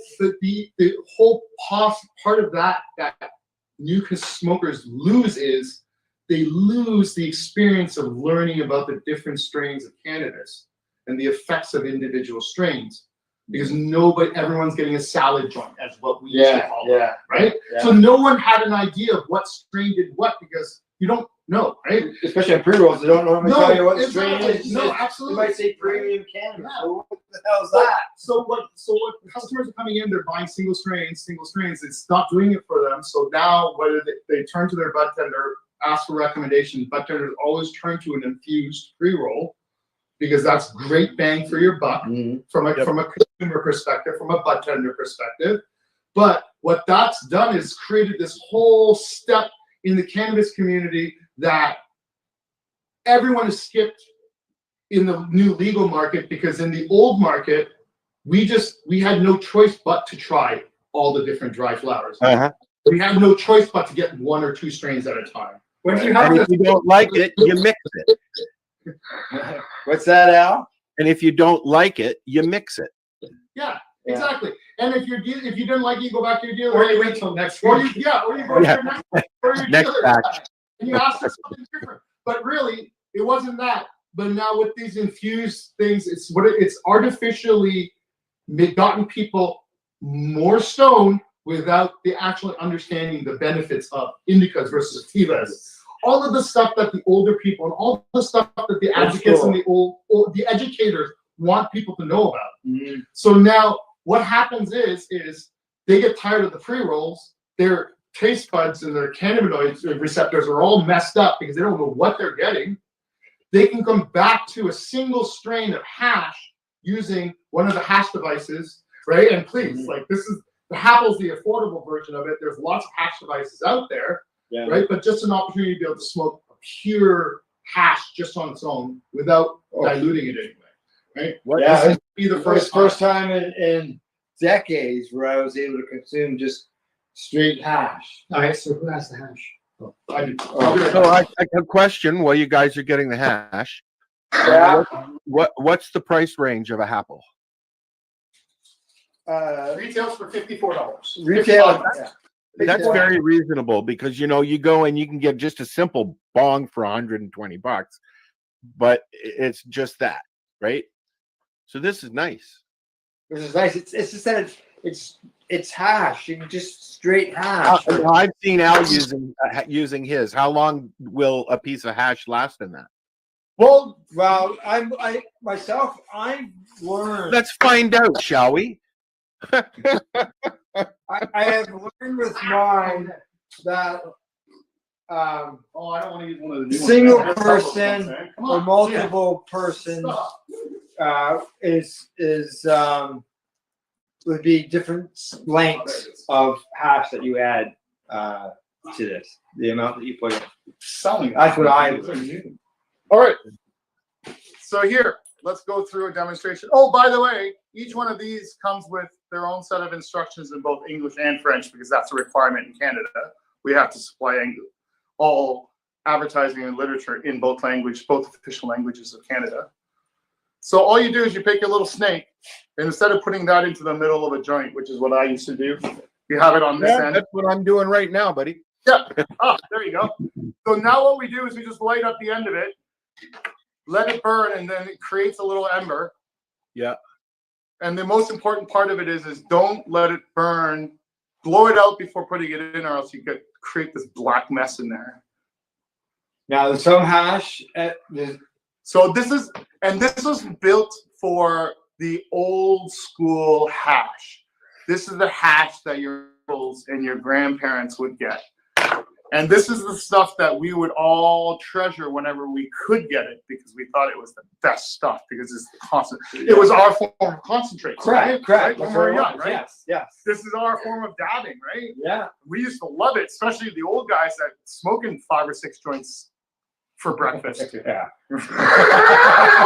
So anyway, so Al, as you can see here, it's brewing, it's filling up in this chamber. Once I get to a point where it's filled up to enough for my lungs, Yeah. it up, kick a little bit. Because you can just suck sip it, out. right? Yeah, and then just drink You it out just of the sip straw. And then Yeah. I put it back down, pulling it in, draws fresh air through it, so that way it's reloaded, reset, refills itself. If I forget about this, usually happens about the 4th or 5th one of them. I get that. After I've forgotten about it, it'll put itself out and it'll snuff itself out. I've anecdotally heard that this is a very efficient way to smoke your hash and consume your hash because very, very little wastage. And it's You know, personal. it's It's all personal, really but you can share it. You There you know, go. it's like a drink. It's personal Yeah. size, but you can share it around the room. I have a student glass, and you can share that for hours on end. Right. Yeah. And then and that's it. So when it comes to the amount of hash that you put in there, being that it'll go out Eventually, yeah. and relight it. And then you relight it. Yep. Yeah. No, I just put a big long snake into it and just forget about it. Like and then I'll pull on it and then, like I said, 2 or 3 of those, and then you forget that what you were doing or what you were smoking. Not Oh yeah, you don't smoke. Not really. No, that's right. Yeah. He doesn't share with his underlings. I think a joint smoker would like that. What's that, Al? I think a joint smoker would like that. Oh well, yeah, I smoke joints all the time. There you go, Master. I'm gonna drop that into there for him because he's a special one. Oh, he needs the fresh one. Of course he does. He's master. Well, look how beautiful that waterfall is. Yeah. It's yeah. That's one that didn't cost quality insurance, by the way. It's all right on the side. But those are nice. If you've got five or six people sitting around and you got 5 or 6 people or 6 of those, you can just share it, but not share it. Yeah, and my whole idea with it is why share it when you can all have your own? And to your point with the party size one, any bigger than the chambers that we make is too big. Too big. The smoke, Yeah. the hash smoke just gets stale and old, right? Like that old bomb smoke. Don't make sure you clear it out. Yeah. Right. You know what we're doing, right? Same thing, right? right. Like, oh, look at that. So, That's super cool. Look at that. Look at that. Look at that. Look at that. Look, that's hash smoke. Hash smoke falls. And this is why you should clean your apples. Wow. Oh, hey. For your audience. Hey. For your audience. Okay. All I highly recommend that if you drink coffee, get one of these things and you fill this with ISO. Yeah. Right? And then when you're done with your apple for the day and night, drop it in there, close it up. And when you wake up in the morning, pull it out and you give yourself a little rinse in the water, and then you have a brand new apple for the day. Right? It'll always be clean, right? And then you just keep the lid on this, and then your alcohol will never be. That's really a cool idea. There you go. A tip, a Dave tip, an official Dave tip. Dr. Martha Stewart.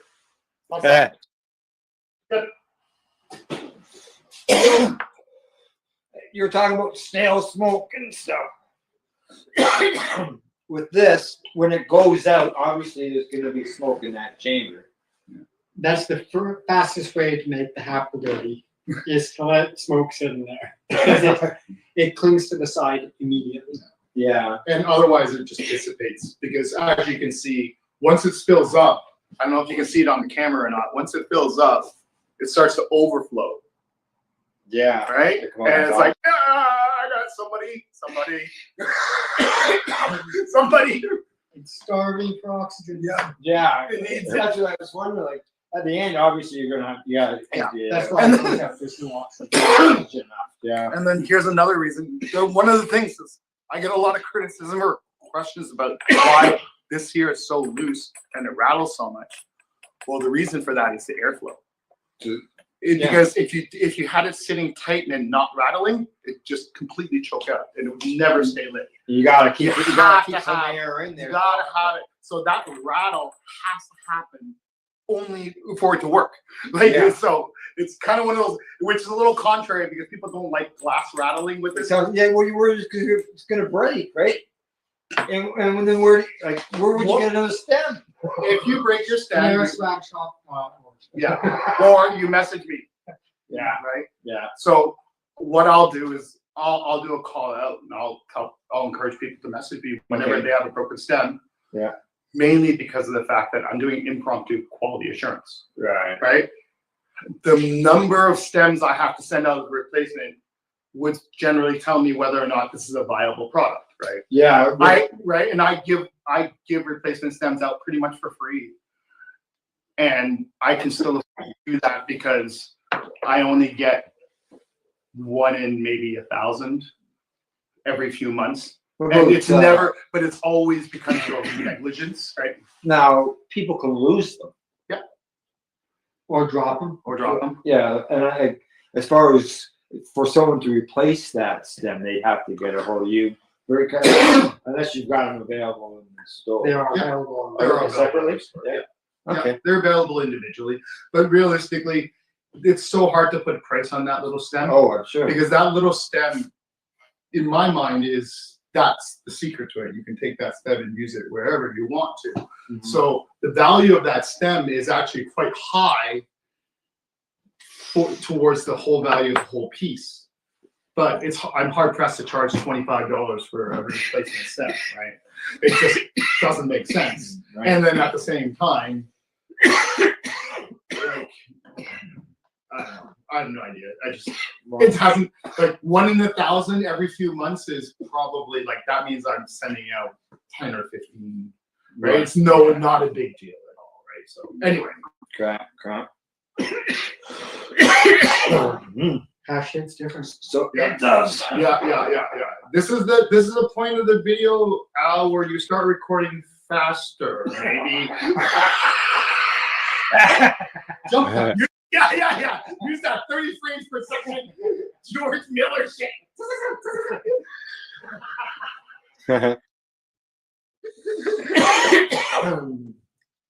Now let's see where else we can go with this. As far as so these are available. Take them off now. So as far as the retail stores, they could be available are they just available in Ontario retail stores? Everywhere, so right across the country. Yep. So for people to go into the stores, see if they're there, ask if they're not there, and maybe they'll bring them in. I have a question. Can you bang a nail in with a apple like you did with the Other thing? Sure.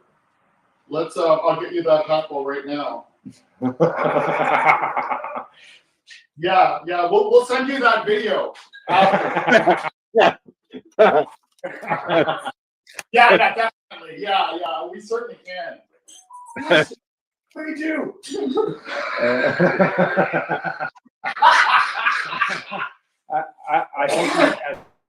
I think he's looking for one. Oh, maybe. I know that I've taken my Apple on the road with me quite a few times. So, what's that?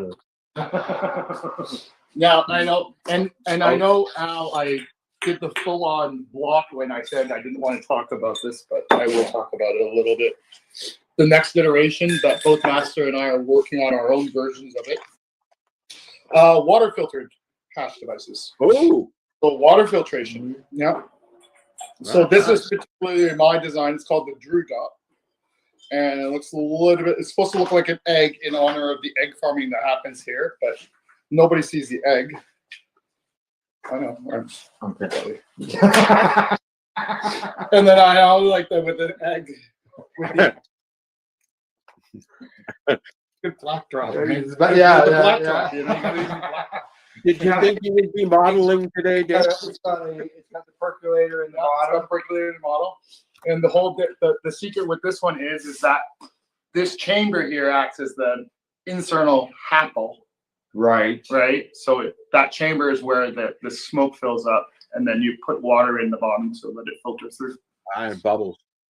Yeah, I found it very smooth. Yeah. Yeah, we were trying it. Yeah. Well, when I received it, I waited 5 days before I used it.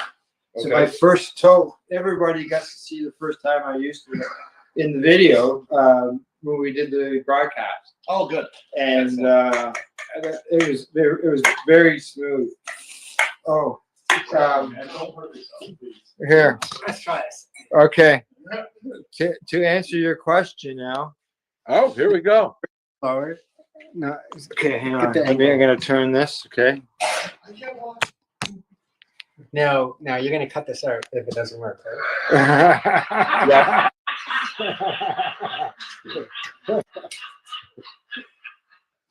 You just cut it out yourself.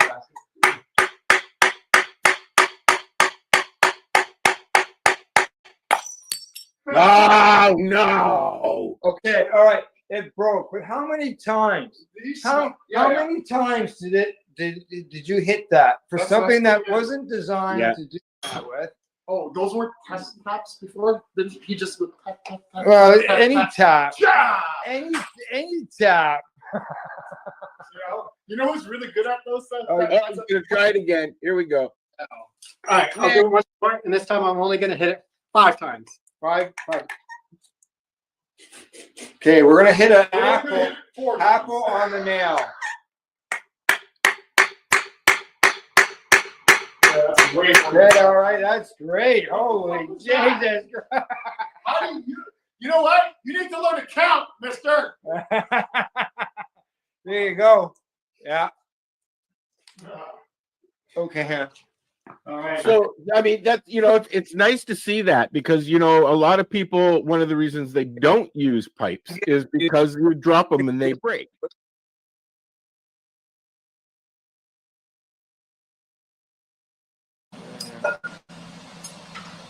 So this tube is for the HAPL body. That tube is for the mouthpiece. And this glass rod here is what I make the stem with. Cool. They come in 5-foot lengths. And we get them from Nortel Manufacturing in Markham, Ontario, Scarborough, Ontario. What I've got is set up a section of the tube. I take one of the long tubes and I break it in half. So I use half a section at a time. I plug up one hole on it. I put a mouthpiece on that.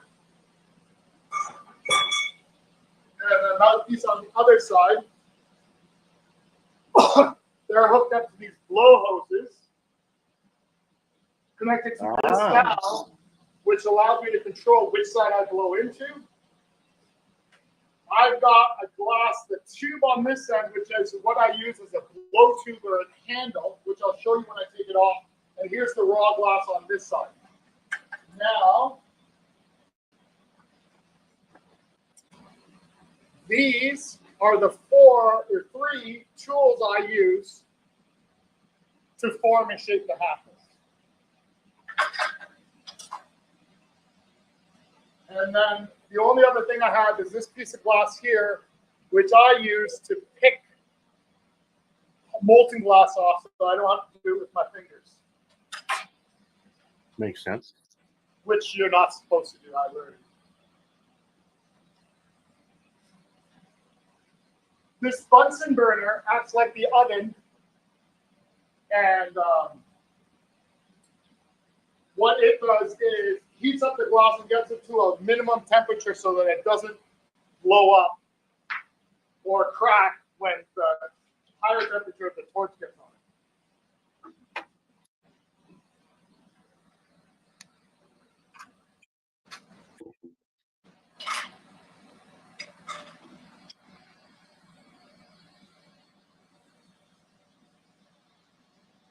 First thing I've done is open up a hole on this main tube so I can connect it to this smaller tube. At this point, the glass is heated up enough, so I'll turn the Bunsen burner off. Connect 2 pieces of glass together. Once it's fused, I'll puff into it to make sure that it doesn't collapse on itself.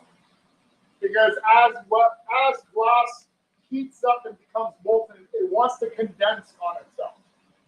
So it's always collapsing. So one of the things I'm doing with the blowing into the blow hose is keep it from collapsing and closing itself off.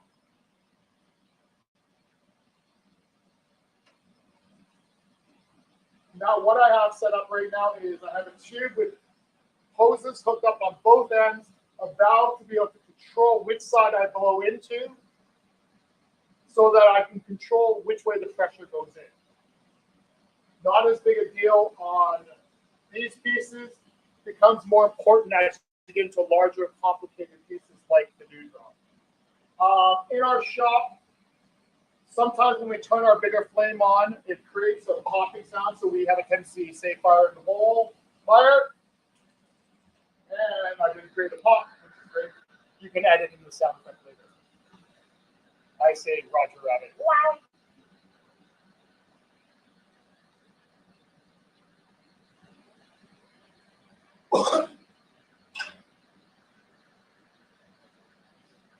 So now what I'm going to do is I'm going to heat up a section of this glass here. And you'll see here I have a little template that I've taped here. And my template, you'll notice that this tool is the right width for the length as well as the width of the handle. So I look at that, make sure that this thing is still the same size. I do this every time because for some reason I'm worried that this tool will change size.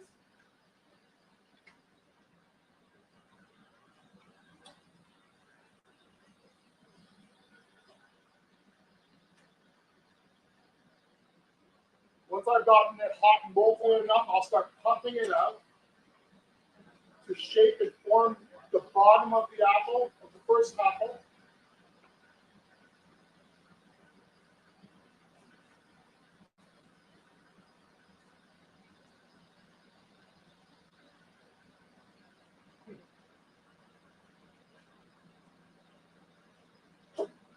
Yeah. Right there, yeah. You want to slide that on now if you want to. Yeah. It'll help to cut that glare out a little bit.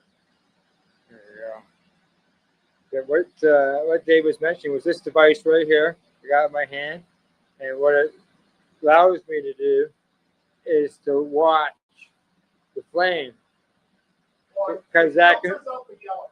Filters out the sodium. yeah, which can be end up where you get. Well, I guess it's not like a welding flash or anything. Yeah.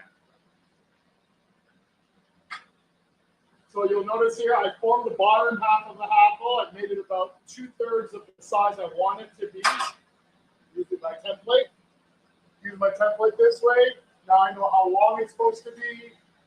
I've got that section there earmarked out for this particular apple. And then now what I'm going to do is heat up the whole piece.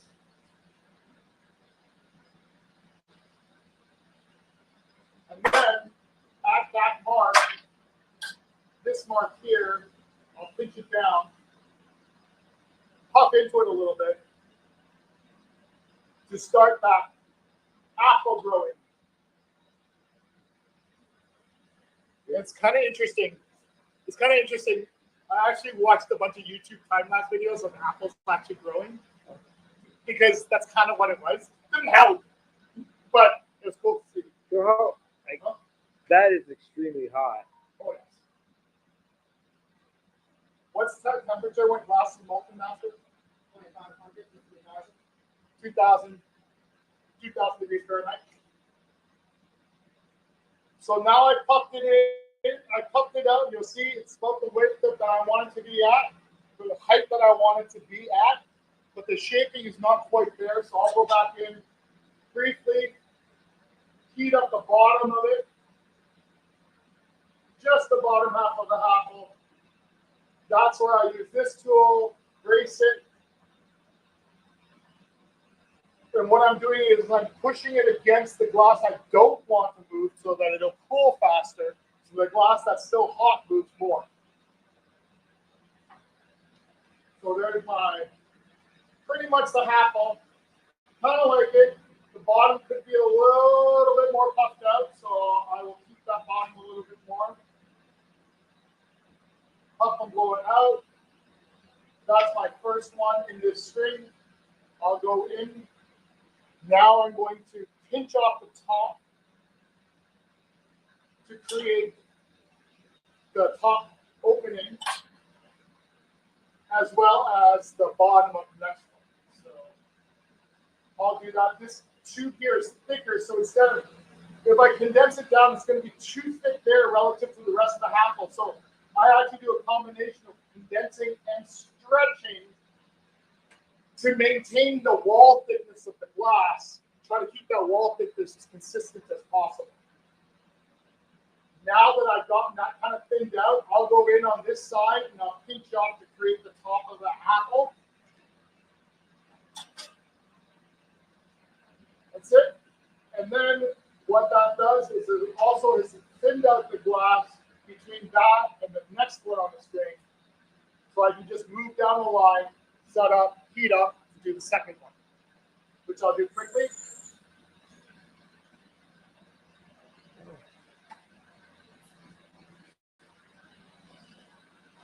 See it swelling as I watch it through this lens.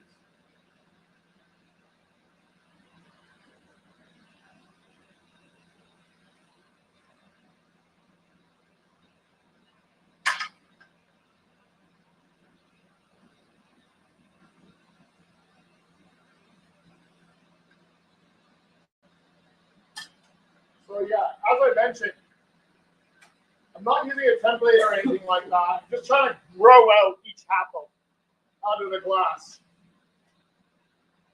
And I only do it this way just to keep it interesting. It would be faster and easier if I used a template, but this is what's been making it somewhat interesting for the last 10,000 tries.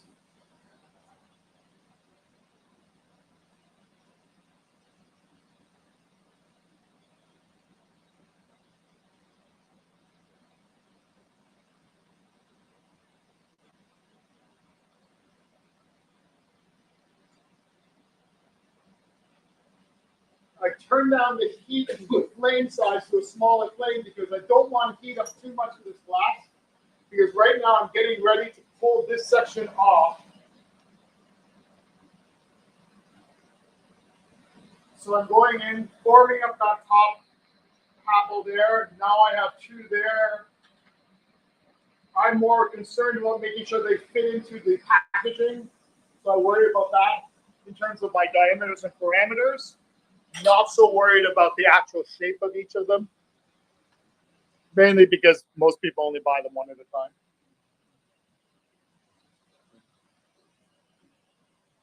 And as I said, I challenge anyone to find 2 apples. The same. No, the same. Now, what you'll notice I just did there was I really thinned that out, made it nice and thin, and pulled it apart so that when I rip it off and separate the 2 tubes, there's minimal amount of glass that's there. I'll do the same thing here. This is something that Master has asked me to do, which is to thin out that section in between the apples so that when he's working by hand, it'll be easier for him to separate out. Whereas I'm working on a machine, and essentially it allows me to take coffee breaks. Or dad breaks. So I've gone in and I'm trying to thinned out that as much as I need to, so that way when in the next stage when they're removed from the string, it'll be easier to cut. Finally, I'll go in on this end. I'll keep this section up here. I'll let that condense down. It's 2 bottoms against each other. 2 top. Well, no, that's the bottom. Oh, okay. See? Apples.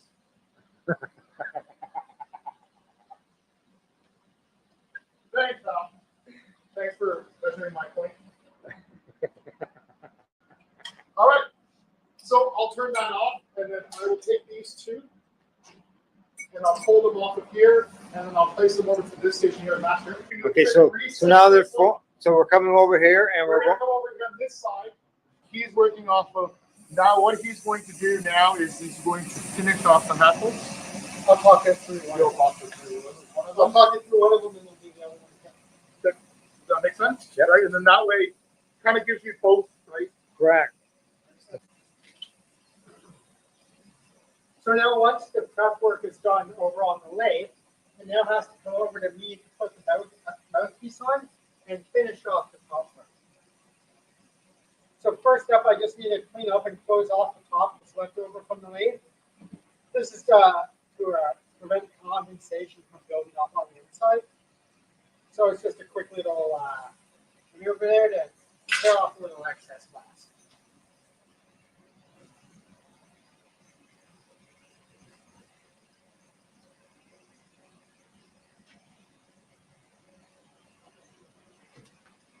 Flowing into the glass, I pop the hole out there, and they're using graphite. I use it to open the hole up to be the exact same size as the 12.7 millimeter tube that I used to attach to it as an mouthpiece.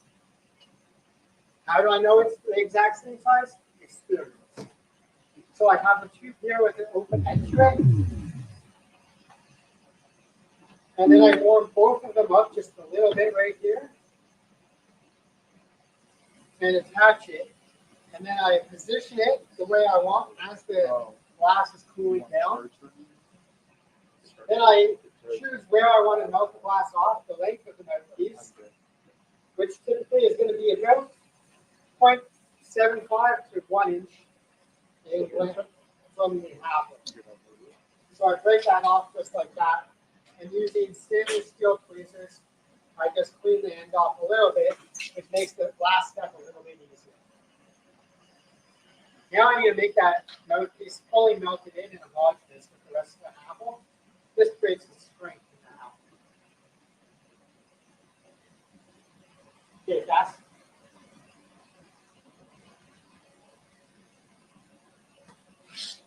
so I'm going to use a hand torch just to get the heat precisely where I want. Because I don't need to heat very much glass here. I just need a very small section at a time. And I'm just going to work around slowly. Get it all melted in. Getting tiny little puffs between heats to put the glass to the position I need it to be.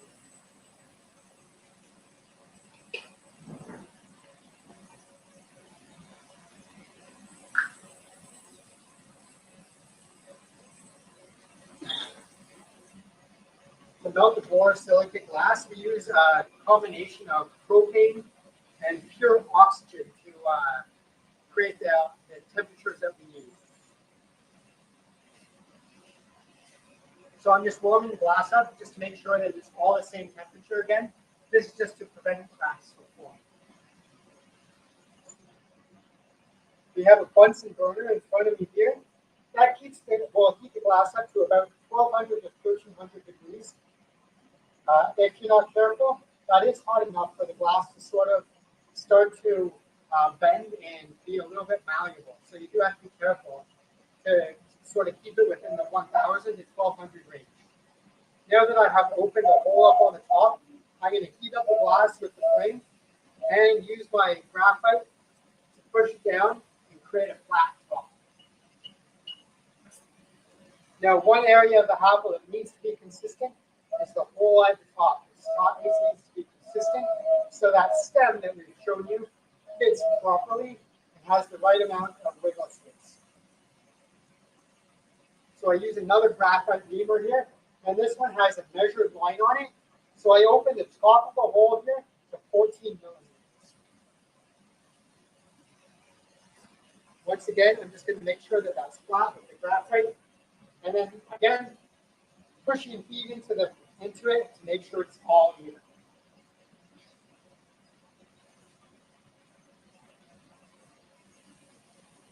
Now, what I need to do is open up the mouthpiece and make it functional. So to do that, I'm going to heat up a different piece of glass. It's in my right hand now. I'm going to get it to be molten hot, whereas the glass that's in my left hand is going to be technically cold, but really it's going to be like 1000 degrees. But compared to the 2.5 or 3000 degrees that this side was, this side was cold, relatively speaking. So now I'm going to allow that heat line to dissipate, which will create stress and allow me to snap it off in a very nice, clean way right there. Now, if I just left that, it would have been razor sharp. So a little bit of flame goes a long way. Now, once again, bring heat in, introduce it to the glass, bring it all up to the same temperature. And then when I'm ready, I'm going to use tongs covered in Kevlar to hold the piece of work and melt it off. This is why the step that Dave took earlier for me is so important. I'm not able to manipulate the glass very effectively in the tongs, so the less amount of turning that I can do, the better off I am. Now I need to make the bottom flat, so I'm going to spin it around, and once it's all hot here, I'm going to once again use graphite to bring it down and flatten it off.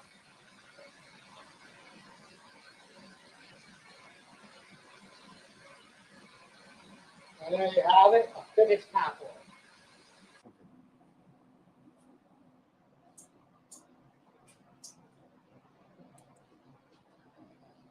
Nice master. I'm going to go through making stems. Here's that long piece of rod. 8 millimeters in diameter is the one I like to use for the stems for the apple. Just going to break this down really quickly in half. So a little bit more manageable for my short little arms. First thing I'll do is I will heat up the corner and I'll push in the Maria, which is the circular lump that acts as a stopper. So I'll get a section of it hot like this and molten, pull it out of the flame, and then I'm squeezing it together to make that rounded disc. Okay? Second step after that is I will take and pull off the end that I'm going to form the little wedge side of it where you attach your hash. And what I'll do with that is I'll rip this off, set this aside for the next one, use my handy trusted butter knife that forced my wife to have to buy a whole new set because she was missing a butter knife. And I'll just take it and I'll press in that little wedge in that, or as has also been described, a little butt crack. And that little butt crack there will sit in there. Heat it up a little bit just to quickly even out the temperature on that switch hands, place this, have these tongs here. I bent them, especially made them so they'll grab the piece. I will heat up this end, which is the end side that I will use, and press into a leaf. And it turns out that Master had bought this little neat pair of tweezers that have a little pattern on them. And I've been using these for every single apple stem. Take it, do a half step, and that squishes it up to form that leaf pattern. There you are. Set that down, and then I have to make 10,000 more of those. And Awesome. Awesome. And that's the steps to making an apple.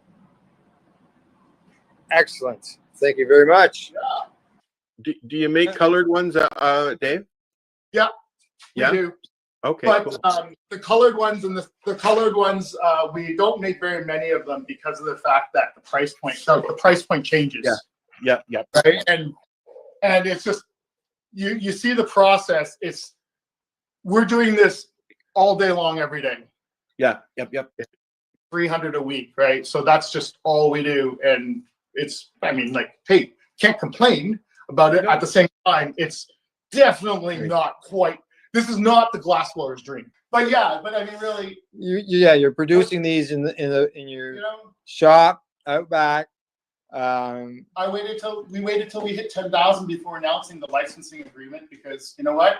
At 10,000, I think I'm allowed to do whatever the fuck I want. You sold 10,000 then. We've made way more than that, but we've sold out the door. Correct. 10,000. That doesn't even account for Master's hash kettles and hash languages. We're only talking about the nugs apple. Right. We're not even talking about the apples before the nugs. These are strictly just the ones Just for the the apple. Just the ones for the overlord, right? Which is wonderful, right? Mhm. Love them. I love my overlords very much. Yeah. Overlords. And as we haven't really mentioned, as you can see, you can use, well, this is the dewdrop. You can use it as an e-nail. With an e-nail. That's Abri. Yeah. And the point of the dewdrop was to provide that option for the consumer who doesn't dab very often. Right? It's for those people who prefer hash, prefer joints, but they'll do the occasional dab and things like that. That's why we built this, and that's why we released this, is because we want to give that option to people without having them having to outlay a lot of money. Now, did I see a video as well that you can do hash in there? Yep. You can do dabs. Yep. Now, did I see you put a banger in there as well as a bowl? Yeah. For smoking herb? Yeah, but sure. But I argue you're going backwards. Sure, you can smoke flour out of this thing. Oh, why? When you can smoke hash. But it's the multi-tool. It's the Swiss knife. We're trying to make it to be that way. Yeah. Right? It's just a daily driver. But most people have a preference. Right? They have their preference on how they like to consume. And the whole idea, as we talked about earlier, about the idea about glass being one of the cleanest delivery devices for cannabis, or for really a lot of things, right? For anything, really, right? We're really hoping that this the Drew drop is going to be something that gives that person their regular option, in addition to all of the other things for once in a while, right? Because very rarely do people smoke flour, hash, and dabs out of the exact same piece. Well, the taste is really weird. It tastes really weird. If you're doing it in a vaporizer, especially some of those old style ones, that was a mess. Right, it's a mess, and so therefore, right, so that's why I'm like, no, you don't want to. Yeah, this gives you the base. People have to have their own adapters. Is it the ideal dab rig? Possibly for the right person, right? But there's so many different designs out there this is really just meant to give, like, you know what? In a pinch, here you go. This is your daily drive. We would. Yeah, it's your daily smoker. That's what I was going to say. Yeah. Right. Right. It's going to retail for $100. It's a bigger investment than the Happel is, but with the water filtration and the fact that you can use it for any form of consumption, we're hoping that that'll justify the pricing for it. Yeah. Right. And really, like right now, the last thing people need is a fancy marble on the side of it that they don't need to get high. Okay. Well, guys, I'd like to take this opportunity to thank Master and Dave for allowing us to come here today in order to film you guys doing your work, as well as learning all the history behind the Happel and how to see how the Happel is created. We really appreciate you allowing us to come in here today, film you doing your thing, what you love to do. That's blowing glass, answering some questions, and you know, you've had a great success, and we wish you continued success. Thanks so much. Thanks, Els. Al, you got anything you'd like to say? Enjoy.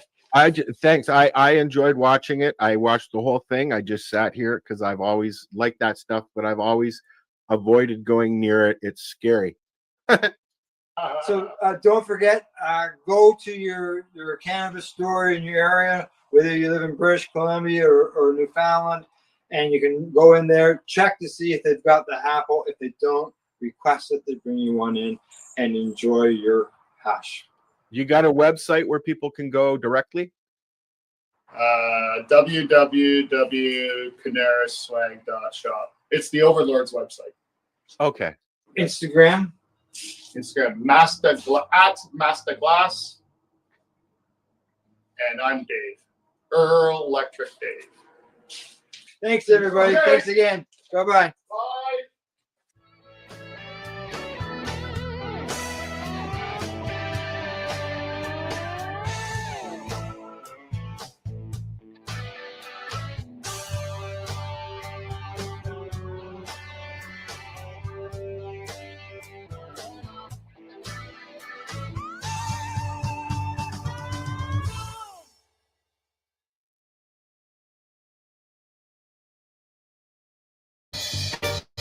You're watching the 420 Pace, found at 420pace.ca. Right. Wow. So that was in 2003. So we got the video, and that was intense, Yes. and you know.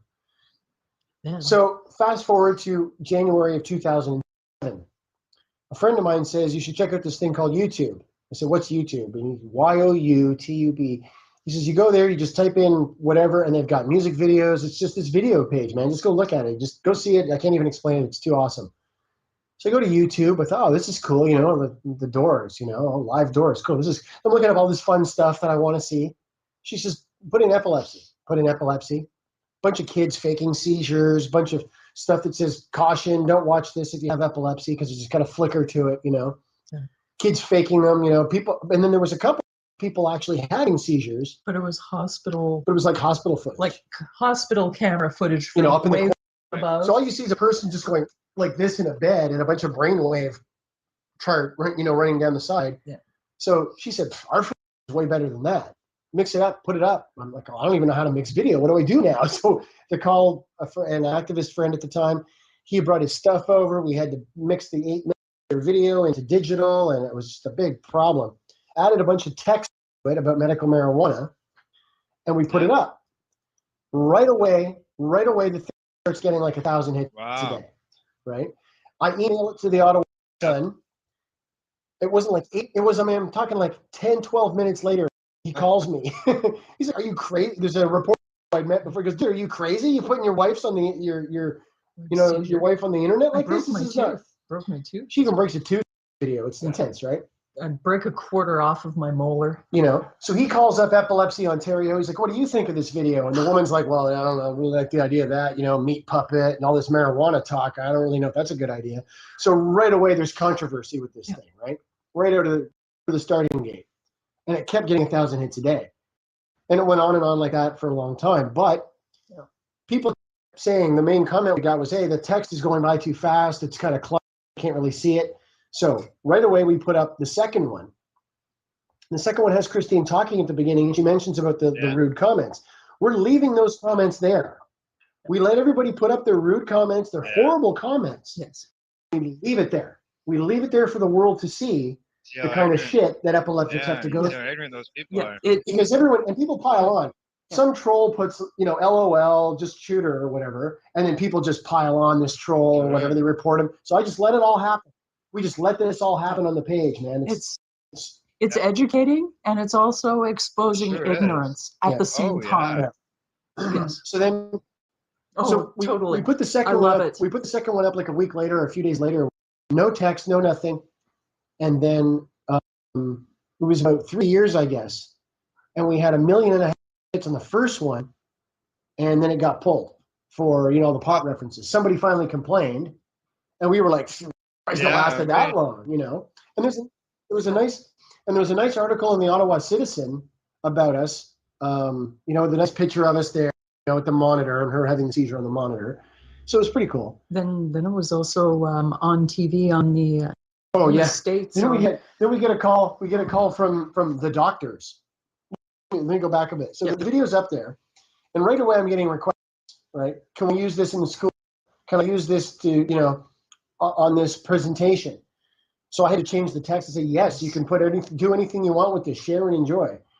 And we got emails from a doctor who ran the hospital part of a prison, and they said they wanted to use that footage to teach, so that they could distinguish real seizures from fake ones in prison, so to help save people's lives and reduce the danger. He's trying to fake a seizure and injure a guard or whatever. It goes both ways. So there was that. I've had young people, like as young as 15, saying, I'm doing a presentation in school about epilepsy, and right up into professors teaching at university level saying, can we use this footage in our class? So after I changed the text on the page, the accompanying text of the video, there's nothing on the video, but you read the text with it. It says, this permission, do what you want, download it, share it, copy it, spread it around, so it could be getting used in all kinds of places. Then we got a call, an email, and a guy says, months ago, a friend of mine, his dog had a seizure in front of me. I said, what the hell's going on? He said, dog's having a seizure, right? He's got epilepsy. So I look it up. I saw your video. You're pretty instructive about how to take care of the seizure and everything. He says, well, the other day somebody comes into my place of work and has a seizure. Everyone else just freaks out. What to do? I might have saved the guy's life. So that happens.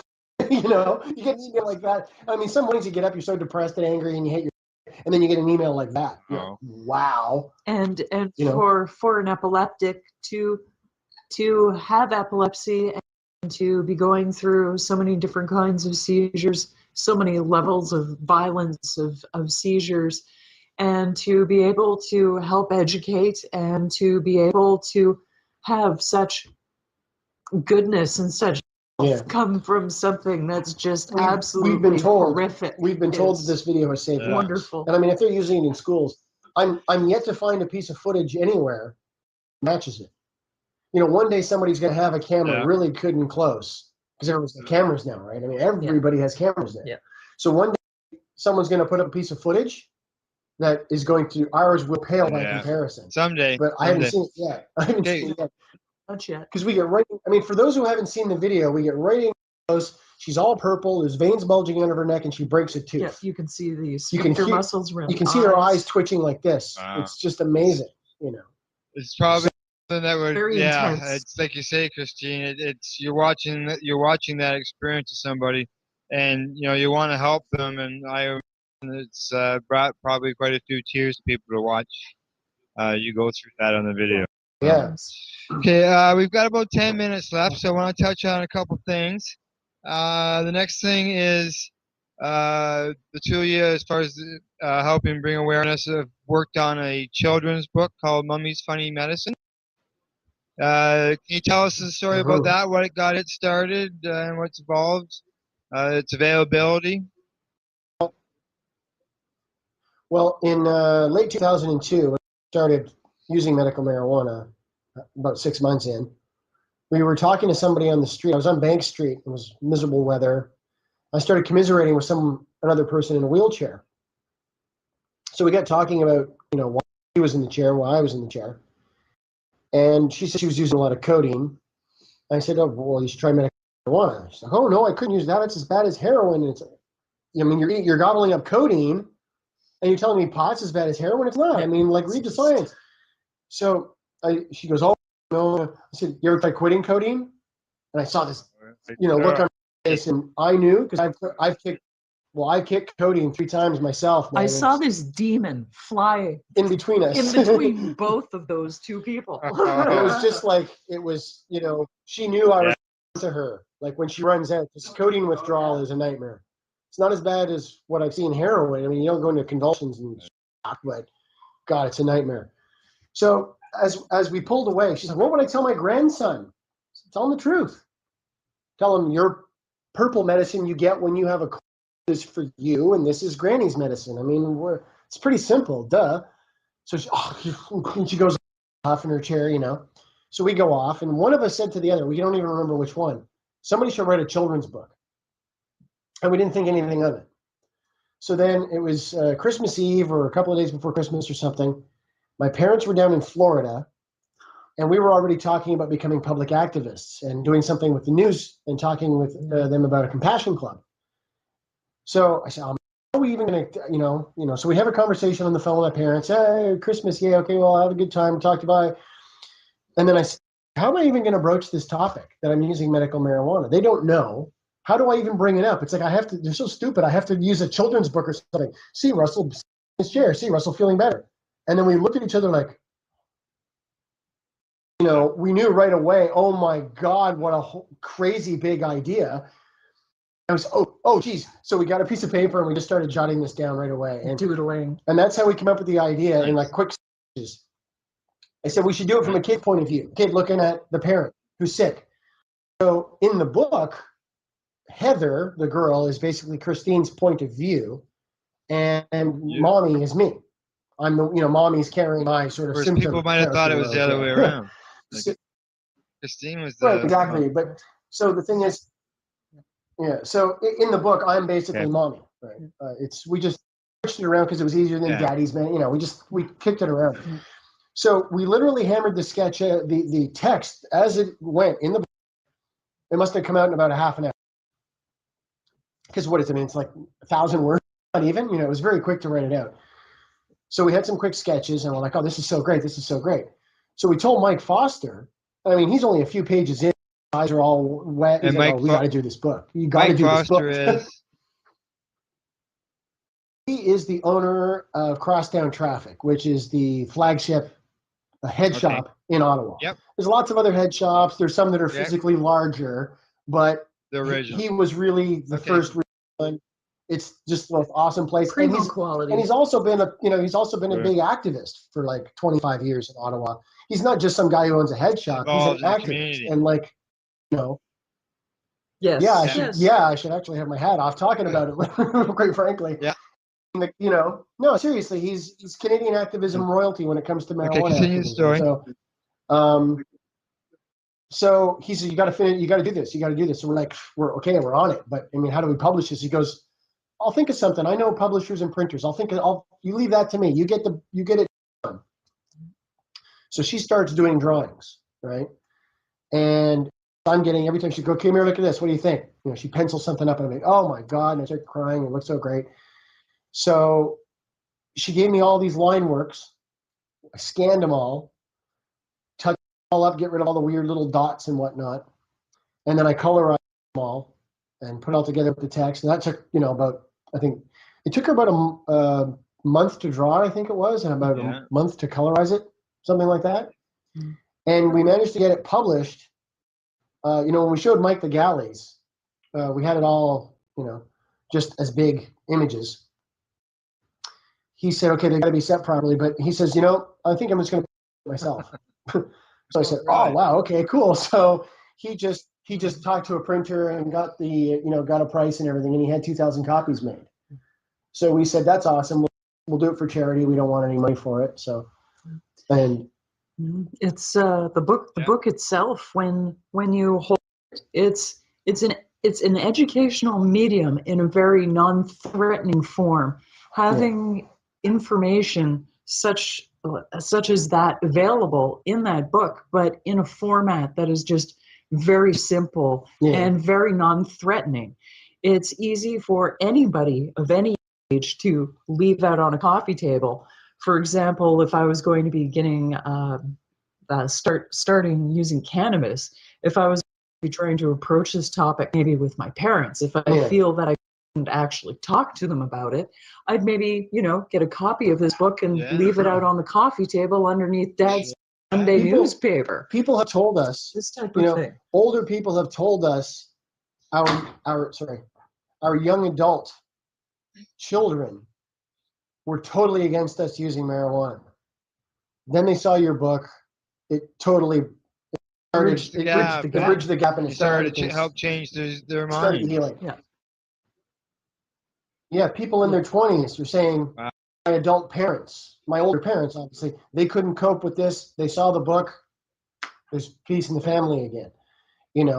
They've shown it to little kids and stuff. So we've got a lot of positive feedback about the book. And there's a read-through video on YouTube where, we have some nice Pat Metheny music in the back. Christine just reads, Now people reads all can the just text. search out And, Mummy's Funny Medicine on YouTube, and they'll be able to get the video of it. Right. Okay. I'm just watching my time here. There's lots of stuff that I had hoped. Oh, I'm told don't worry about it. Maybe Marina, the owner here at the cafe, she doesn't know that you and I, Russell, we have spoken for 4.5 hours before, so So I won't go that. I've got time. We've got time. I'm in Ottawa. It's not like I got anything else to do. Yeah. Later. Well, later. Another thing Later. that you have achieved through your activism is you have become North America's 4th leading letter-to-editor writer. Want to tell us a bit about that? Sure, yeah. Well, in 2002, I started writing some letters to the editor. Got, 1 or 2 published. It was one of those things that if I sent and didn't get published, I'd be, all right. So I wouldn't send one for a long time. But then in around October 2003, I started getting more published. And again, this is before we knew about Facebook, and there wasn't Facebook and Twitter and YouTube. So I had a lot more time on my hands. And I just started pounding them out. Every time I would go and look on the forums, I found a letter, I find an article or somebody else's letter, I'd reply to it. Just pounding them out, right? A list of websites. I had a list of websites to go. That was my main focus. So from October 2003 for about 8 years, I did that. And I got about an average of 100 a year. And that 100 took you how many letters to write? Thousands. Maybe 20,000. I don't even know. See, it's funny because what happened is sometimes I see an article in the Vancouver Sun, right? And it'll be about an issue, medical marijuana, right? But that article also going to show up in a bunch of other associated newspapers, right? In CanWest. So you got to go hunt for those. You got to find those email addresses and send it to those editors too. And then they put them on. And sometimes you only get it online. Sometimes you get it in the paper. And then other times, like for example, I wrote a letter about hemp. It was quite long too. And I sent it to pretty much, I don't know, maybe 300 or 400 newspapers in Canada. I don't even remember how many. I just sent it to every newspaper I could find in every province, even up in the Yukon and Northwest Territories and everything. And I think I got it in over a course of 3 months. It showed up in 23 or 26 different newspapers. One letter that they. So the one letter that I sent off to 300 or 400 different places got printed, that many times. Now the thing about a letter that big, there's a lot of times it would get into a small town newspaper, They like to You know, restrict the size of something letters, like, right? well, sometimes they do, and sometimes they look at it and they go, let's just run this as an article because it saves them having to put a lot of filler in, or they have to write something, right? So if they get something that's intelligent and informed and coherent, and they can just put the editor at the bottom, they don't have to be responsible for the accuracy of the content. Yeah. So it's verging on. So they started verging on op-eds. In fact, a couple of times I'd send out something off to the Ottawa Citizen, and there was a really nice letters editor there, and he would call me and say, "All right, look, you need to change this and that." So he would work with me to get it right for his paper. You know, and then he had me in to have a serious photo like this taken, of me, the writer, of a letter and stuff. I have to break the law to kill myself and all this. So this kind of stuff happened. And then there was a lot of times I would write one letter and just send it to every newspaper, and it would show up in 3 or 4 places at once, over one weekend, over 1 week. I had one letter in 4 newspapers in one day. That was pretty awesome. I think it was the one about Pierre Burton. So advice to somebody who is writing letters is, even if your letter doesn't show up, keep pounding them out, because eventually they will get. And the thing is, too, the editors read them, right? The editors are looking at these letters, and if they start getting more a consensus of people who are sending in a lot of intelligent, concise letters, especially if you correct them and say, well, actually, your article about this, correct them. And people are like, oh, I don't have time for that. Yeah, well, you got time to sit on the bus and play some game on your phone or whatever. You got to play a video and take an hour to write some letters. Exactly. You're part of the problem by sitting there and playing video games versus out and trying to help change things. Yeah. So there's other guys who have done a lot more. Yeah. Robert Sharp is Kirk Muse is the other one, and Stan White. Those are the 3 guys ahead of me. Now Robert Sharp, he does a lot of it in the States. I hardly ever wrote to any place in the States. If I had taken the time to just write to places in the States, I could probably, my numbers would be up like this. Yeah, they probably too, would. And it's quite the accomplishment just to become 4th. Yeah. Well, yeah, and that's 4th in the world. Trading basically in Canada. Yeah. In Canada, yeah. And the thing is, too, I don't know for sure, but I don't think anybody else in Canada has ever written 800 published in Canada. So I might just be the most published letter to the editor writer Canadian history. And just so people know, this isn't just like this is all letters, not just cannabis letters. You're the fourth published editor writer on all subjects.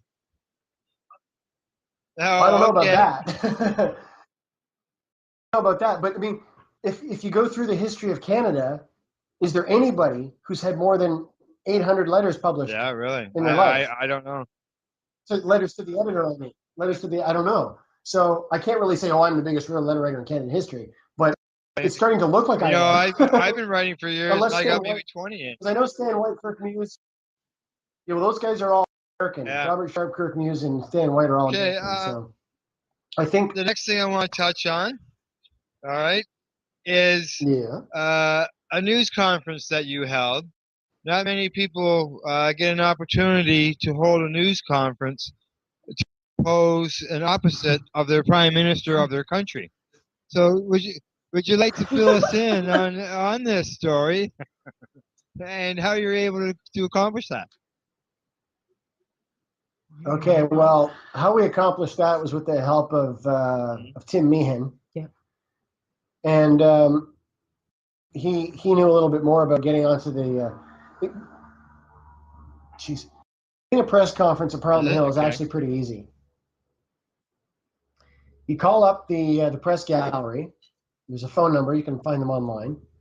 And you say, I want to hold a press conference in the Charles Lynch room.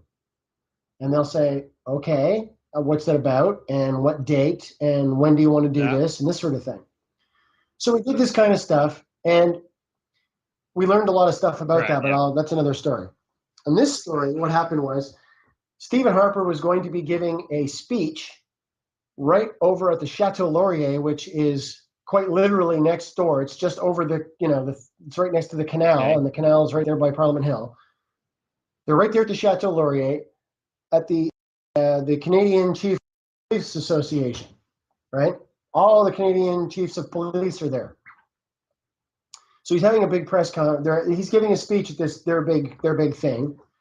So we said, all right, we're going to have a press conference right after the, whatever. He's scheduled to have his speech at a certain time. We'll have our press conference at the same time.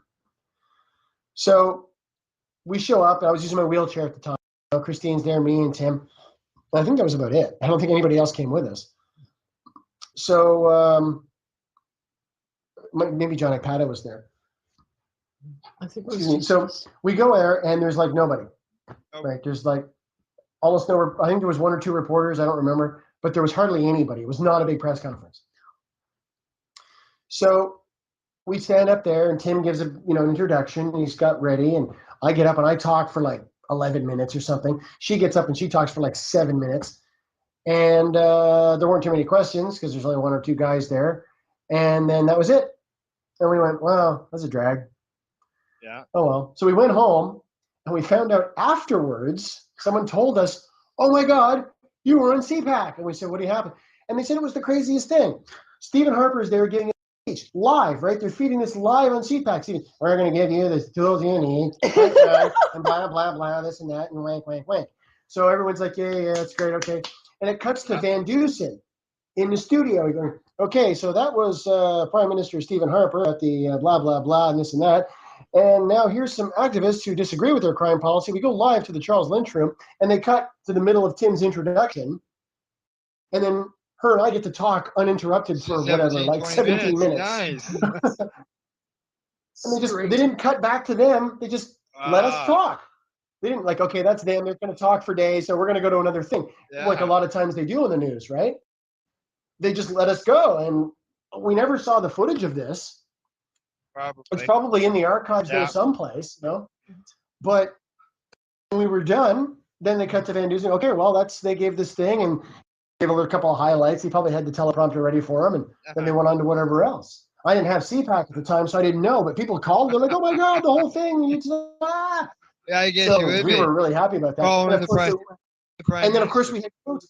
There were quotes by both of us. I think there were quotes by both of us in print media the next day too. There's that as well. There was that. Well, another time we showed up, another time we went to talk about driving, nobody came. Yeah. Like there was the cameraman and us. Not one reporter came, not one. And we were like, man, this is just the worst ever. But it was about driving. New driving laws they have with marijuana driving, right? And drug driving.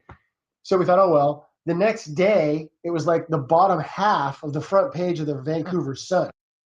Was this article about the driving and long quotes from me and the whole press conference. Oh, yeah. You never know. So, it's a trip living in Ottawa. It's such a trip living in this town, man. It's so weird. It's like living in a time warp. Yeah. Marina here, the owner, she agrees. Okay. Now I want to move on to the MMPR. Everybody knows that the MMAR is changing, and we're being forced to swallow this MMPR unless some action can make some changes. Can you tell us a bit about how this program is going to affect the two of you? We're screwed. That's all I can say. We're screwed. Affordability, strain selection, that's all gone. The affordability, quality, strain selection. Gone. We contacted Health Canada, right? Contacted Rona Ambrose. I got my MP to contact Rona Ambrose, right? And say, listen, we're not going to be able to afford this. What are we supposed to do? So they said, she replies, contact your health care provider, health insurance provider, right? Well, in our case, that's the province of Ontario. So I contact the province of Ontario, and they said, hey, medical marijuana is on the Controlled Drugs and Substances Act. We can't even talk about it. Until it's a DIN. Like we can't, until it's a medicine with a DIN, it's not we can't do anything about it. So it's like, You ask your dad, hey, can I do this thing? And he says, well, you better ask your mom. And you go ask your mom. Well, what did your dad say? Right. I know there was a couple years ago when all these meetings were going on and they were meeting with people. The government told the compassion center operators and stuff that were involved in that it would require patients as well as the commercial distributors to lobby the insurance industry for coverage. Otherwise, we were on our own. Like it's ridiculous. Yeah. So You we're know, fucked. whatever happened about caring about the patients instead of caring about whether a multi-million-dollar company is making $1 billion a year in profit. Like, exactly. And this Ontario government is already so mired in scandal. The last thing they need is, oh yeah, we're going to start just, giving people ODS, people on Ontario disability and welfare, we're going to pay for their medical marijuana. Now, forget the fact that it's safer, more effective, and cheaper than many of the drugs that are already probably covered under the probably ODS. reduce healthcare costs. Exactly. They would look at this and they go, wow, this is a no-brainer. But how do we tell the public? This? With Tim Hudak, yap, yap, yap, yap. With Sun News Network, yap, yap, yap, yap. How do they get any of this across to the public, right? It's up to us. It's up to people like us to sit on the bus and talk loud. Talk cures cancer. And the government's taking away our medicine, we're going to die. So, have a mission to every person out there who's advocating for cannabis to talk to at least one or two people daily, constantly, in order to. Well, I mean, I usually wear a T-shirt that has something that's going to attract attention. I do the same thing. Usually, it's my marijuana cures cancer T-shirt. Got my which always time gets for people hemp talking. T-shirt on. Yeah. Yeah. I think everybody should get one that says marijuana cures cancer. Now, some people wag a finger about that and they go, well, cure, you can't really say cure, but let's talk about the word cure for a minute, right? If you take a treatment for a medical condition and the medical condition goes away, then it's a cure. But if it doesn't go away, then it's a treatment that failed.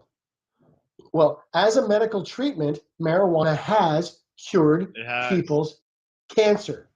In the past, doing so in the present, likely will in the future.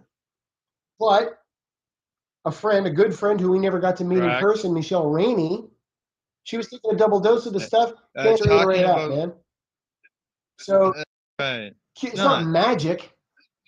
A lot of people are getting chemo or radiation. They're like, yeah, I'm doing great. I feel great. I'm doing great. All of a sudden they get some sinus infection. Boom, the guy's dead 3 days later. Or something like that. It can be that quick with cancer. So to say, marijuana cures cancer, well, water doesn't cure thirst, but it's a conversation starter. And that's why it says marijuana cures cancer, look it up. So you're going to go look it up online, or you can take your phone out and start looking. There you go. It's better than walking around with an Ottawa Senators T-shirt on or a Toronto Maple Leafs or some other. Talking about Michelle Rainey, I see you have a medicinal T-shirt on from Michelle. And as I look at the calendar, we are 5 days away from, I believe, the third anniversary of Michelle's passing. There will be the third annual Michelle Rainey Walk will be held in Toronto on the 20th, and that is looked after by Erin Butterfly, and she organizes that every year. So, yeah. Awesome. I wish we could try to organize one in Ottawa, but honestly, we struggle just to get our own errands and stuff done, our own sanity in order, And this town is just pitiful. It's hard to get even 5 people to do postering and this kind of stuff. It's different in Toronto. You get the Vapor Lounge, you got all these people who are congregating. We run into it's like, the same problem here in Peterborough, and there's a fellow by the name of Blazer Wrinkles who's working very hard. He does the Peterborough 420 and Peterborough Cannabis Day, and he's working on some other secret projects right now that I can't elaborate on till another time. But if they come through to fruition, it's going to be a huge step here in this area, I'll tell you. Last question, I'm guessing. and this got to do with legalization of marijuana.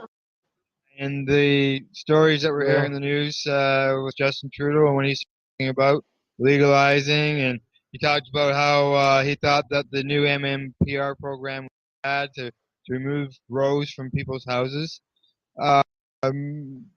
Is this a pipe dream of his? Or is this something that it could be a possibility? Because you and I, we both know we've heard this for 40 years. But does this seem a little bit different this time? I think it's different this time because of, the cancer information, internet, doctors like Sanjay Gupta, the changes in the U.S., Yeah. Israel, this kind of thing. I think we're off to a good start. The problems I foresee with the liberals is that they see it as a contentious and difficult issue to get across to the public already. As you can see, it's sort of helping their popularity, but it's still kind of scrambling to get coherent, right? It's not and the thing is, people keep like, oh, Justin Trudeau saying this and Justin Trudeau saying that. It's not like he goes bursting out of the gate, well, I think this and that about marijuana. It's the press ask him a question and he politely responds in a fairly intelligent and almost fully informed way. Now, I agree with him about the MMPR.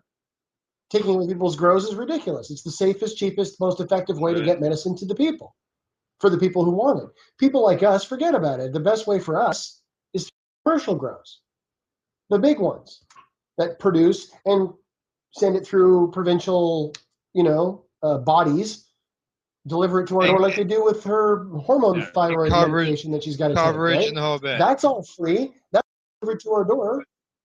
So for some people, not everybody wants to grow. Not everybody needs to be growing. Some people have a dose load so big that they'd have to live in a 6-bedroom apartment to do it. You cannot. Some people can get by in 3 or 4. I know a guy who got by in 1 pinner a day for his Crohn's. I know. Yeah. He says, man, I said, you don't use very much. He says, I roll these little thin joints. He says, I smoke a half of one a night. I don't have Crohn's. He says, if I miss that joint, boy, do I have Crohn's. It's like I got broken glass inside me. Yeah.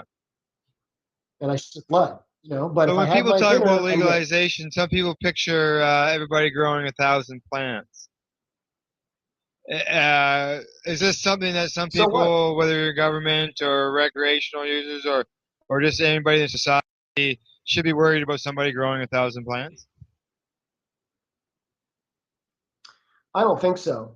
Because, if let's say the law fell apart tomorrow and, Peter Mansbridge and every other news, Kevin Newman and everybody like, well, that's it, man. Marijuana is legal. The law fell apart. It's like abortion. It's all up in the air.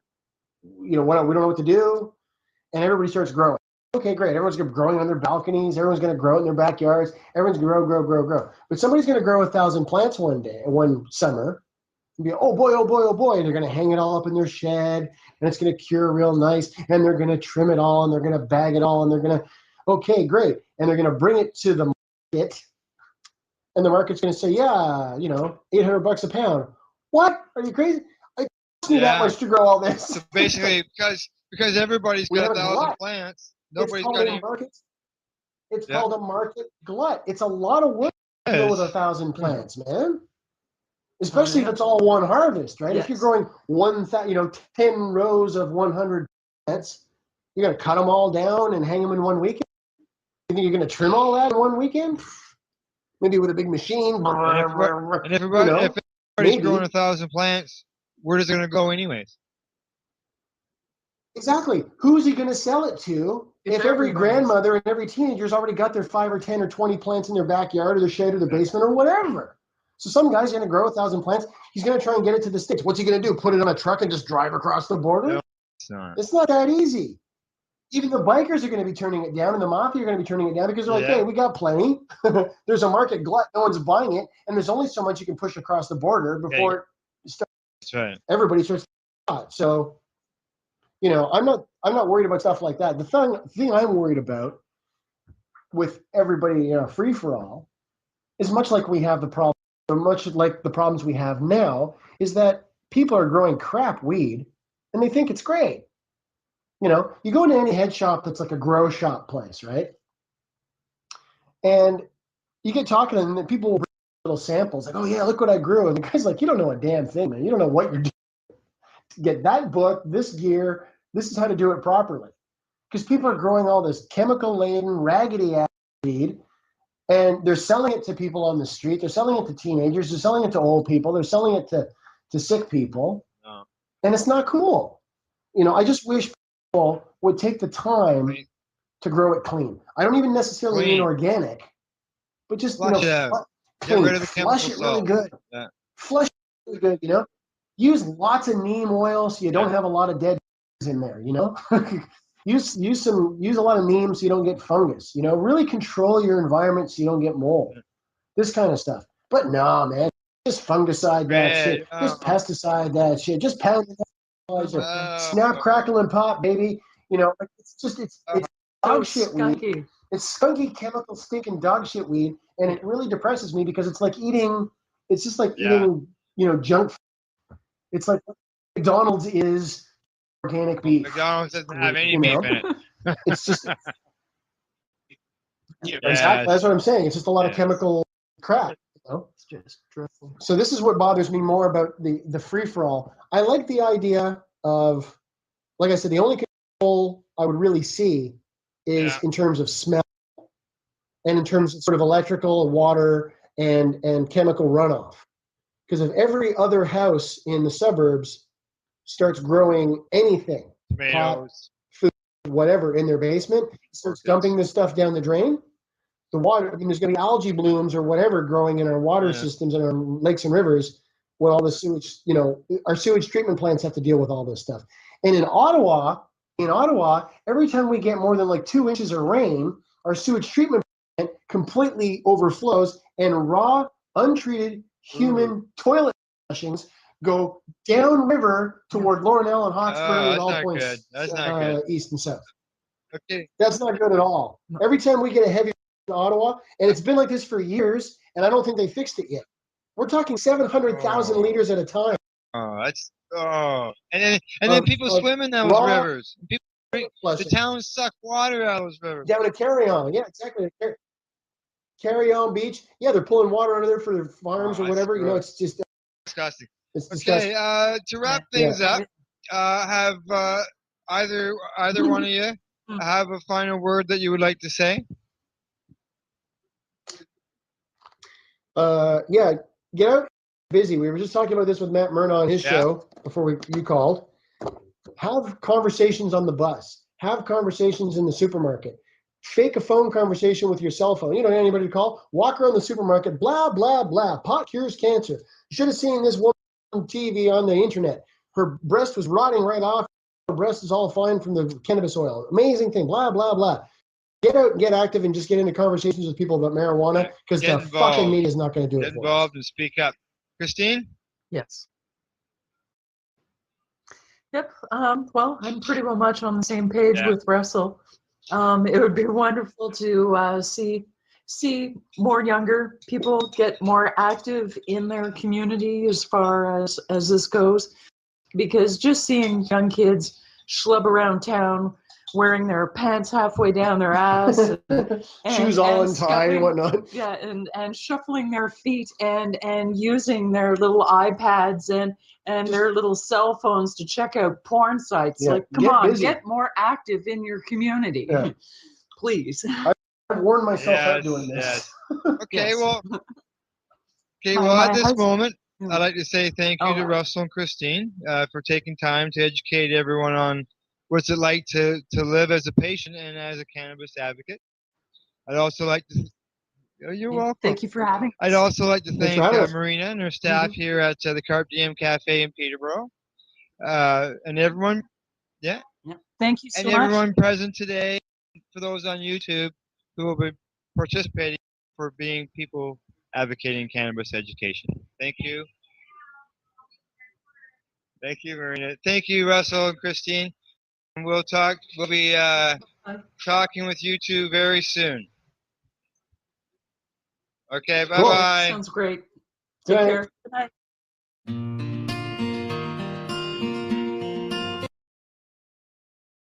Rerolled Saturdays. Check it out. Nothing but non-stop cannabis and psychedelic programming. Find it at 420pace.ca.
You're watching the 420 Pace, found at 420pace.ca.